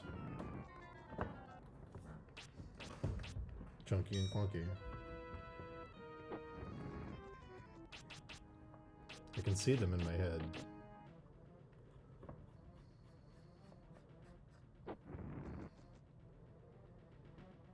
Alright, I'm gonna go ahead and erase all this.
god, the rare case when Quest 64 lets you hear the whole dungeon song.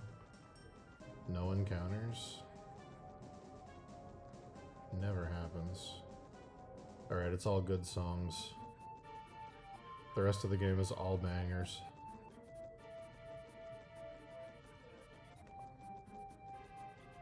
We're in the evil place. Now it's all good.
Oh.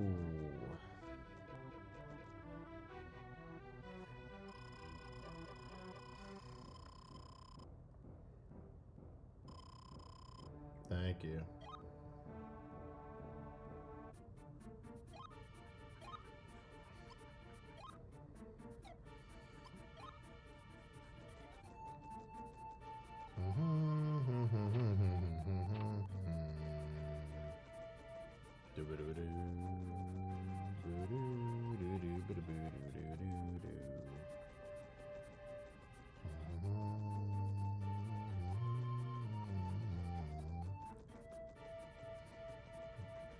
How do I want to do the eyes?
Boo-doo, boo-doo, boo-doo-da-ba-doo.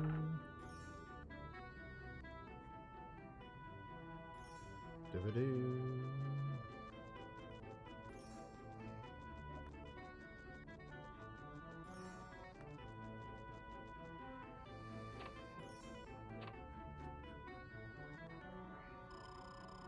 Bum, bum, bum, bum, bum. Boo-doo-doo-doo.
big old castle.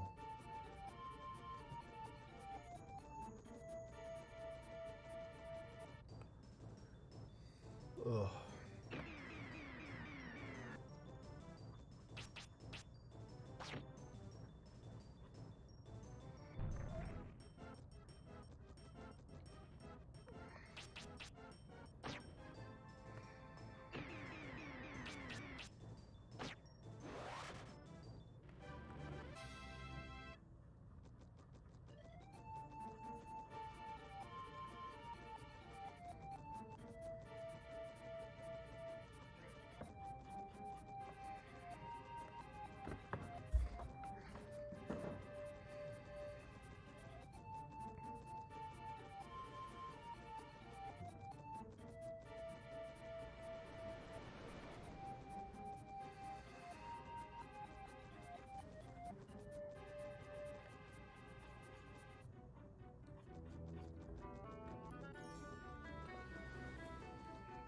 Boo-doo, boo-doo.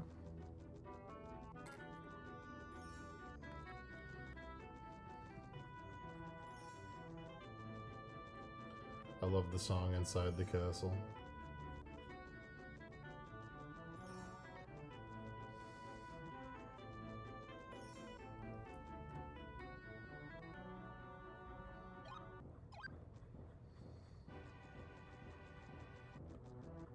It's so good.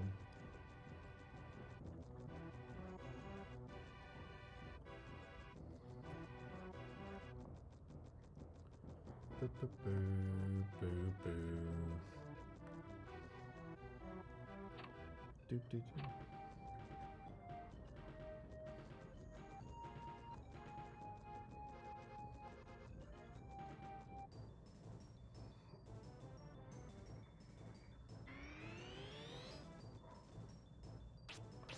That kid I mentioned earlier who's supposed to be like one of the cut characters from the game before they like pared it down is in here. He's in the save room. It's very funny that they took all the side characters out of the game and just left him in random places.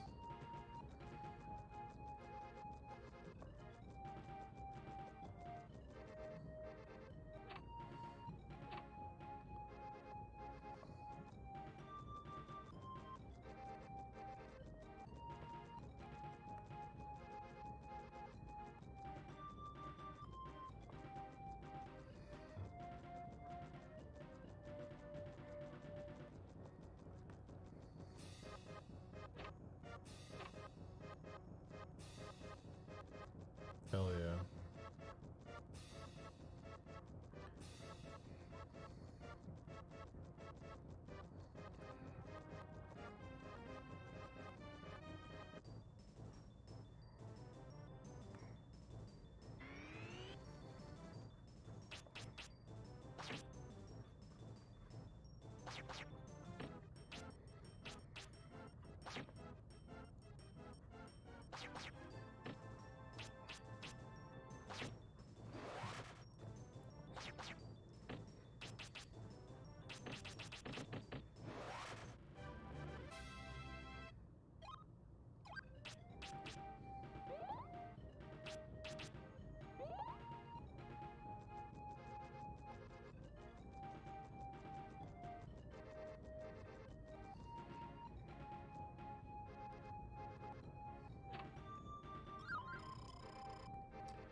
This guy.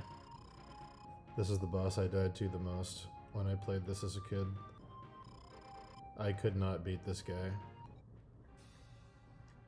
He has this ground slam attack when he gets close to you that's just, at least for me when I played it, just devastating. But I didn't have the invincibility spell.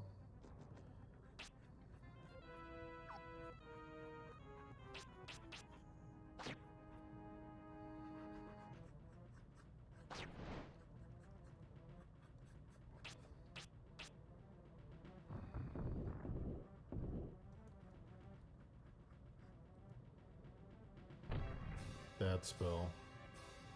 Ugh, that thing killed me so many times.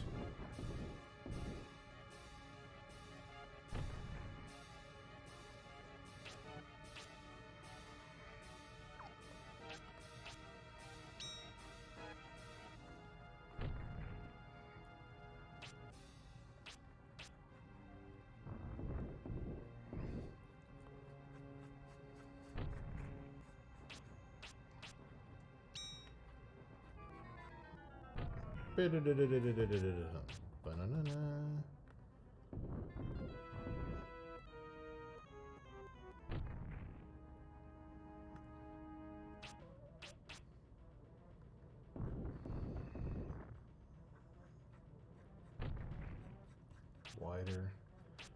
Wider pig nose.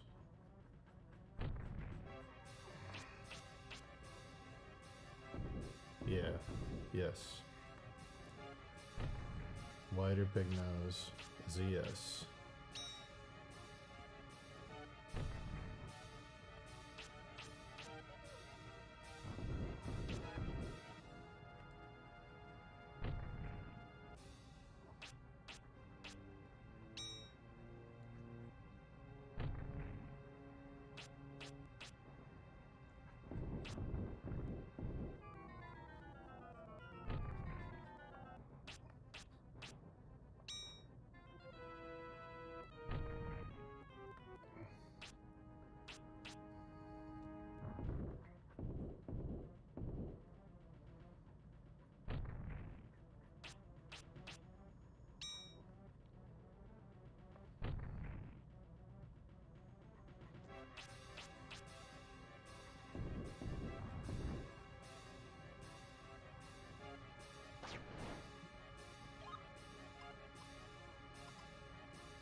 Ugh.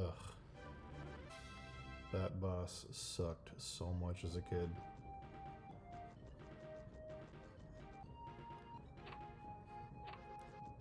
Did I miss the sidekick guy? Maybe he didn't even go in the room that he's in because he's doing a speed run.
Sorry, chat.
Oh, there he is. Leonardo, that's his name.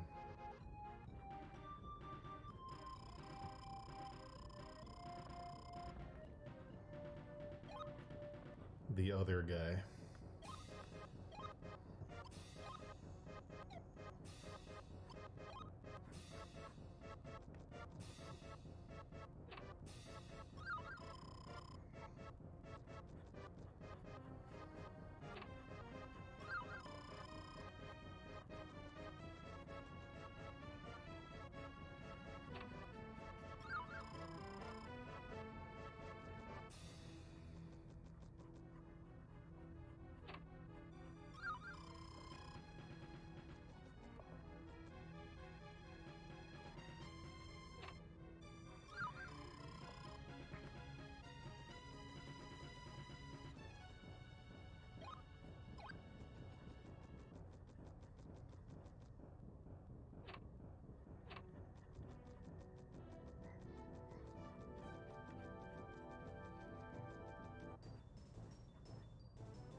We've got 2 more hours of stream, guys.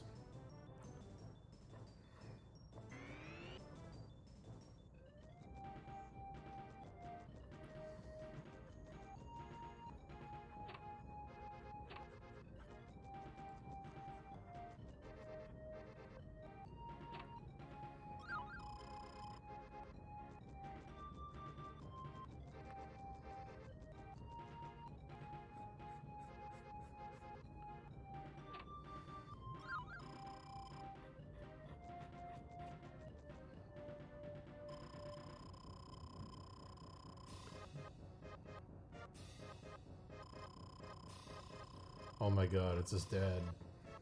He finally found him.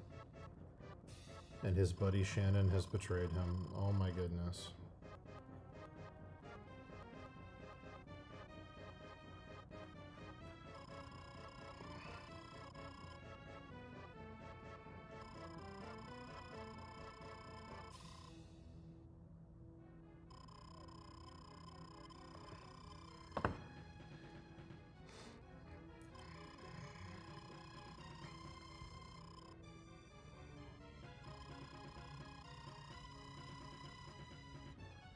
Wow. What a plot twist.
King Beegis with his fucking giant flat top. Awesome design.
Hey, Martin Pant. Thank you.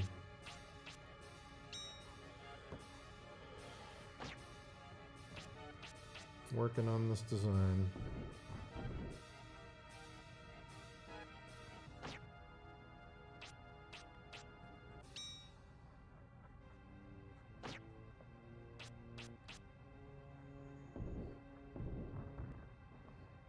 Alright, fucking fruit fly.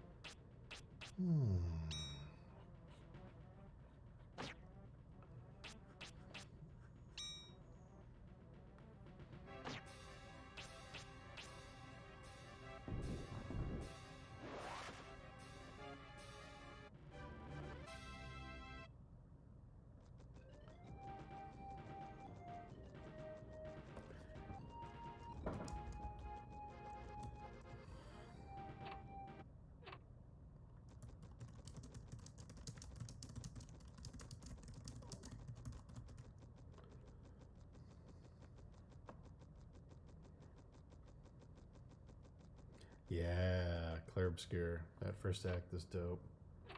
What a great game.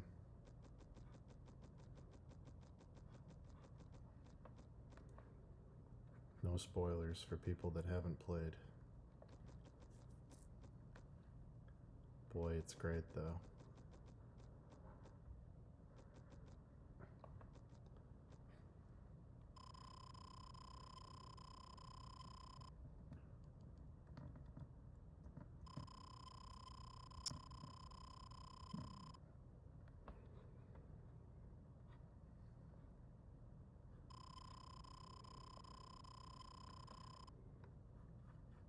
It's when we dump exposition before we go into the final dungeon, guys. Everyone's favorite. The pre-final dungeon exposition dump. You know you love it. You know you love it.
Nothing better for a last level than a surrealist nightmare land where nothing makes sense, guys. Nothing better.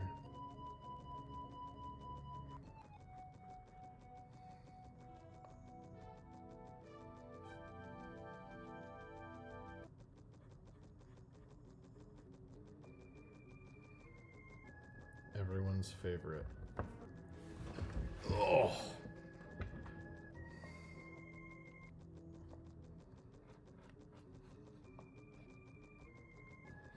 Alright. Yep. Outer space with floating stuff.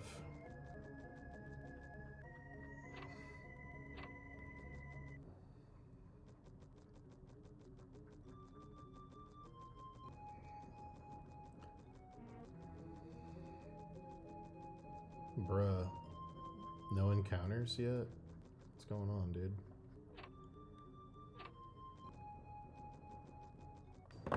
There we go.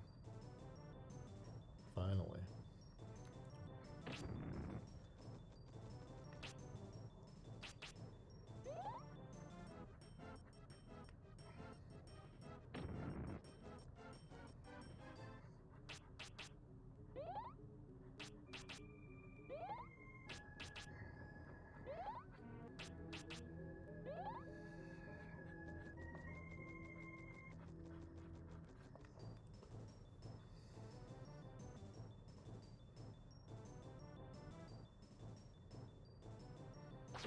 Oh, cool, yeah. Please do.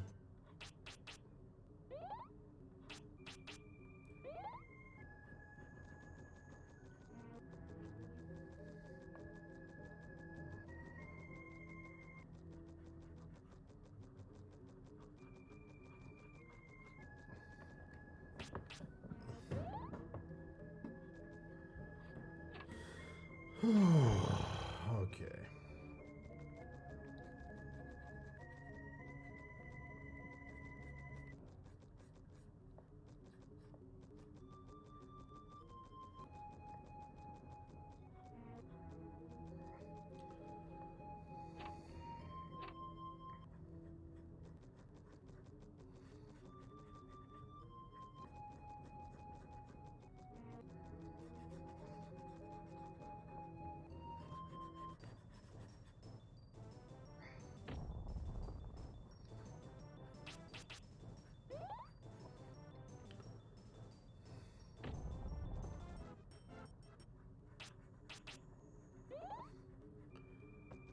The final boss music in this game is dope. He's a big demon. Big old demon with wings and horns and a human face with fangs. Very Chernabog.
Don't you love revisiting past locations, but now they're empty and spooky?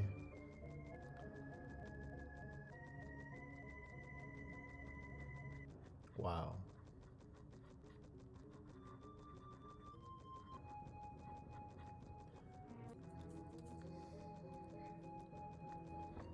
So the concept for this level, they kind of tell you in the game, but it's very vague. This is basically a magical jail that ancient magicians set up to confuse and trap like demonic monster things. It's very like Key of Solomon type ideology. Like they can't get out of this confusing place because it's too, I don't know what you'd call it. It's the same thing as like Solomon making symbols and confusing demons. But yeah, this isn't like a demon realm. It's like a jail where they'd send all the demonic stuff because they couldn't figure out how to get out of it. And you don't know that yet in the game. They sort of hint at it, but then there's other stuff in supplementary material. But I like that idea a lot. The only person who can be in here is this Epona lady from earlier who's in the Crystal Cave, because she can like astral project into it because she's one of the people that made it. Like her and the really cool dude who was in like the Desert Palace and one other elder. But yeah, I like the twist that the demon tricked you into coming here to help it get out.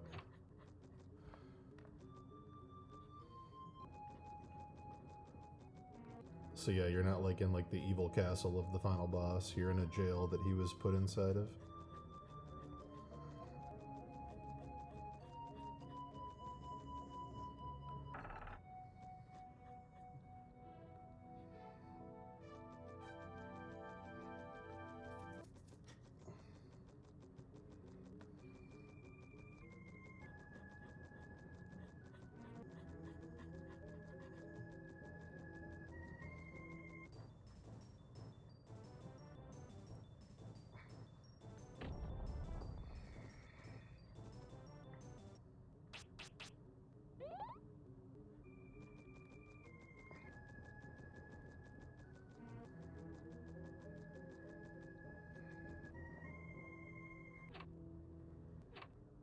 Oh my god.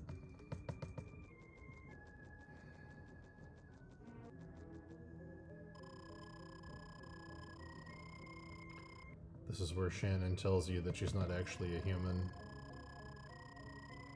She's a soulless puppet that was created by the demon to go out in the world and find somebody to come unlock it.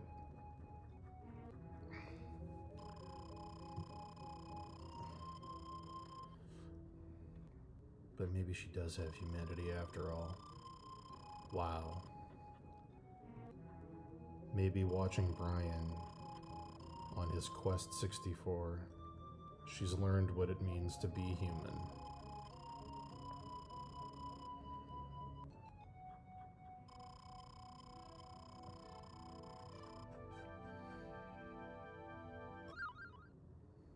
Here we go. Final boss. He's a big old demon. He's got a great song.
Wow.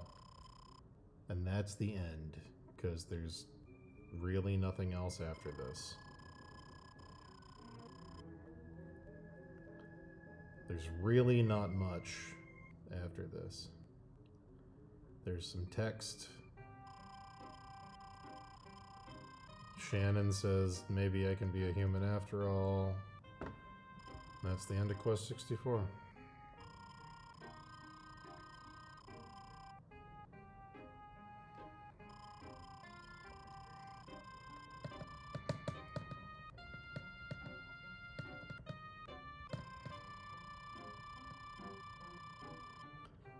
Wow.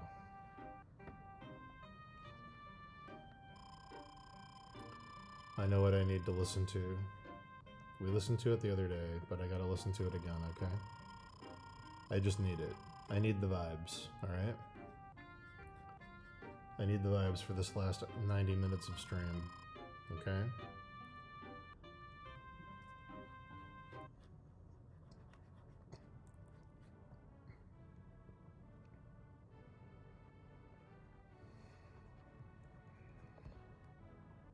Please hold. Oh, yes. I need it. Give it to me. Give me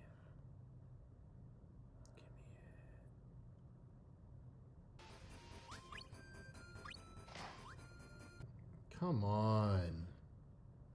Way to spoil it. I need it. I need the boss music.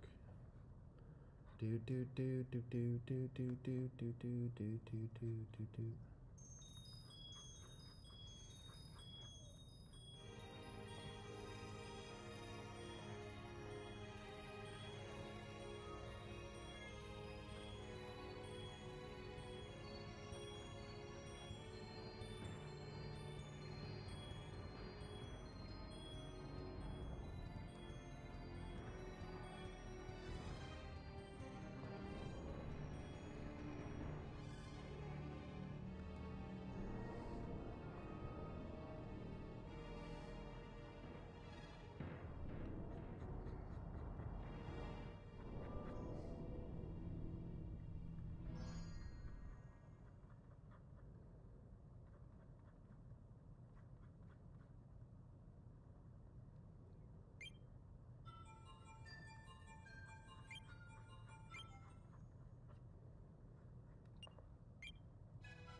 fucking fruit flies, dude.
All right.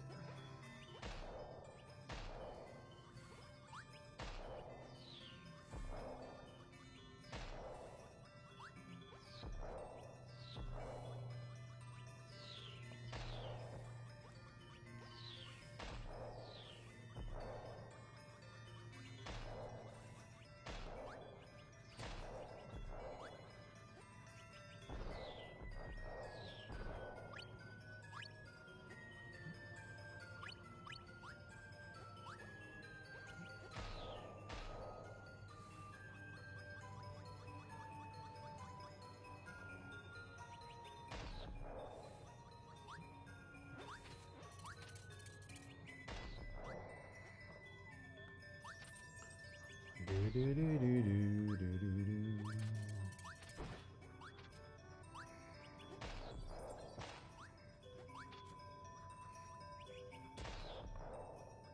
All right, let's do the flip. Let's do the flip.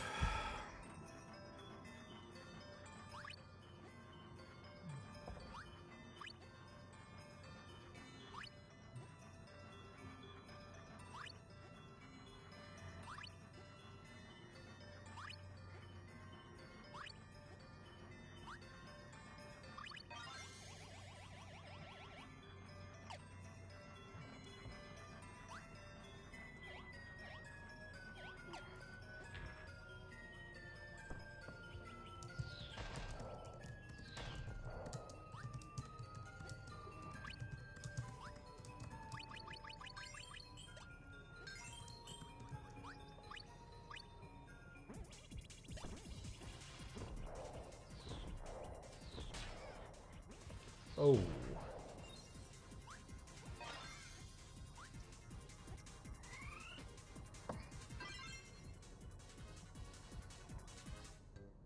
God damn it.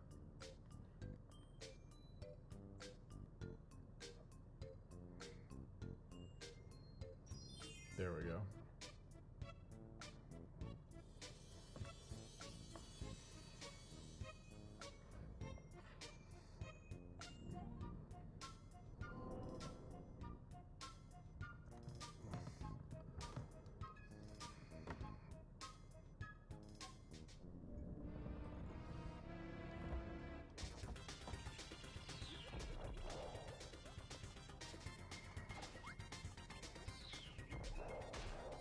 Now I gotta make it wider.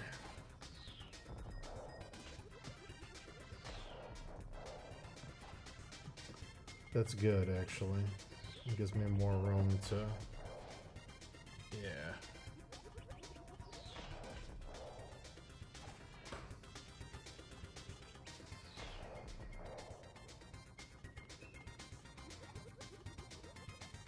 Alright. Now I just gotta do some adjustments.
Itchy ear.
Oh my god. Not the high.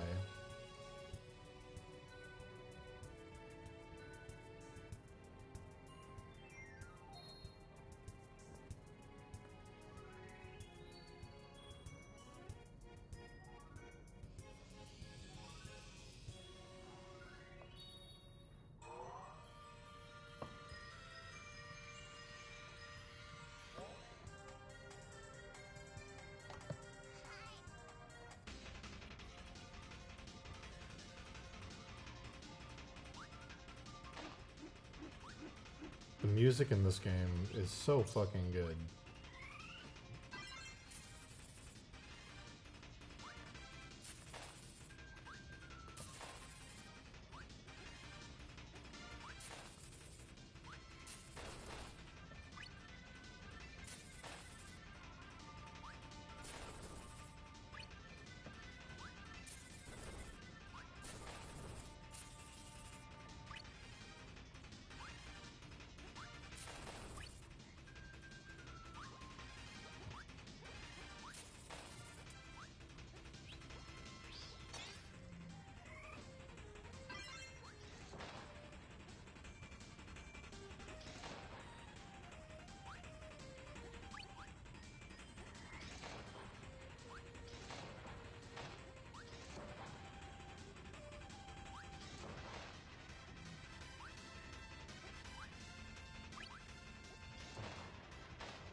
Okay.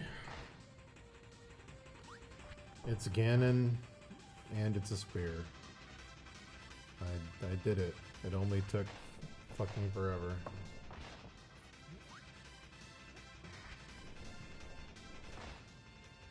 Now I gotta stretch my legs.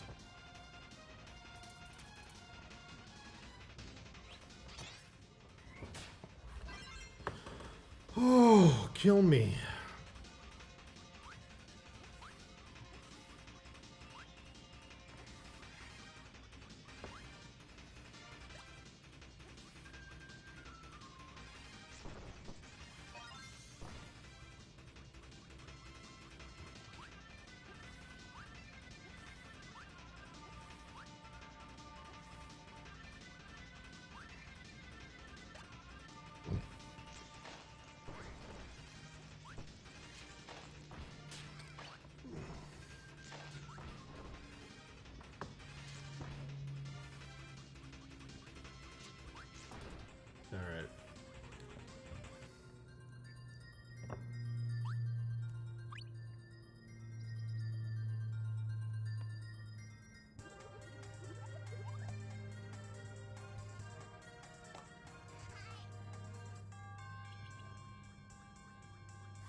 Alright, I gotta stretch my legs.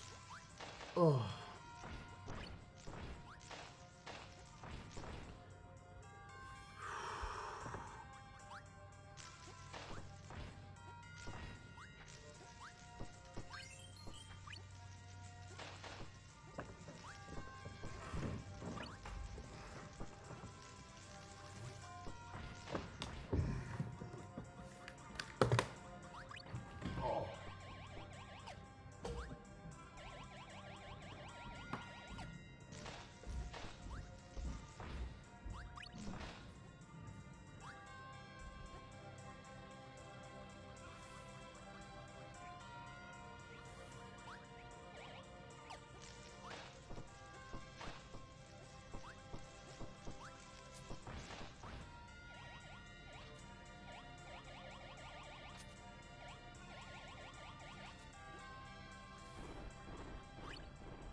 Okay. Can anyone tell me how long I've been streaming?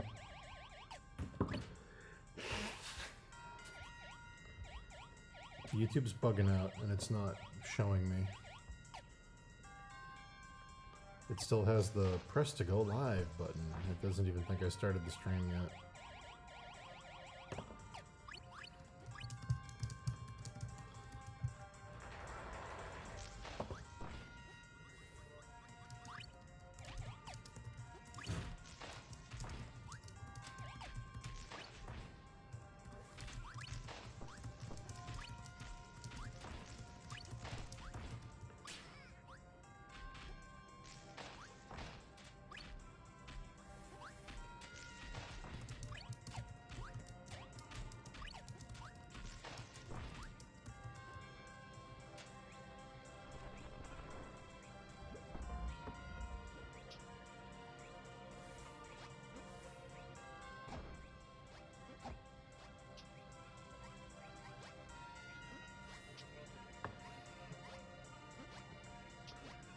$6 20. Okay. Alright. I am gonna go soon because I gotta do writing, I gotta go pick up an antique, and I gotta eat.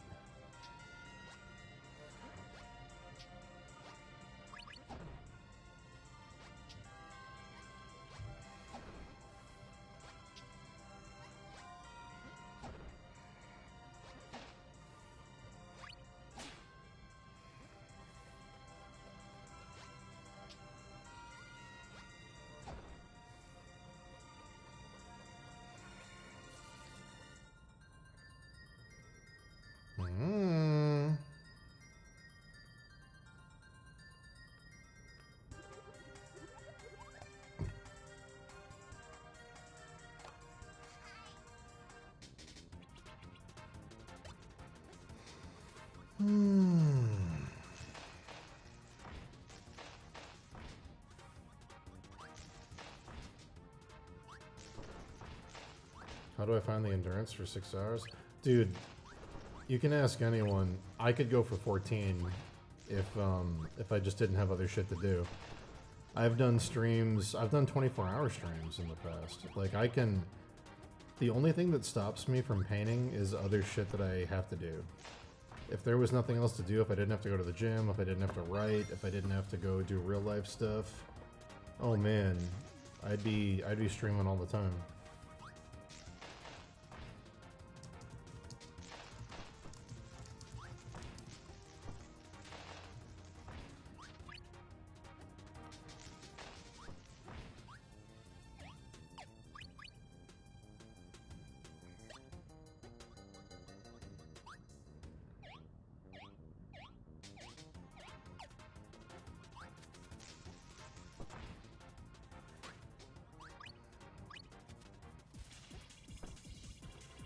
One thing I gotta do is get rid of those gray spikes on this belt. They don't match. They gotta go. They gotta go.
gotta turn that, but not yet.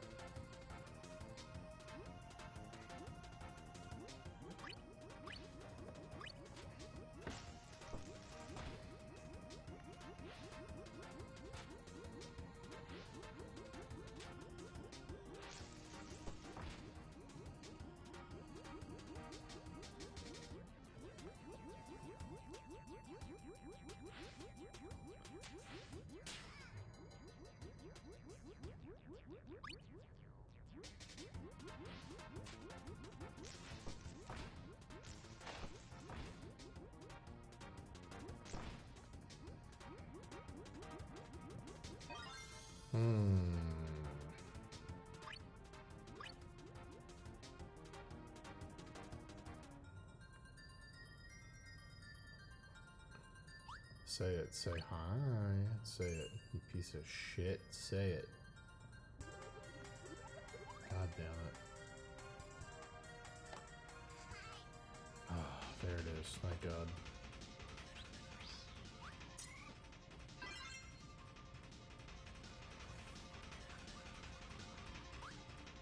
Give it a bit up, give it a bit up, bit up. Give it a bit up, give it a bit up, bit up.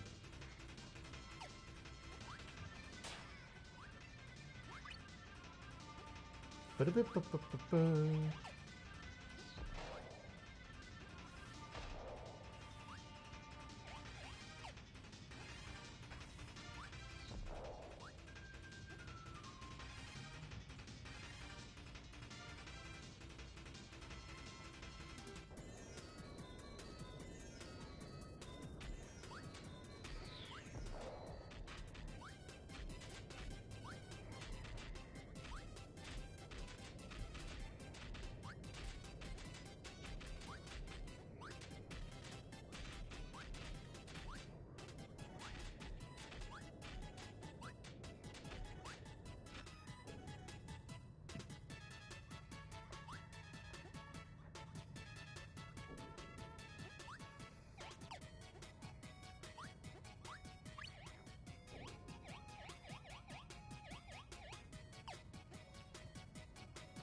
Yeah, that barrier's gone.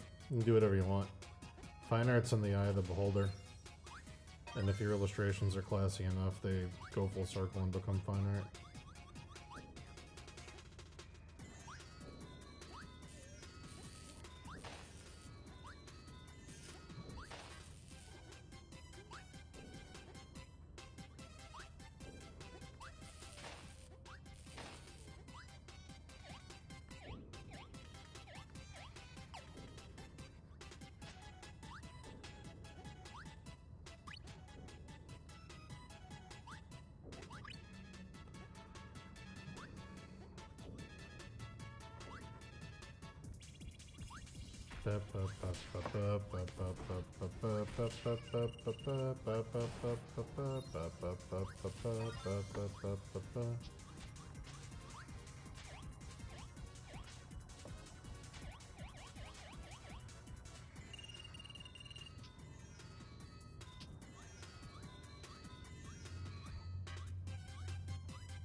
Hi. Chat, listen to me. Listen to my fucking words, okay? Alright? Alright, chat? It's almost time for me to go.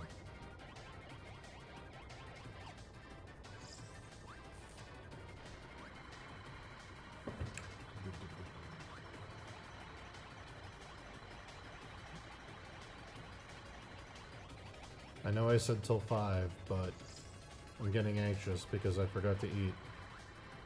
I'm having a really hard time remembering to stop my stream and go make lunch. Technically, I should have eaten 4 hours ago. So, I'm gonna go do that.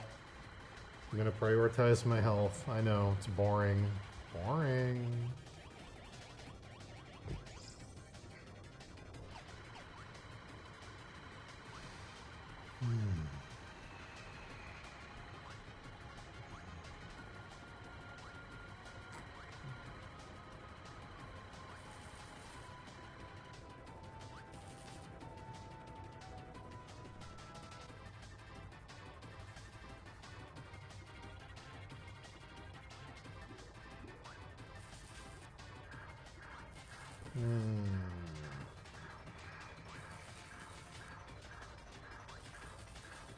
Why is the music in this game so fucking good?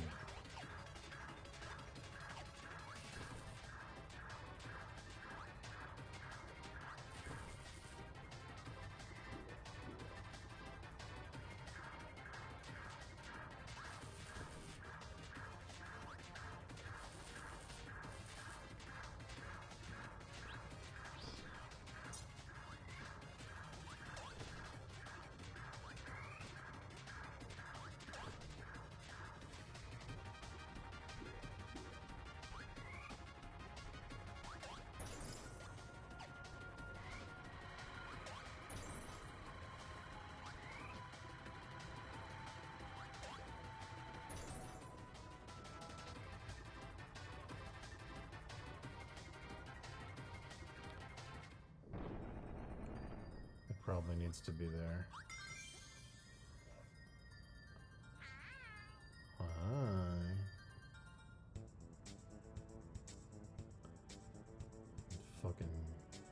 Fucking Kirby.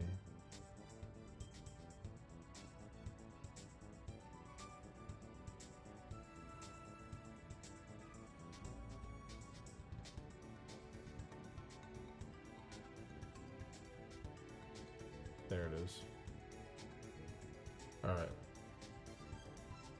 I'm gonna do some flattening and some toggling. Please hold.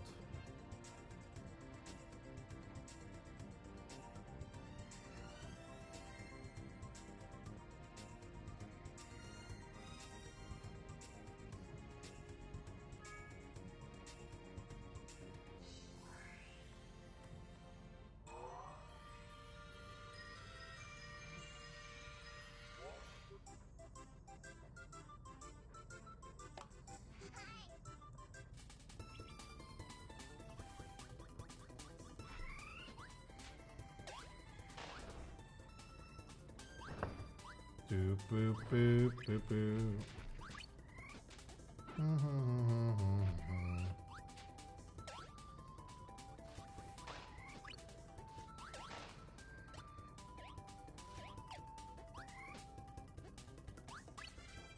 I better be real careful when I'm not through. Never mind. That was almost very bad.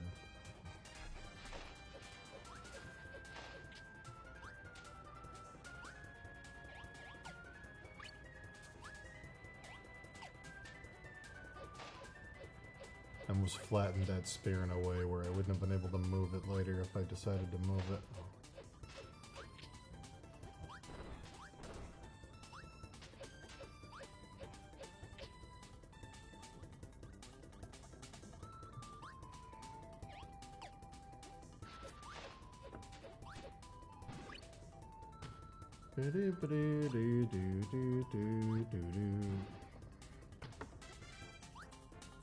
Yeah, stream's about to end.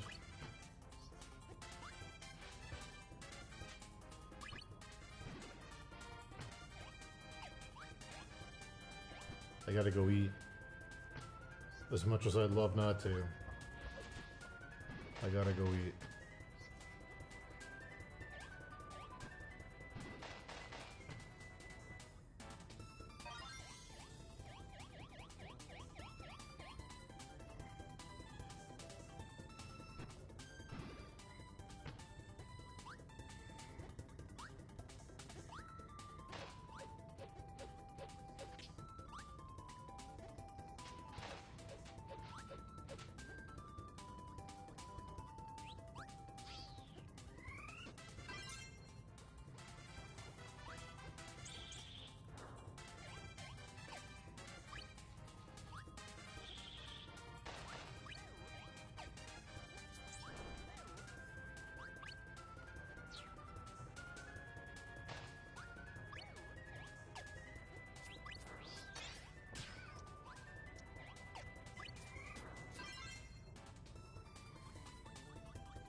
Okay.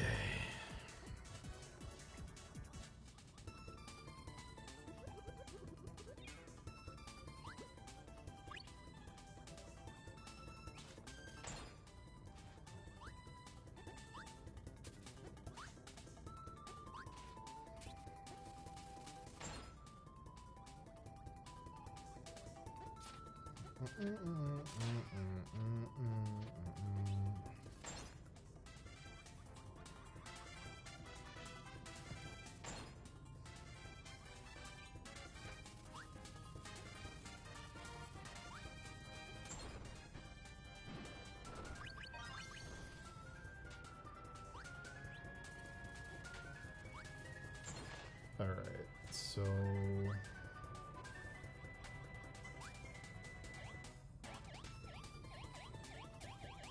all right.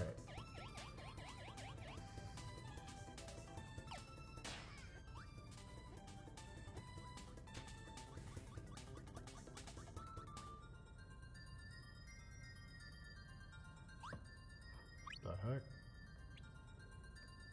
Oh, that's interesting. Why is that a thing?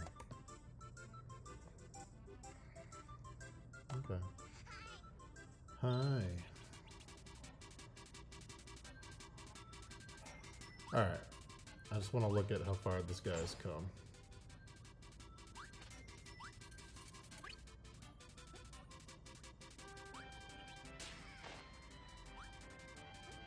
Oh.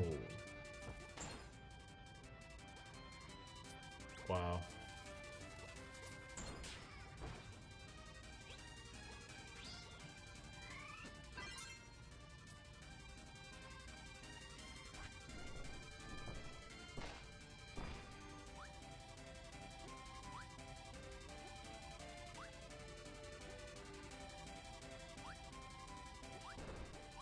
I don't hate this, but it's not right.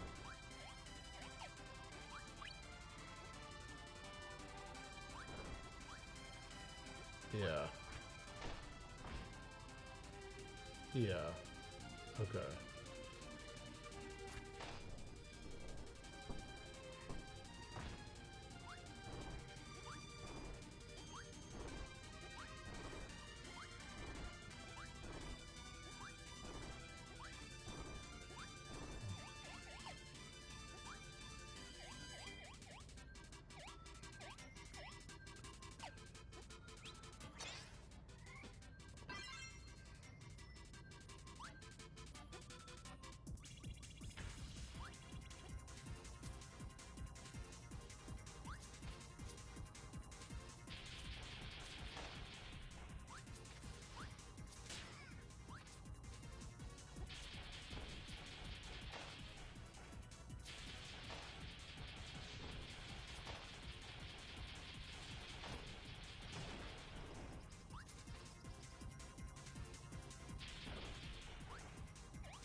All right. Oh.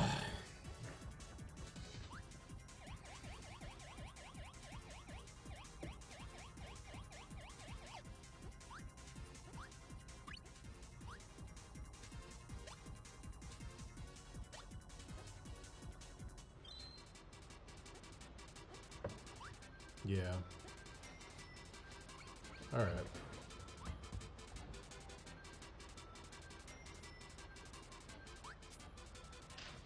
Cool. All right, folks. I love you. It's been real. Appreciate you. I'll see you all when I see you. Back tomorrow. Oh. Oh.